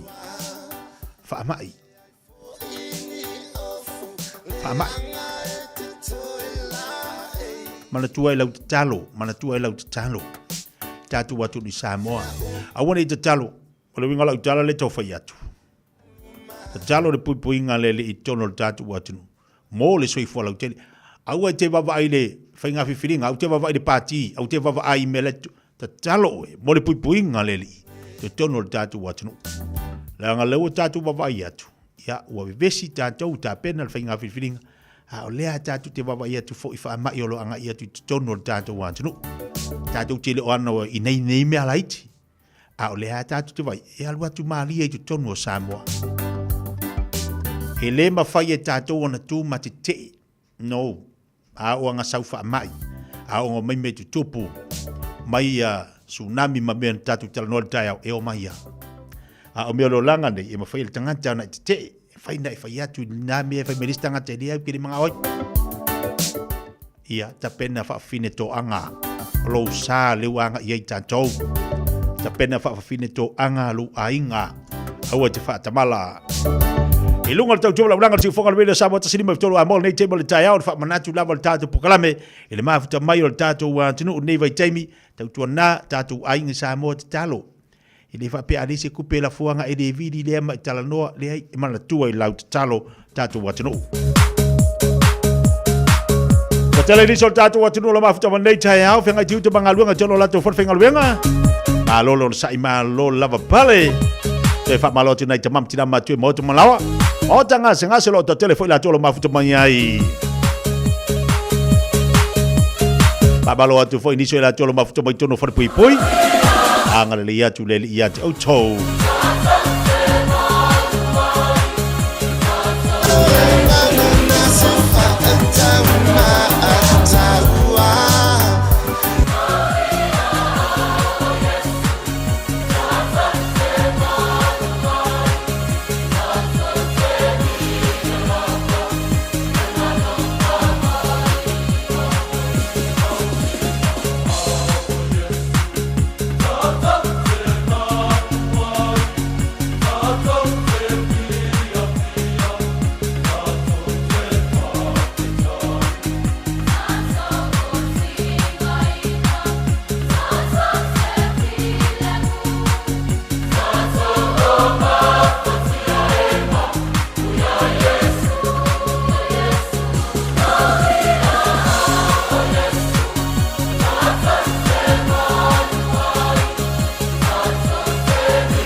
ekeika ai sauka sisiva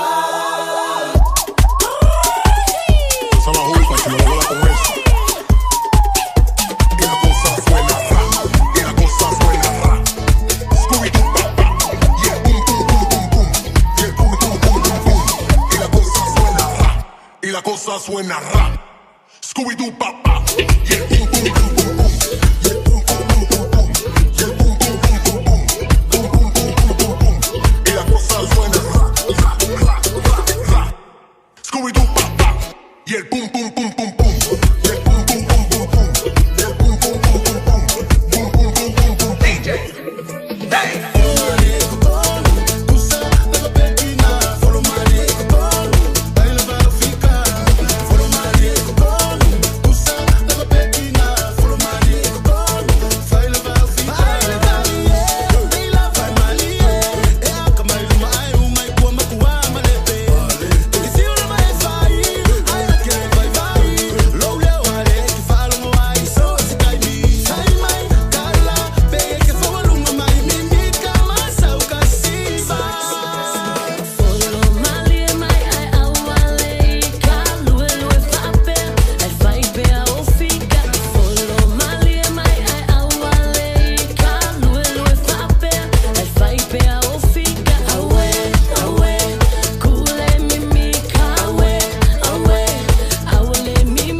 Ia le ngā le whautuanga e wati a Mr. Whangupau mo tātou umalawa tā pena lau pālota. Aso muli le nei o nei masina. Io e aso muli le nei masina. Au kuso Taeao. Tā pena le whainga whiwhilinga le tātou wātino o. Tangi pēr le pumate ia te oe le nei aso maaso uma. Mai lau whainga whiwhilinga. E whai mai Mr. Whangupau.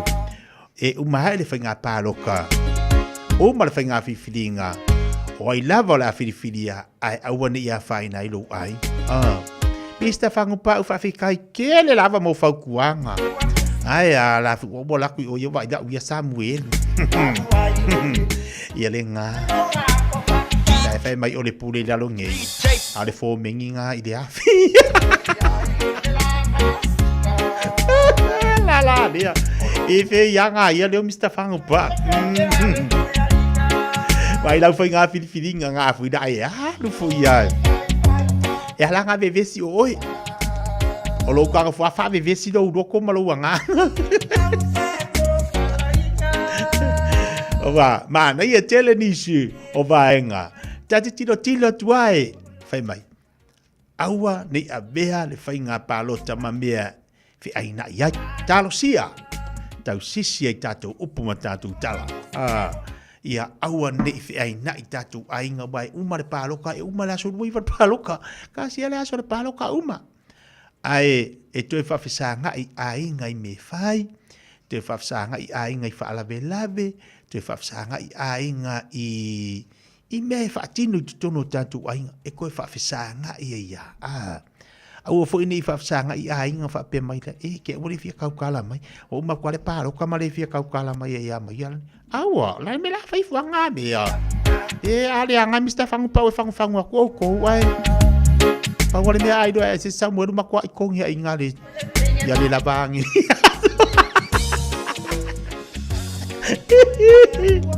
Matalo vatu tua whirea sulu. Ele se kau momori whadere ia ngā upa sulu. Matalo vatu sukal whawhenga ia se malwhatua po mane. Ia maltatu vai le po life le ono pase lau na Alexander o Tara. Awari ngalo tatu supo le fefena nei na le Malu se fulu. Lua valu numero lua se fulu ma le valu o le Love Grove na i o Tara le anga i tua le palataiso. O inana ye le tatu fale na fel tatu a sumpo le fefena nei le tu lai ono. Wai vai na le manga ia.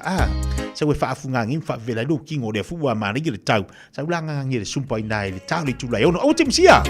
Au mo lo matua ina wa nai mana yo nai ma fana. Ia ma mai masiau fa ngau. Ai sumpa nga nge nga. A ko ke mo Samuel ko ngor sumpa nga. Ma ko o me yala. Awala timsia tatu fa Fiafia nga na le Fiafia le tatu sumpa na le Fiafia na nei. Ta le tu lai ono.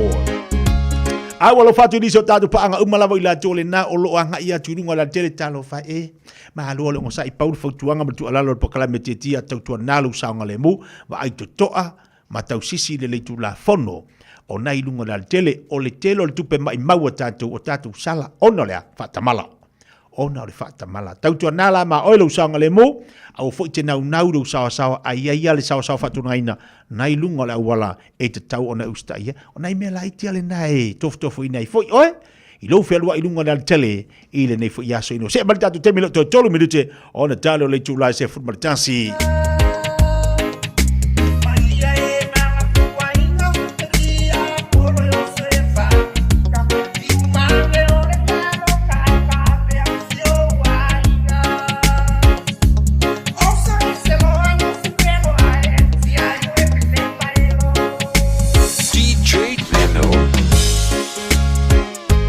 Ia patalo fati ati la to uma nai tamama nai tinama I la to lo fafonga mai le tatu pokalami na tatu vai ale hepo life ina I Otara. Ia sungal fafenga ia tawa life after tele la sungal fafenga tawa life mal fatua pasta Isaiah talo fa. Ma lo se fo por ia de Taeao fo.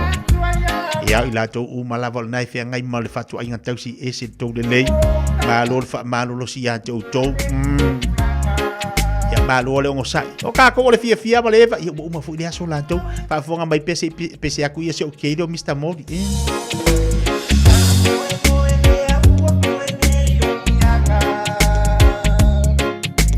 Vai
Talo whaatai Mr. Whangupau. Ia ngo sa mai ngā Mr. So i se ka kala fu whapirkai. Ia so ko ni wa kwai dia marenga nga whaaluaro so ki fo. Ia whapamoli. Na todo le jula suma dansi. Radio Samoa Tasilima Ivatolu Amo Radio Samoa Tasilima Ivatolu Amo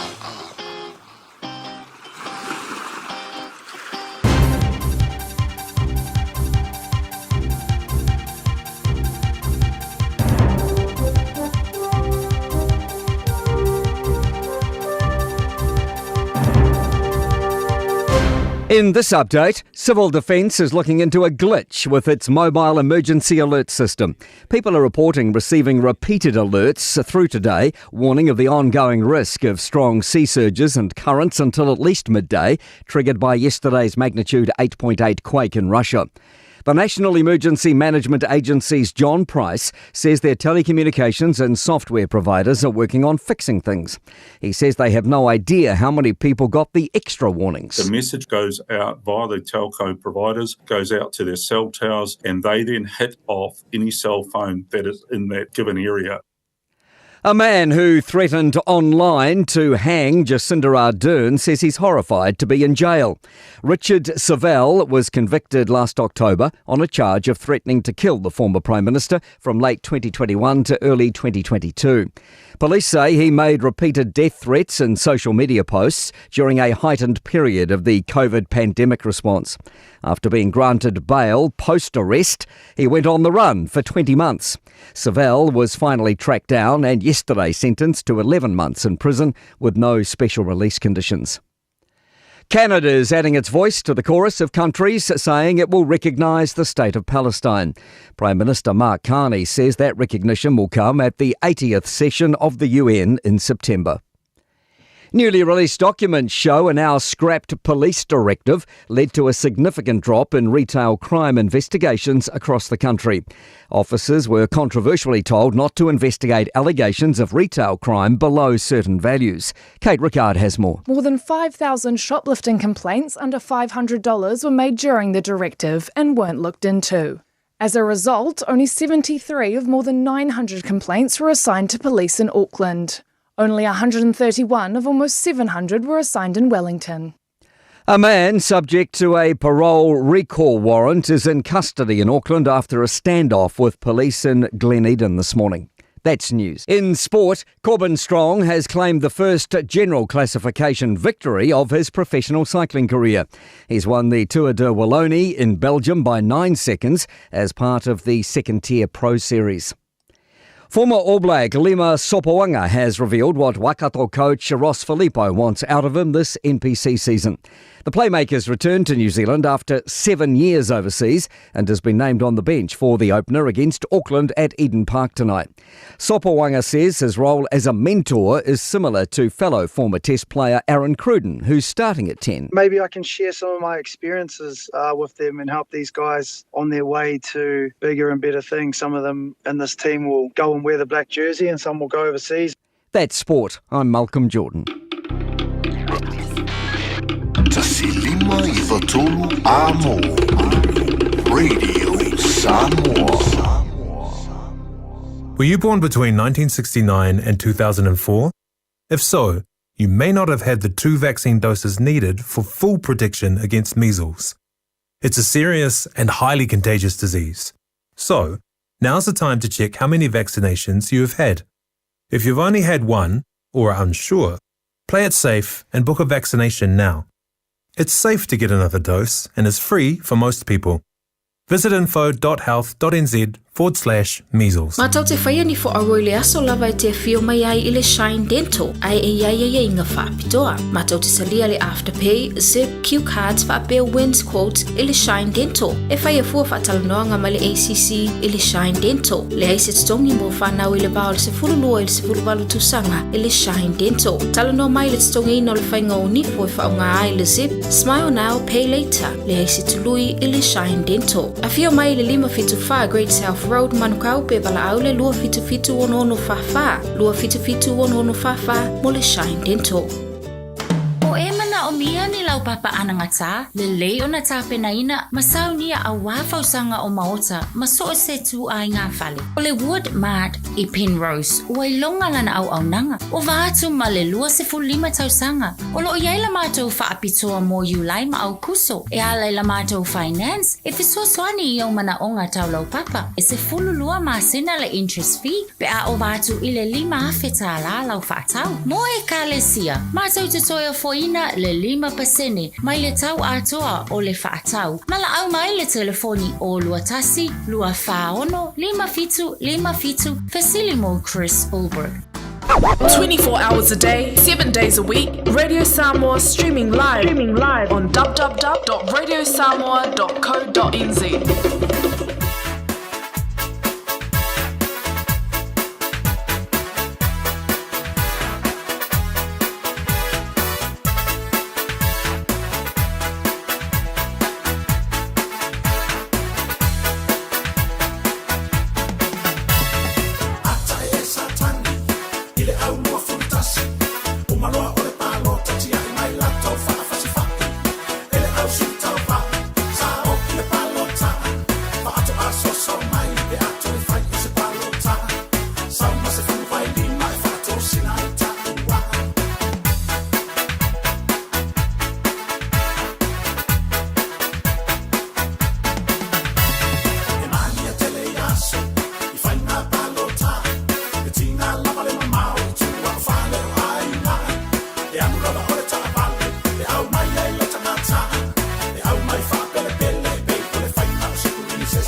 Pa Fiafia ka sunga ya misi luki sua pera ye tato musical nei Taeao. Pa mai tua le tato po kala menai le tato telefone ngala Britania. Ya tari fol tato so ta inga ma miksa mo pe on tu ina mai le nei taimio le Taeao le tula suma tasif so ta inga ma le to faya lo menga to faya pa u lo yau sange. Ya mo tato po kala menai masana la tu sfolu ono le tuangia fo yo lo yai. Ya tari atu le tato po kala menai Taeao. Ya wal fa fonga tato atu ni lisio vaenga. E tau ona e Fiafia.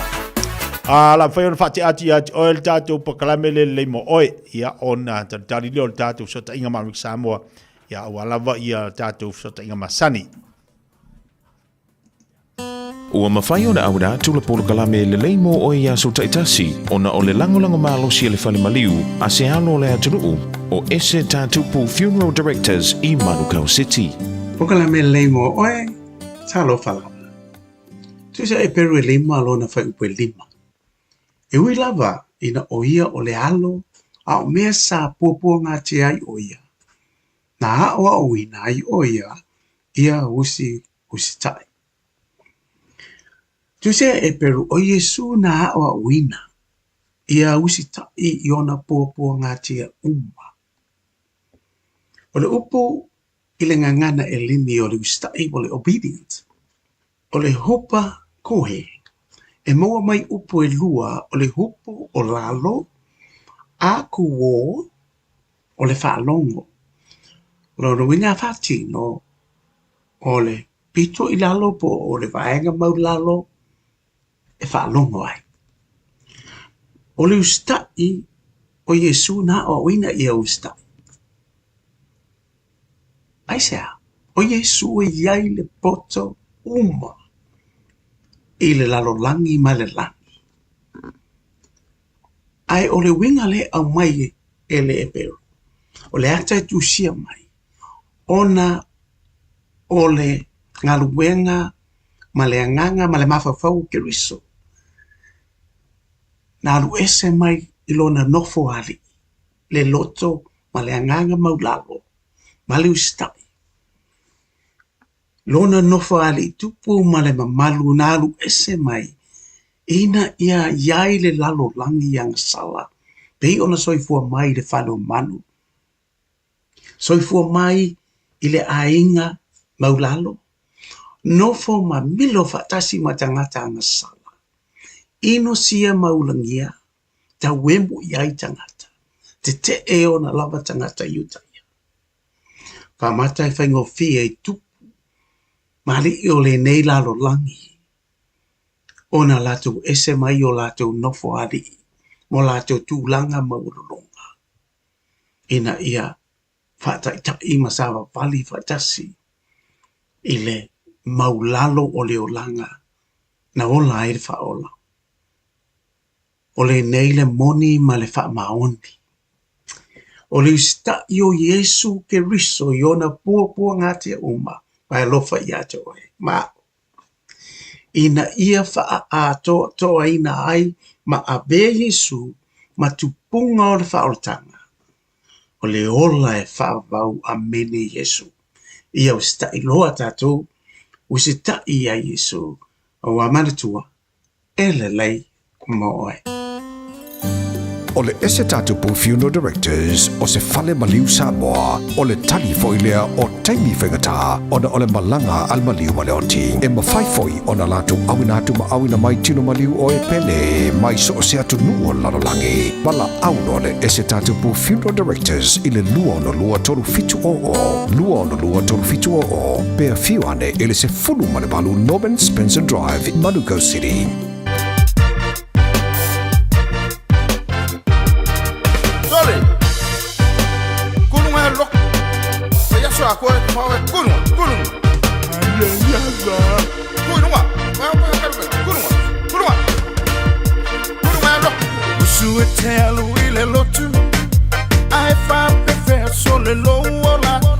Fiafia tuna na umale sala watini ya leo la fa apala pala so tita watu se ito e bana tuna tu suete alu ile lotu ai fa pe fe so le lo la wa fiafia tuna na umale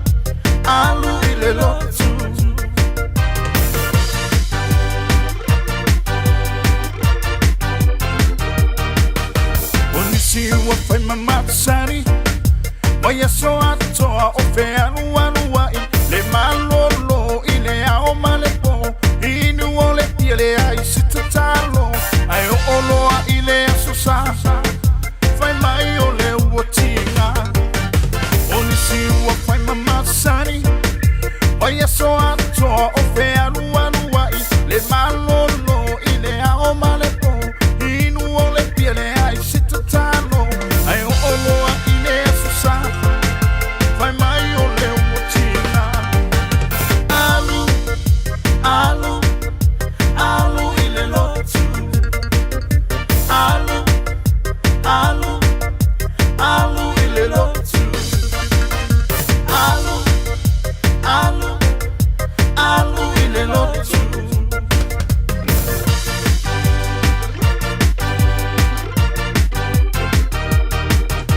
onisi ua faa mai Sao ngā tupe ua whai so o mai So ina o le lotu i le tele o me whai E musu e ngaru e fiafia i me e ai A o le wha tua O ngaru e ngai loa na mai O nisi ua wha mai I sao ngā tupe ua whai so o mai So ina o le lotu i le tele o me e whai Musu e ngaru e fiafia i me e ai A o le wha tua O ngaru e ngai loa na mai Sole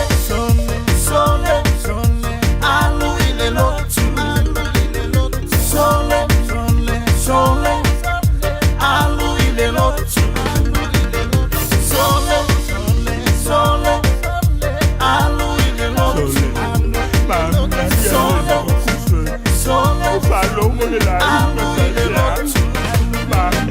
Le nā le whaamaris au nā mō tāntou toa anga le lotu tāntou toa anga I mawhitanga te talu tāntou. Whamai toa le pokalame le mo oipa ne whaafonga me le nei teima le Taeao whaata whiti fo inao le tātu tautua ma le unanga le sunga le whaafengainga ia so lia rolonga i o sua moli atu se whaamaris au mō tāntou le nei aso whengai tuta ma ngā ruenga i o le whaamalo lava le onsai ngā ruenga pi o na whaatautaia I le nei fo I awa oli.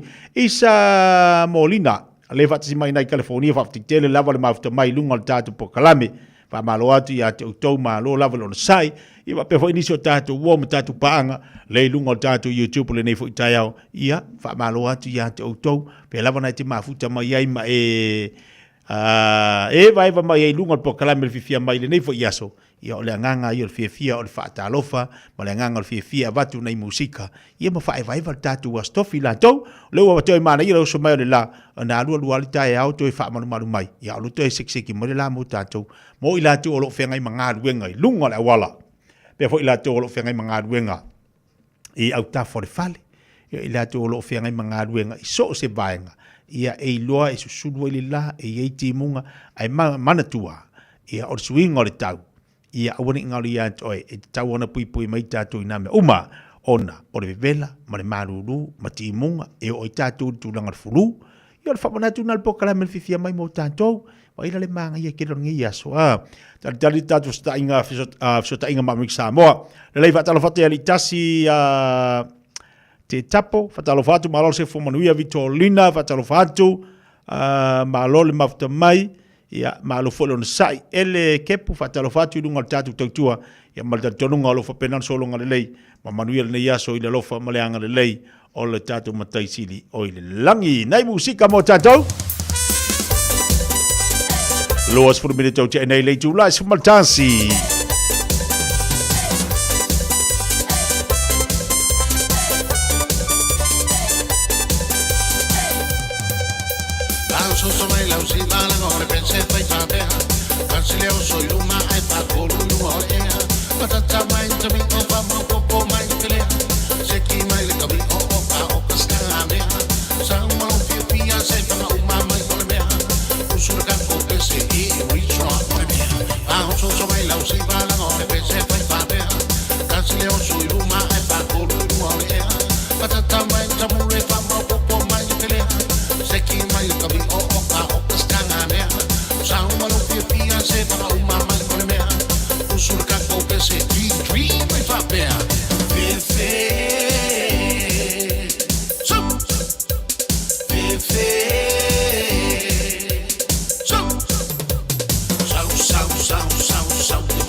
Ya le fa balu atu fa fo mbali tatu wa tinu no le se e mai sa le to fa lo mwenga mo tantou le to fa ya pa uloi Dr. Rio sangi lungal tatu tautua ya ono tatu taimi tatu tulu tatu taimi na ia mai ae ya a wala va fo se vai nga tau tatu fa so ai ma le to fa ya lo mwenga le taimi o le Taeao mana tu le ola se sa ola mo tatu pokala mi Samoa ya i Amerika Samoa le fa tasi mai ia le to fa ya lo mwenga mo tantou le nei Taeao nga Fiafia fatalo fatu lo mwenga malo se fo moria nei fo Taeao fo ma nei so matongo fie malo le se fo maua tia fa pe fo ia lo tatu tunu i Fiafia o le lololangi o lo to we empapa awai ia malo se fo ni Taeao fa ftai le tua ia o to mo fo i le langi le lei Amerika Samoa e ui ina watoa ia le vai aso ia o faale tonu ia le tūlanga o le tau.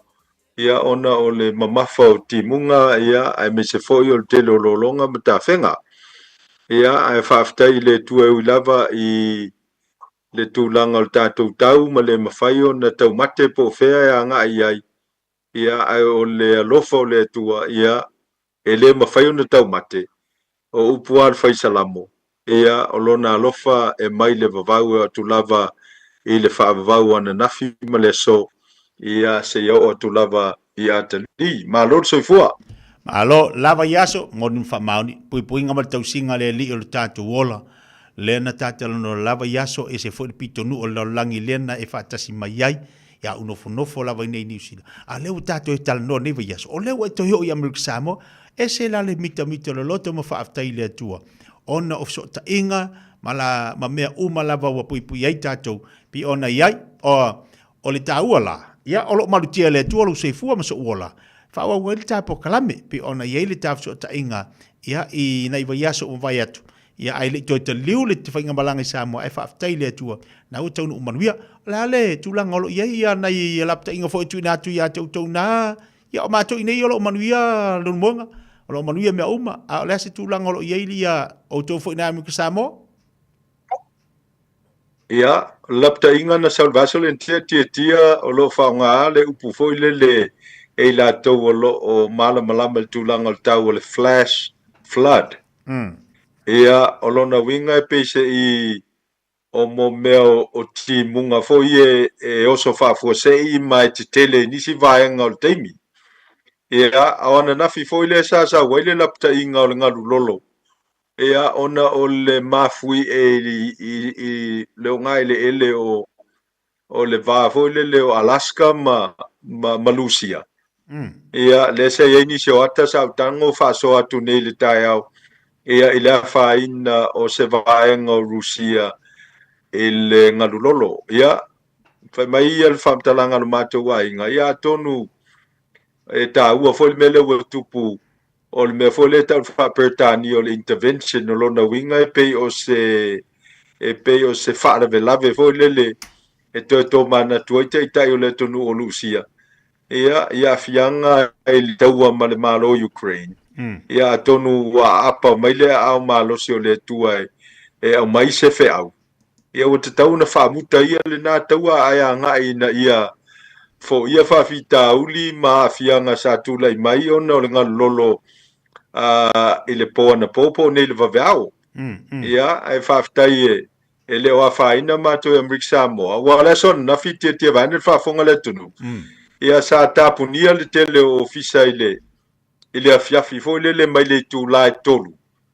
ia e tau mai le po ana po ma le mafai ai ona faataunuina le tele o tau afianga faatasi ma mafutaga ona o le laputaʻiga o le galulolo e ono oo mai Amerika Samoa ia faafetai la leʻi oo mai i Amerika Samoa ia mai o loo malu puipuia le soifua o nai o tatou tagata i tamā ma tinā ia e mese foʻi le lalovaoa ia ao nai fanau sa ui Samoa i laso ona nafi ia sa mai tauina foi le loulouā o le tau i le asogafua ia asolua ia mananafi ia atonu ualagi lelei ia ua e foliga mai ona o le vao Amerika Samoa ma Samoa e fitusfulu ono maila le vā ia o lona uiga afai e timuga ia Samoa ia mautino foi e timuga Amerika Samoa e oe pe faigofia lava ona taumate le tau i le isi atonu i le vao Samoa na lua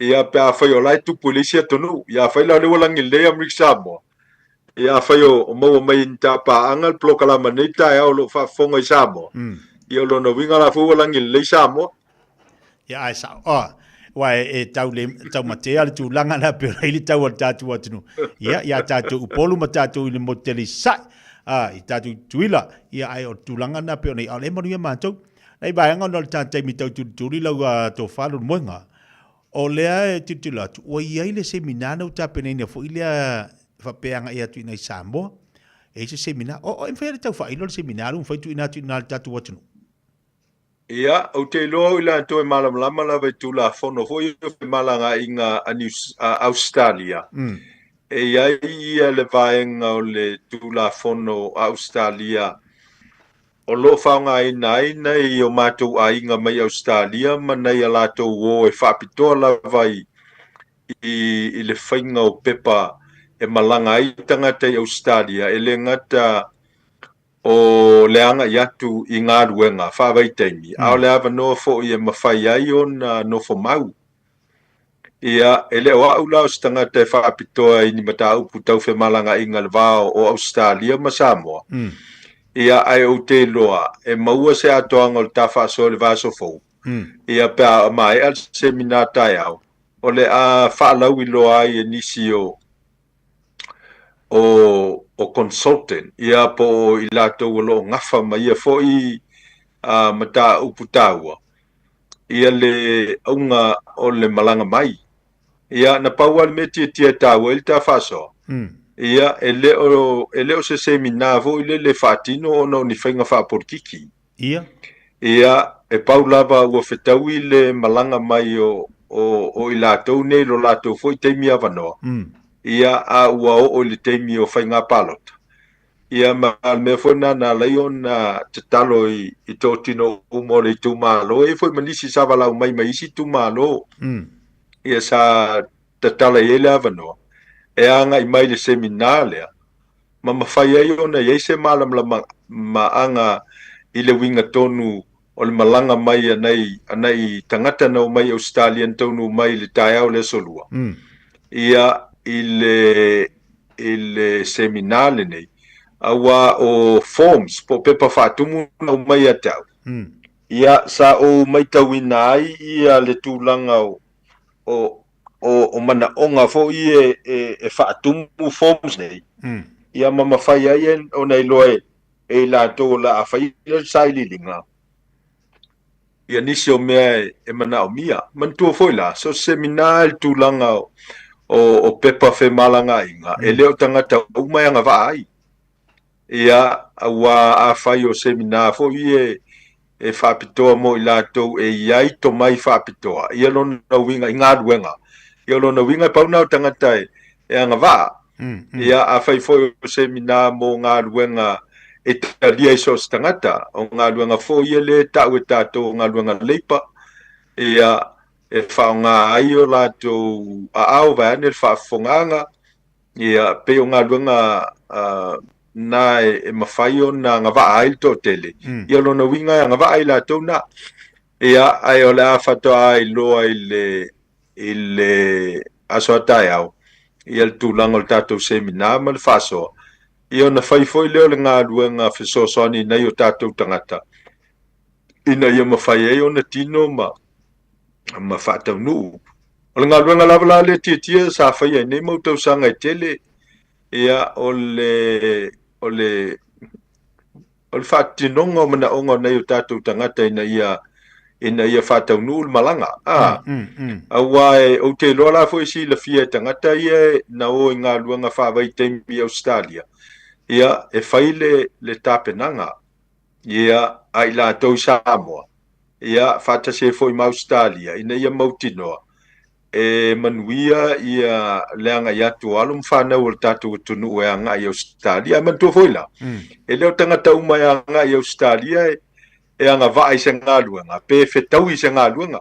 Awa whai o tangata lea lua tu I Samoa e masani le mele o le moe. E fio tau whafangu e usu.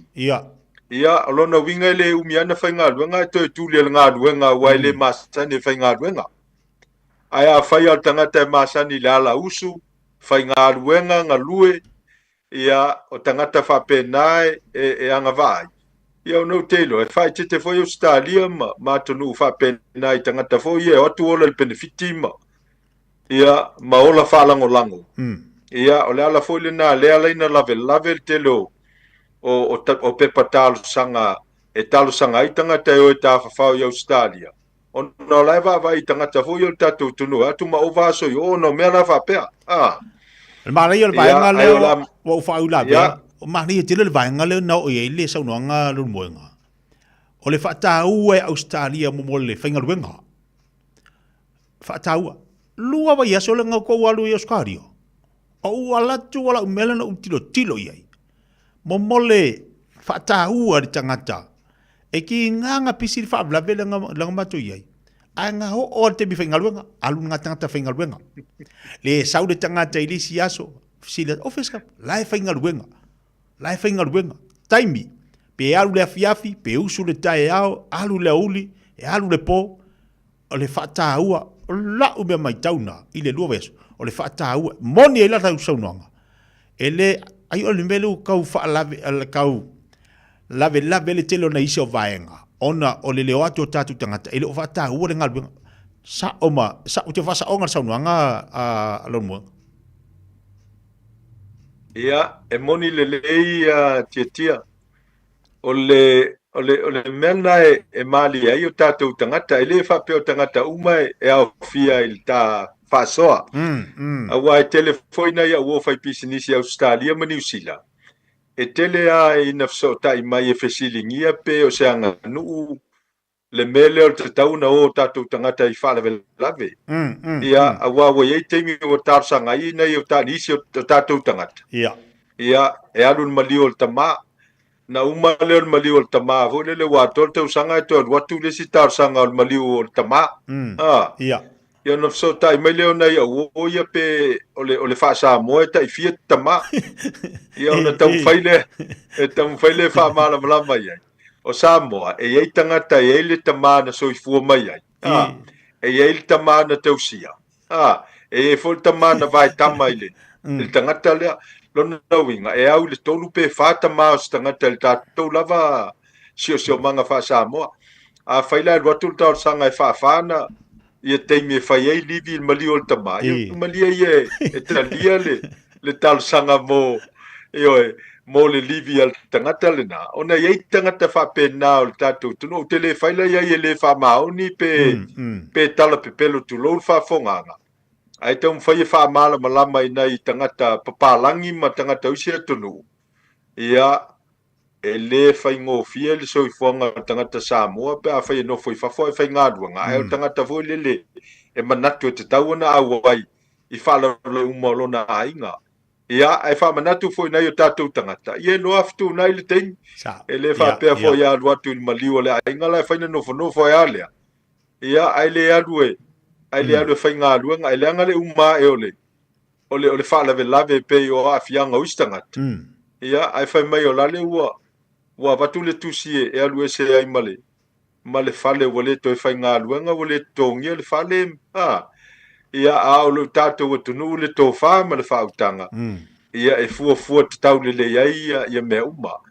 Ia au te lola o semina ma le whaasoa le Taeao. Ia o le amanino I nisi o vaenga. Ia ma mawhai foi o ona tautu whaatasi e langona o tātou tangata wa isi taimi. E lei whai al semina, ia wa mata na ese langona o isi tangata. Ia, i le fia o i Australia. Ia, e tāua le mele tātou te talanoa ia, i peia o nei saunoa. Ia malanga tangata i Australia. Ai wa sauni e alo e whai ngā ruenga. Wa tāpena atolo na mawhau e whai ngā ruenga. Ia mawhaia ia tāpenanga tala whea ngai. Pea whapel tangata fo lele ele tō rua ma le whanau le la whamuli atu e o na mātua. Ia iaise system. Ia mauti no ai. Awane i whaalawe la vea le malanga yo. Awa le tele lava o i la tau. E toi fo i Samoa le i umatau sanga whaatulanga ino kon karate. Whai ngā ruenga i Australia. O toi fo i mai Samoa. Ia ono mafuanga u whaale tonu to lua. Po wa mai se o le whanau. Ia po wa mai se o le tamama le tina. Ia te tau lava ona whaile lele tāpenanga. Ia mauti noa. Ia whātau nuu le mafuanga na malanga ai i whafo. O isi foi tangata tia. Ia, e se foi i le manatu le malanga. Ai ao fo i whafo e maua ngārua, ngā maua le tupe. Ia, e le whaia whātau lei. Ia, ai te tau ona ola i lunga le tūla whono. Te tau na tausi le leil so i fo e aua nei mai pe oti se i tulou le whafonganga. Ia i loa whaasoa lon ta mao ainga ma teu le tupe. Ai ale ainga la e whaamuli atu. I Samoa. Mana ia, o le tāua fo le seminale a lumuanga. Whaama mala mari te lo awala. Ia ma le meangi o le ngofo ar ki ngā vidi le kama. O le wa mai le kama kiki. Ia, pe sau kama, ngofo ar ki ngā vidi o le kama. O le wa umai, ia whakorunga la tala fo ilea mo a uala. Ia o konga fiki a mea uma.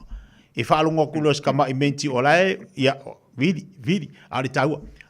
Le mwenga, e whaatapula atau sanga o ila atu i semina ia mo avanoia o le inga au ngaruenga. O le lava tia, o le sfulu valu i le fasfulu lima tau sanga le matua o le soifua. Le olo au mai ai ia awa nei mea. Wo mana whaatula fono ina o na o su e ngai mafua anga. Ia e te tau ai. Ia mai o tātou. Ia tātou te anga i lava le ia o le whanolo. I le fina ngalolo. Ia i tula fono. Ina ia malu pui a foi tātou tangata mo le anga i luma. Mana ia te rele nā. Matua mana ia te rele vaenga. Pero, o le la o le whamomua i le seminare lo tu malo? Ia, o le lava o le tu lai se fulu Taeao i le Taeao. Ia whatinoina ai le lawa o lo mātou a inga sāpuni i taftafa o le malu o le kale sias fito tōwhi o mai sā matau. Ia ua mauaile avanoa. Ia whatino ai le seminale. O toi malanga leo lau malanga ngā imani noa i si umu. E whaia fo le semina whapea.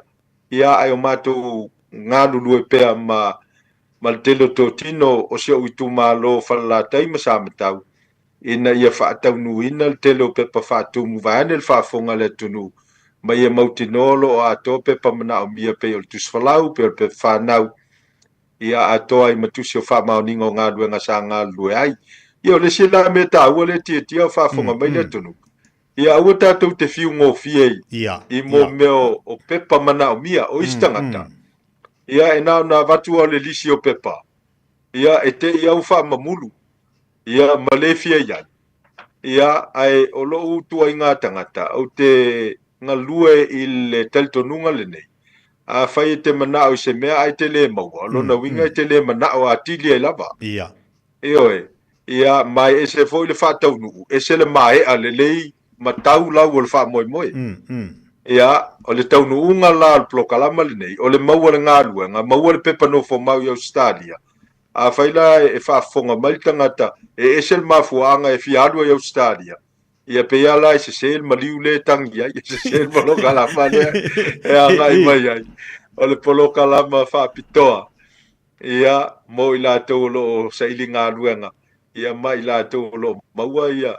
Ia fia mo pepa no fo mau. E foi nisi tia o lai e Australia. Na oi ngā luenga whaavaitaini. Au so tai mai a tau pe whaafea la tau. Oi. Ia, ioe, o no whaatu lei ai. Ia, e sa ili po ai tangata, po apolo kalama no tau anga i mai ai. Awa ese umalava polo kalama, ese fo ia inga mapui nga polo kalama. E te tau na mala malama lilei. Awa ye polo kalama e na o na malanga lava e ngarurue. Ai le mawhai o na no fo mau, ia se vanga na ua ye se pitanga whaafu se ia pe o tangata fo ile le sinkola el watu whelo ai mafuta mwhai poi po mas tangata tus folau Australia na ile o swinga. Ia mawhai o na whaile tār sanga. Ia ai o ila to uma lava o lo maua ta polo kalama lo whaafonga mai o laua i Australia. Ia whaamole to sila le ia ingal polo kalama na e malanga atu ai. Ia mauti noa lai te malama. Ia i te ua tātou tārsanga. Ia se fo ila wala tātou te tārsanga ai. Ona ese polo kalama ma whaatinonga e pe ona whaatulanga ina il tātou whai ngā malo mai lātou. O lo ngā lulu e sosani nei o tātou tangata. Awa noa le au mawala le awa noa le yeise minawa leo mawatu. O mala tautu malo a nga i toa isi umu. Awa noa la, ale leo te tau mai tau atu. Awa noa e mawai le a nga i ngaru nga whawai teimi. Ia, maua e male nofo mau. Mo ina le, lona winga e fua fo ila ilunga o le porkalami. O le whatino ino le porkalami. Le maa fuai o na nga i tangata i ngaru nga whawai teimi. Ona, o lea sa olau saunuanga, i eini so ila anto i o. Te ilona uso ta i atu, ona o laua sola, makua o, la maua. La maua, ia ngā la walo waku, ngā esel mira kaumingoi. Aua mana ia tele le vaenga le ua e au mai. Wato e whaamamala le vaenga le vai liu lea. E fua, e le whapea a e titango te apalai. Lona winga, e fua i lunga le pokalame na mafua, ina alwese masamo, e se le tā ua le vaenga le ua e whaasoa, mai whaamamala tatu watu. Nge ke ia ua kua la ufisiri, ne ulu moenga. Whawhewhela tangata fo ila lea, le ngala tui ngā runga whapai, teimi sola, o vai o, ai te ua, wasu e seanga maanga mea, fo ide e whaianga pepango fo mau o, ai e moifonga, e leo se tangata, mantua le to, tele tangata ni usila, leo anga i Australia, ai ke ua maua sanga manga mea, fu ilo le manga mea sikisengi usida, ai le sikisengi Australia. Lea lai te mo whai pepa. E isa uso sani le tūlanga. Ia, e pea on whai ilo atu tia, e leo au fo leo se immigration agent. Ia. Olo ye lava ia nei o tātou tangata Samoa e ua whamanu e ina fo i le mele, wa io lātou leisene e mawhai ai o na ave whautuanga i le tūlanga o pepa no fo mau. Ia o mata upu tau whe malanga inga. Ai moni le lei lava ia lau fisili. Ia o te leo lo fo tu langa o vaan malo Australia ma New Zealand. Awa e pe o whate te inga o ila tau ia lo tau sanga mo visita whau i Australia ai whaile sponsor. E te tau na mai le tusi mal declaration al tangata citizen i Australia. Lai Australia. Ia e se lava ta pa se tusi whamaonia mai si tangata citizen i New Zealand. Lai no fo mau i Australia. Ia, ai tā ua fo mele tātou te whaasoa iai. Awa e tā ua le fo le la whapeo tangata citizen i New Zealand. Ia, au te leo lopo ia inga le nofo i Australia. Ai a whaia filifile nofo mau i Australia. Ia te tau fona whaile citizen i Australia. Ia mauti noa ai. E iai lona leo. E mawhai ai o na whaaulu so na finangalo. Ai tapa mai le malo Australia. Ai watu iai le citizen i Australia. Ia mai whapena laval tūlanga o whai ngā malo. Ia e peise i ave laval whamua a tai o malo. I tangata e whamaunia tūlanga o citizen. O nei o lātou utunu. Maanga ia. Lea la ua kau mangingo. Leo mangingo. Mangingo vai. Wato te lau tangata tātou ia no New Zealand o te Australia. Ia, mawele o la kopa angai o ai moi fonga kanga la kunga runga wha vai kaimi. Vai mai lea, ia la kau whenga pepa e whenga kunga ua fiu e Wata ore kala le sina umakua. O lo ua wala awinga ko ngā koko mar ko ngā kāmusa. Mar ko ngā kāpis.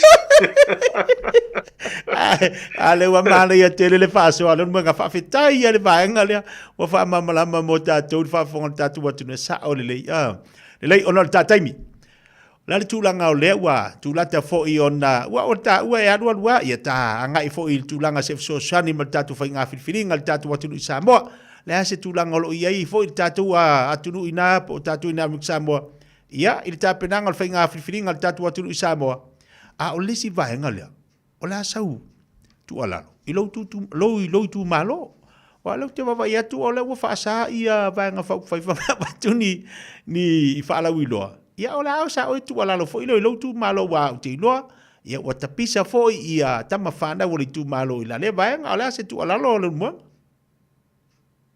Whaftai tia i le tūlanga lea.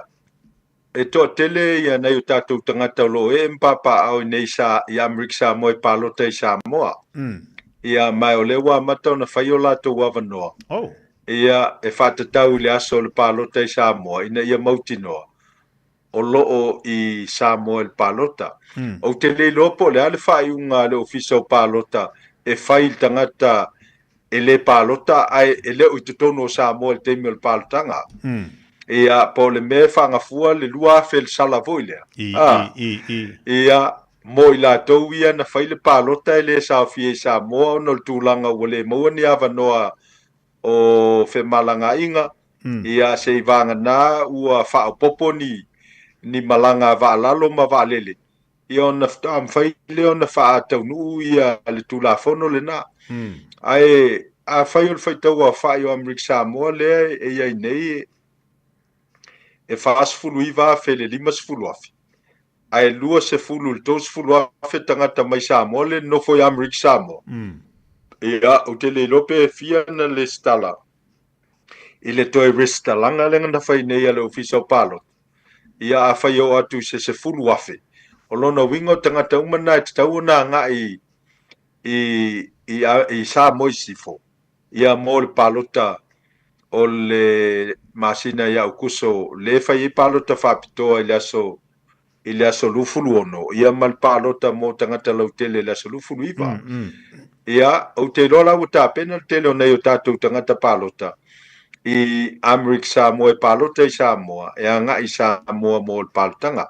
O le matau pule tu malo o whalatai ma sa matau. Ia o te awa tele a tia vane le whaafonga le atunu i le whaalfitu o le atangaloa a wai peise i o i lātou ia sa whaialtusi ia matui nātu le fionga i le lauli o le male tua le teitei fono o le whaatutua i le tua sa mo o tasi ia maolo ia tau le kopi o le tusi ia o le tusi la lea e fōlinga mai ai ia o le tapu fo lea o na whaiani whaalau i loa i tutono whalatai ia pe wha tu fo ni lau papa e whaalau i loa ai ia sui o isi vaenga whau whaisisila le tunu. Ia o le fionga ia whalawa au whastau o le sui lea o le Samoa Uniting Party.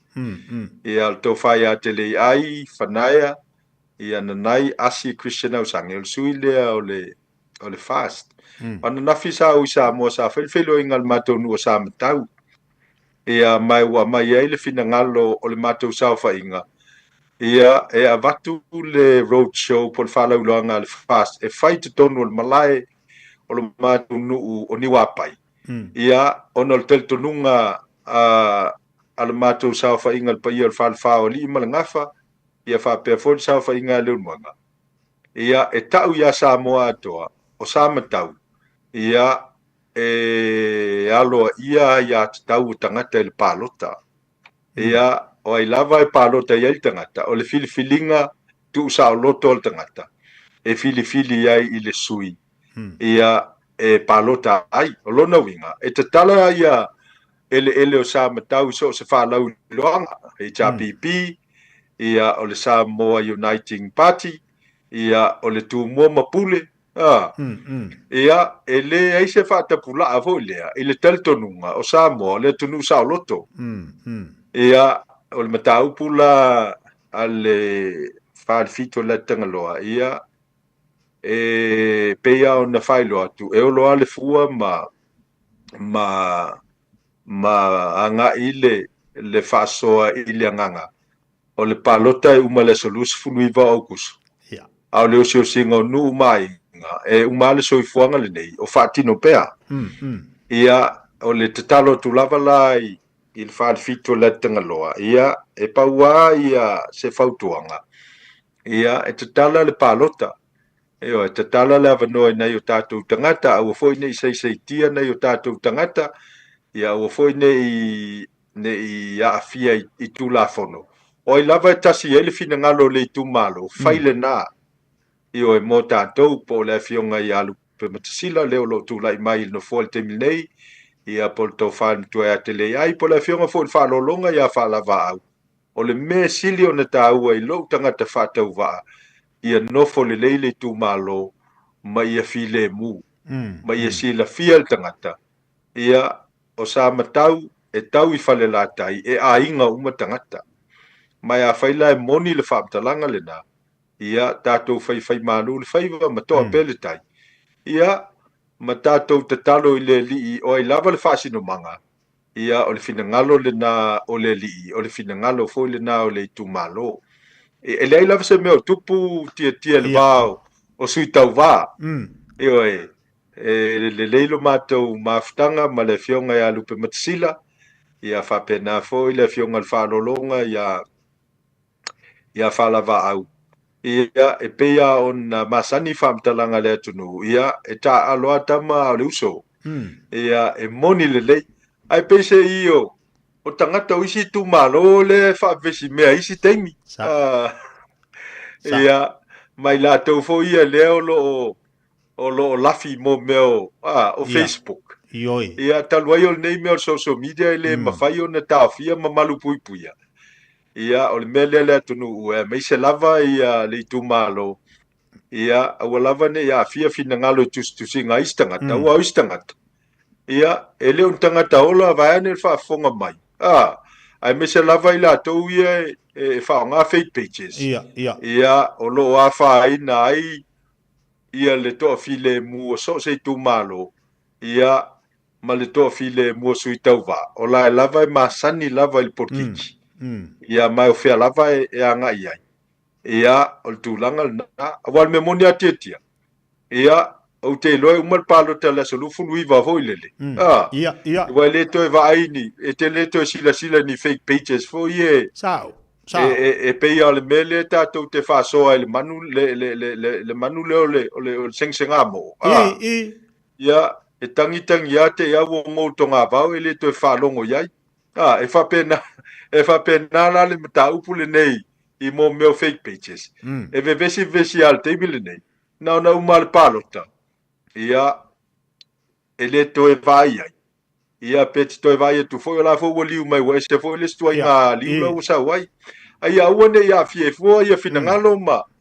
Io e mamanatu nei o tatu tangata. A fai lava o ilo sui tau va. Ia alu e lango ia ma promote. Ia le sui tau va. Ia ai ua. Ia le ai sau promotion e fai lau sui tau va. Ai te alu fo fa le anga fo le si sui tau va. E leo se mea mi o tonu le nā mea, e leo se mea nofo le lei ai ia nei o tātou tangata.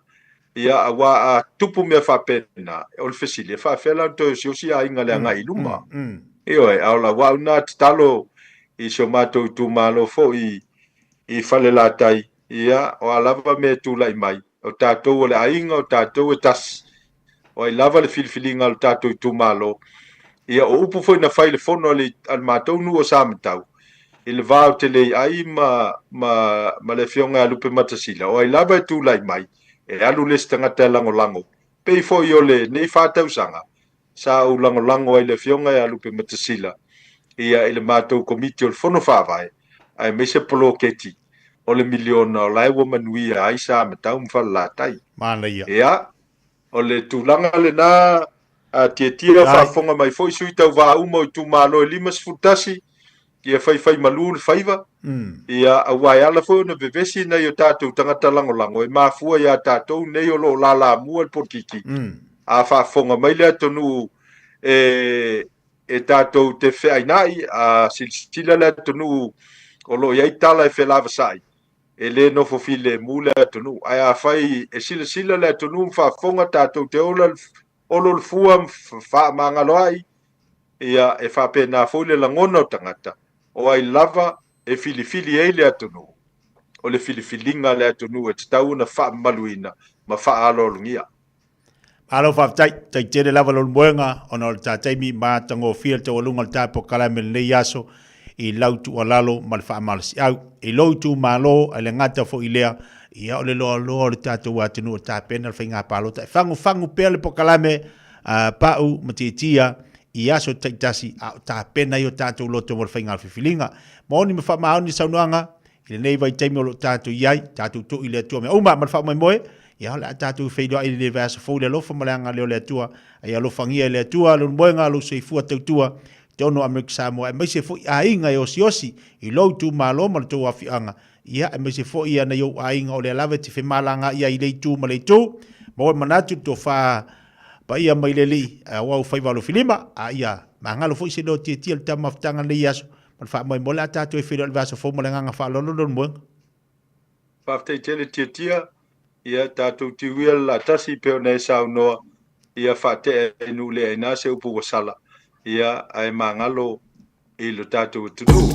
Ia ai manui tele ia le nei aso ma la sanga mga luenga o lo whenga iai, ia mātou malo lo atu le lofo le tua soifua mai manuia. Ia, soifua mai manuia lo moenga. Ia, soifua. Le lei whaftai, ia, le nā, whafonga le tātou wantinu I le tawalunga le po kalame le nei Taeao pe ona I le tautua malaunanga le tō whai a le moenga tō whai a pauro iau sange, ia, ma le tātou tautua pe ona I le nei Taeao, tawalunga tō I whai se tautua te tia, mo le whafonga mai le tātou wantinu whamai moe, le tātou te mafuta le aso a Taeao, tawalunga le po kalame le Fiafia mai, au ane ngalo le tātou sumpa le tāle tūla e se folu I le aso a Taeao, tātou wewai fo I le matua lunga I po kalame nei aso, a ia mangalo se leo te tia le nei Taeao, I le mafuta mai le tātou atinu seifo mai manuia. O le Casa Beds and Appliances, o le tali o manaonga, I o loa e whaatotonga ai lo mauta, ini tau le lei, toi ananga tā, e mawai moenga ngā o si tutona ni usila, wha apea se tino fōa le potumalo lo, laulau ai manafoa, TV, la au pese, usa aisa, masini tā lava, telefoni Fiafia ai, maisi. A whiu ane loa I le whawhituwha Great North Road o tau, po le tolo fituiva Great North Road I Henderson,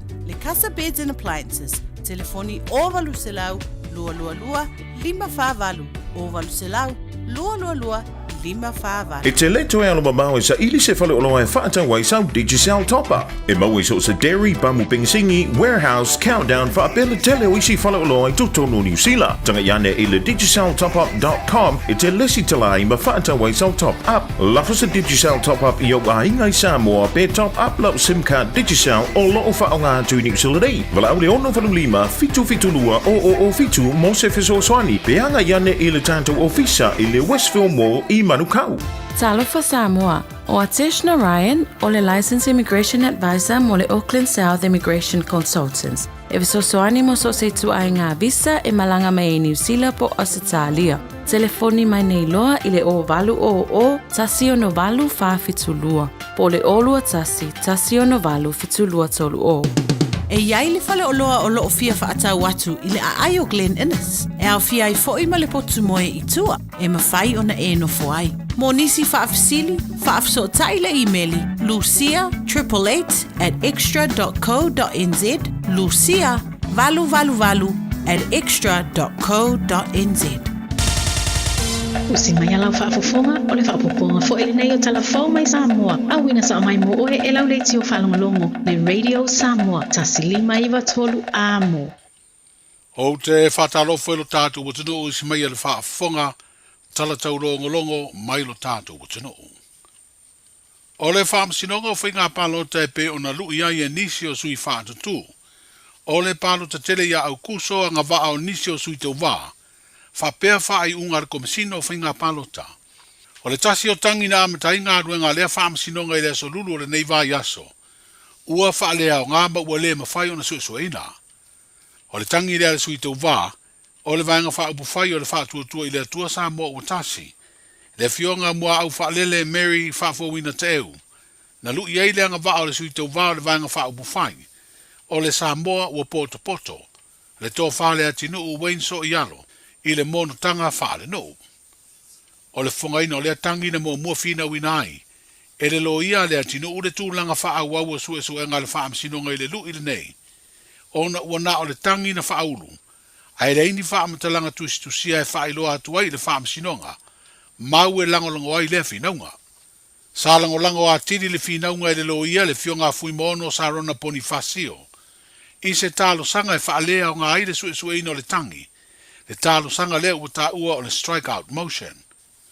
I sa i ringa le whaamsinonga o palota i mau na tu ina atu le lo ia le tu tangi. Whapea mau mai le lo ia le tu na molia. Na taunu uai le whaai unga e whaalea o ngā le lui na tu ina atu. Ona e le mawhai e le whaamsinonga. Ona sue au noa mani mau. Ato e te tala fo i le avano i le tu tangi e whaamae atu ai tāpenanga. I le tu inatu leo mautus tu sia po affidavits, o le sila le whaamsinonga, e uti le teimi ua tapena ai le whai ngā palo ta tere o le tātu o tanu, ma ua le tā le whea ngai lea fuanga. O le mafuanga lea na wha lea o ngai le lui whaasanga i lea ngā o le montanga wha le nuu, e peo na sa whaulu e le sui o le whaatua i le atua sa mo o tasi. O talia i fo i e le whaamsinonga ma le tālo sanga, e tāo fia le sue ino le whinaunga le tutangi. O le au mai mafuanga o le whaai unga le nei, i se tūlanga au ili, i le teime fola si ai whaai unga o tangi e iwa, leo lo tango fia nei e lea whaam sinonga, e peo na wha tūlanga o lea so se furulimo o kuso, e te tau na fufonga i nai. O le mai o na tango fia o lea tangi whaasanga i lea ngā o le mon tanga wha le nuu, na amata wala wai mori mau o le tangi o lea tinuu, wa lui ai fo i le mon tanga wha le nuu a mua au wha lele Mary wha fawina Taeao. E fitu mōni mau a le tutangi, ma o le tō whale ati nuu na mua su e lana mōni mau. Le ana ia whae roi numar whaam sinonga na ua tu i fasili, e le lo ia le tu o lo molia, le tamai ta i a miro lui. E talu mai le tu sanga lua afe lua e o mai le lua afe lima, e le i whaia se mōnu tanga a mua au whaalele le nuu. O le solo o whaaua wai na su e mōni mau le neimata au butau whaam sinonga, o le whainga palota. O lo iai le isiru ia le sui tau wā ia le tinu uwein so ialo, o lo autu fo i le montanga wha le nuu, whaasanga i le tasi o sui tau wā mo le tu malo palota o whalea talua, le tō whaurungia i laon pili opo pifem. O le amata au bua whaatulanga mai e le whaam sinonga, e su e le solua o le vāia sa fau, le so lima lea o au kuso. E mawhai o na lui i le whaam sinonga māua runga le tinu, le whaai unga whale la tai. E peo na tapu ai vanga wha upu whai o nā whea le fio anga i ni wha alawi loa o wha sina. O le palota le tunu. Po le wha tutu ai fo ni lau papa e wha alawi loa ai ni sui tau wā. O se wha i unga i le o a fia i le vanga wha upu whai e pui a ia te tau o tangata. Leo lo tau wā ai le sui wha orioli o whale la tai. Sa tau aveina le no fo le tu malo palonta o le tu malo whale la tai ma sa matau. I le paya inga lo na se furufitu le pale pene. O le whairo inga le whasenga o tu stala, ma le komisina o whainga palota na whesiringi ai so na whina ngalo. E tu sai le tusi wa tu inatu, e le teitai o le vanga wha upu whai o le Samoa o poto. Wha te taulea i le tapu o whare la tai. Wa a fiai tāpena ngā lea pati wha upu whai o lo o fia whai le lato wha lawi loa, i te tonu o lea i tu malo. O le tūlafonu, o le vaenga tasi se rauri matolu a o le tūlafonu whainga palota. O se soli tūlafonu. So o se tangata. Nā te whaalabe le veina le ngā ruenga le komisina o whainga palota. Po sona sui. I le whaatinona o anga ngā ruenga i to tonu o le election period. O mauame. E awhia ai mar whaamara si o tūlafonu. O le tali popo ura le vaenga na. O soli tūlafonu le whaiunga lea o tuina mai e fo i le fioanga. O le whaalawi loa whaare tūlafonu, o le whailaro a sui tawa, o lo whaatūlafonu ina. O lo manino fo i ale tūlafonu i awala e whaanga e sui tawa. E whaiana whaalawi loa i ana whaatanoanga i le tūmalo, manu o le tūmalo. E whaina ia whaanganga le social media e whaireia na whaatanoanga. E whaina ia whaanganga le tio, TV. E whaina whaiana lau papa whailoilo. E mawhaina whaianga pamphlets o i tofa. O vaenga uma ia whaalawi loa, o rokta oto tonu tūlafonu. O le tāu o le whaalawi loa o le suita wā, e tāua mō tangata palota. Wafo le suita wā, le tāu wā, i le nofoa le tū mālo. A o ai e whiwhiria, e whiwhiria tangata palota. A whapea lawa i se whina ngalo whapea le tū mālo, po nisi fo iai tū mālo. O le ala tu wa ai i lea iatau o tangata pārota. Ma fi te lea iatau tangata pārota o le tu Malu. I tu ai ngā pūlenga whapea. Te ronga le, o le tūranga na langa le, whakari le kusi fo i amia. Whaamamala mai le tūlafono. I le te tau, na isi tūranga whapela. Karia loa ka kūtua a Samoa e kūko kasi. Nga karia wha ka kūkua a e whaake mukarasi langa whainga Malu. O le makanga ala whaake mukarasi. O le filfili no suli o le palmeni. Suli fo i tono o le palmeni. E a makara i le paroka. O ngā e a makamai ai. I le kauranga i se me whalabilabe ina ai. Lea ia te tau o le kāka paroka. Le komesina o whainga palota, le fionga tole a fuatu i a Filolo Alexander John Stanley. O le whelo inga tu stara mara te tai o le vanga wha upawhai e pui ai a tau o tangata i le nei fo i vā yaso. Sa whailo ai e le sunga tu i le epa lupe sori aisa i le malia lea ngaui. O le whai unga whale la tai, e le aise a fianga o le lātu pāti wha upawhai. Pei tai ua ia whailoa, o whaalau i roa whaato sina uawhi ai no mai tu malo, o se whainga e fau. O se isi leo tūlanga o le asina sila i ai lana pāti wha upawhai. Pe a mai a le whainga palota ai to e pale atu, i le pulea o le malo. Wa ofia nei Samoa ma le atunu o Kiripati le porokalame le malo Australia. E talo sanga ai mo visa e mawhai una uru whalea i le atunu no fuai mawhai ngā ruenga pe awa i atu fo ini awa onga. Wa whai ngoina lea porokalame o le Pacific Engagement Visa ma o le asonga fua le vai aso nei luas furu valua iulai na whai lo ai e le minister le vai fafo Australia i a Penny Wong. Le tatalo le avanolo na lua i lalo lea porokalame tau whimalanga inga alo na malo talu na amate le tausanga na te nei, ma uao fia i nei ma Samoa ma le atunu o Kiripati. E se furu isi atunu o le Pasifika e au fia i ma le atunu o Timor-Leste, na amataina le porokalame le nei, e tasi le afe tangata ua amata o na whaamautua i Australia, ma ngā lulue, ma aua i atu fo i awa onga. E tolu afe talo sanga ma i atunu e au fia i Samoa, Tonga, Fiji, Nauru, Palau, o Papua New Guinea, Solomona, Kiripati, Vanuatu, ma Timor-Leste. E avanoa na tu ina atu i le porokalame ma whaia i aire ilo ilonga, ma ilo ai talo sanga e whaamanuia ina.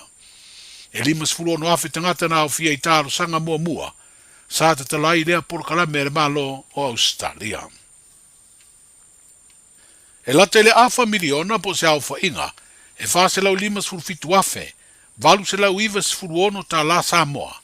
Le tau na whaatu pēa i se fesoa soani le malo i Apani, le ngā ruenga le suawa i mamā mo le tu malo o sātu paitea. Se ngā ruenga mo whainei o na mauai e tangata, i la tau lo wha mautu i te tonu o sātu paitea le suawa i mamā, to e saonga le mū mo le whaonga ina. Ma o se fesoa soani, sa langolongo ai le wha laptonga o suawa i tu maotia Samoa, i le talo sanga ina le porokalame fesoa soani i Apani, i le tausanga na te neilu o orua wha, ina ia mawhai eo na whaatupe lea ngā ruenga. E whaafio anga o lea i tu malo o maua le suawai mai lea ngā ruenga. E au fiai ma le suawai mo le whalemai whai tu malo i sātu paitea. Lea sā umusa ma te tale lea sforeile ua mawai. Lona whaapoponga ma umusa i fo i ma le mauta fau e wha mautu wai le fo mai o lo ngalue ai i lea mauta ngā se ngase. O le ngā ruenga o lea mauta ma le whaapoponga le whalemai whai tu malo na whaatupe e lo tātu malo. A o whanga solo ai ngā ruenga o le pui ngō Samoa mai le pepesi o le vairusi o le whiwa o pona iwi, ma tāpuni ai fo i maa onga i le nei vā yaso. O le ua whaeloa ni li poti la tamai le whanu o le ola, o se tamaititi lima tausanga le matua, mai a unga o lea wha mai. Ma ua wha mawina i nei ua to tolu whanau, ua whanu ola i le tanki whiwa po le whiwa o pona iwi, talu mai anuari o le tausanga nei. Ua wha maunia le fo mai o lo wha ururu i eile whale mai o tamaiti, i le mauta ngase ma to'atua i se li poti le TV tasi, le whano o le ola o lea tamaititi mai le wha mai o lo pesi ai Samoa i le teime nei. Wa whaelo fo i le fo mai o lo wa ia lea vaenga o le au nanga i le mauta ngase, o tupua tamasese mea ole, le tō whaurungia Dr. Tito Kamu i awala o whaasara launga le malo, le leitio lea ma le televise, wa mori mawina le pa uai nei o le numela o ngase au inatu, i ma to'atua i le au whainga i tōru se fulu. O le amatanga o le vai aso, na te talai mo le luas furfai tu la, le vaenga o ngase tau sa vali i lea mauta ngase, E whaamute le vai o ngase masani le ono le Fiafi. Ai te tala mai lea teimi o atu le varu le Taeao mo ngase o le fiva pona iwi. Tala i o le nei yaso wheroa i a Taeao mo le taualunga. Soifua.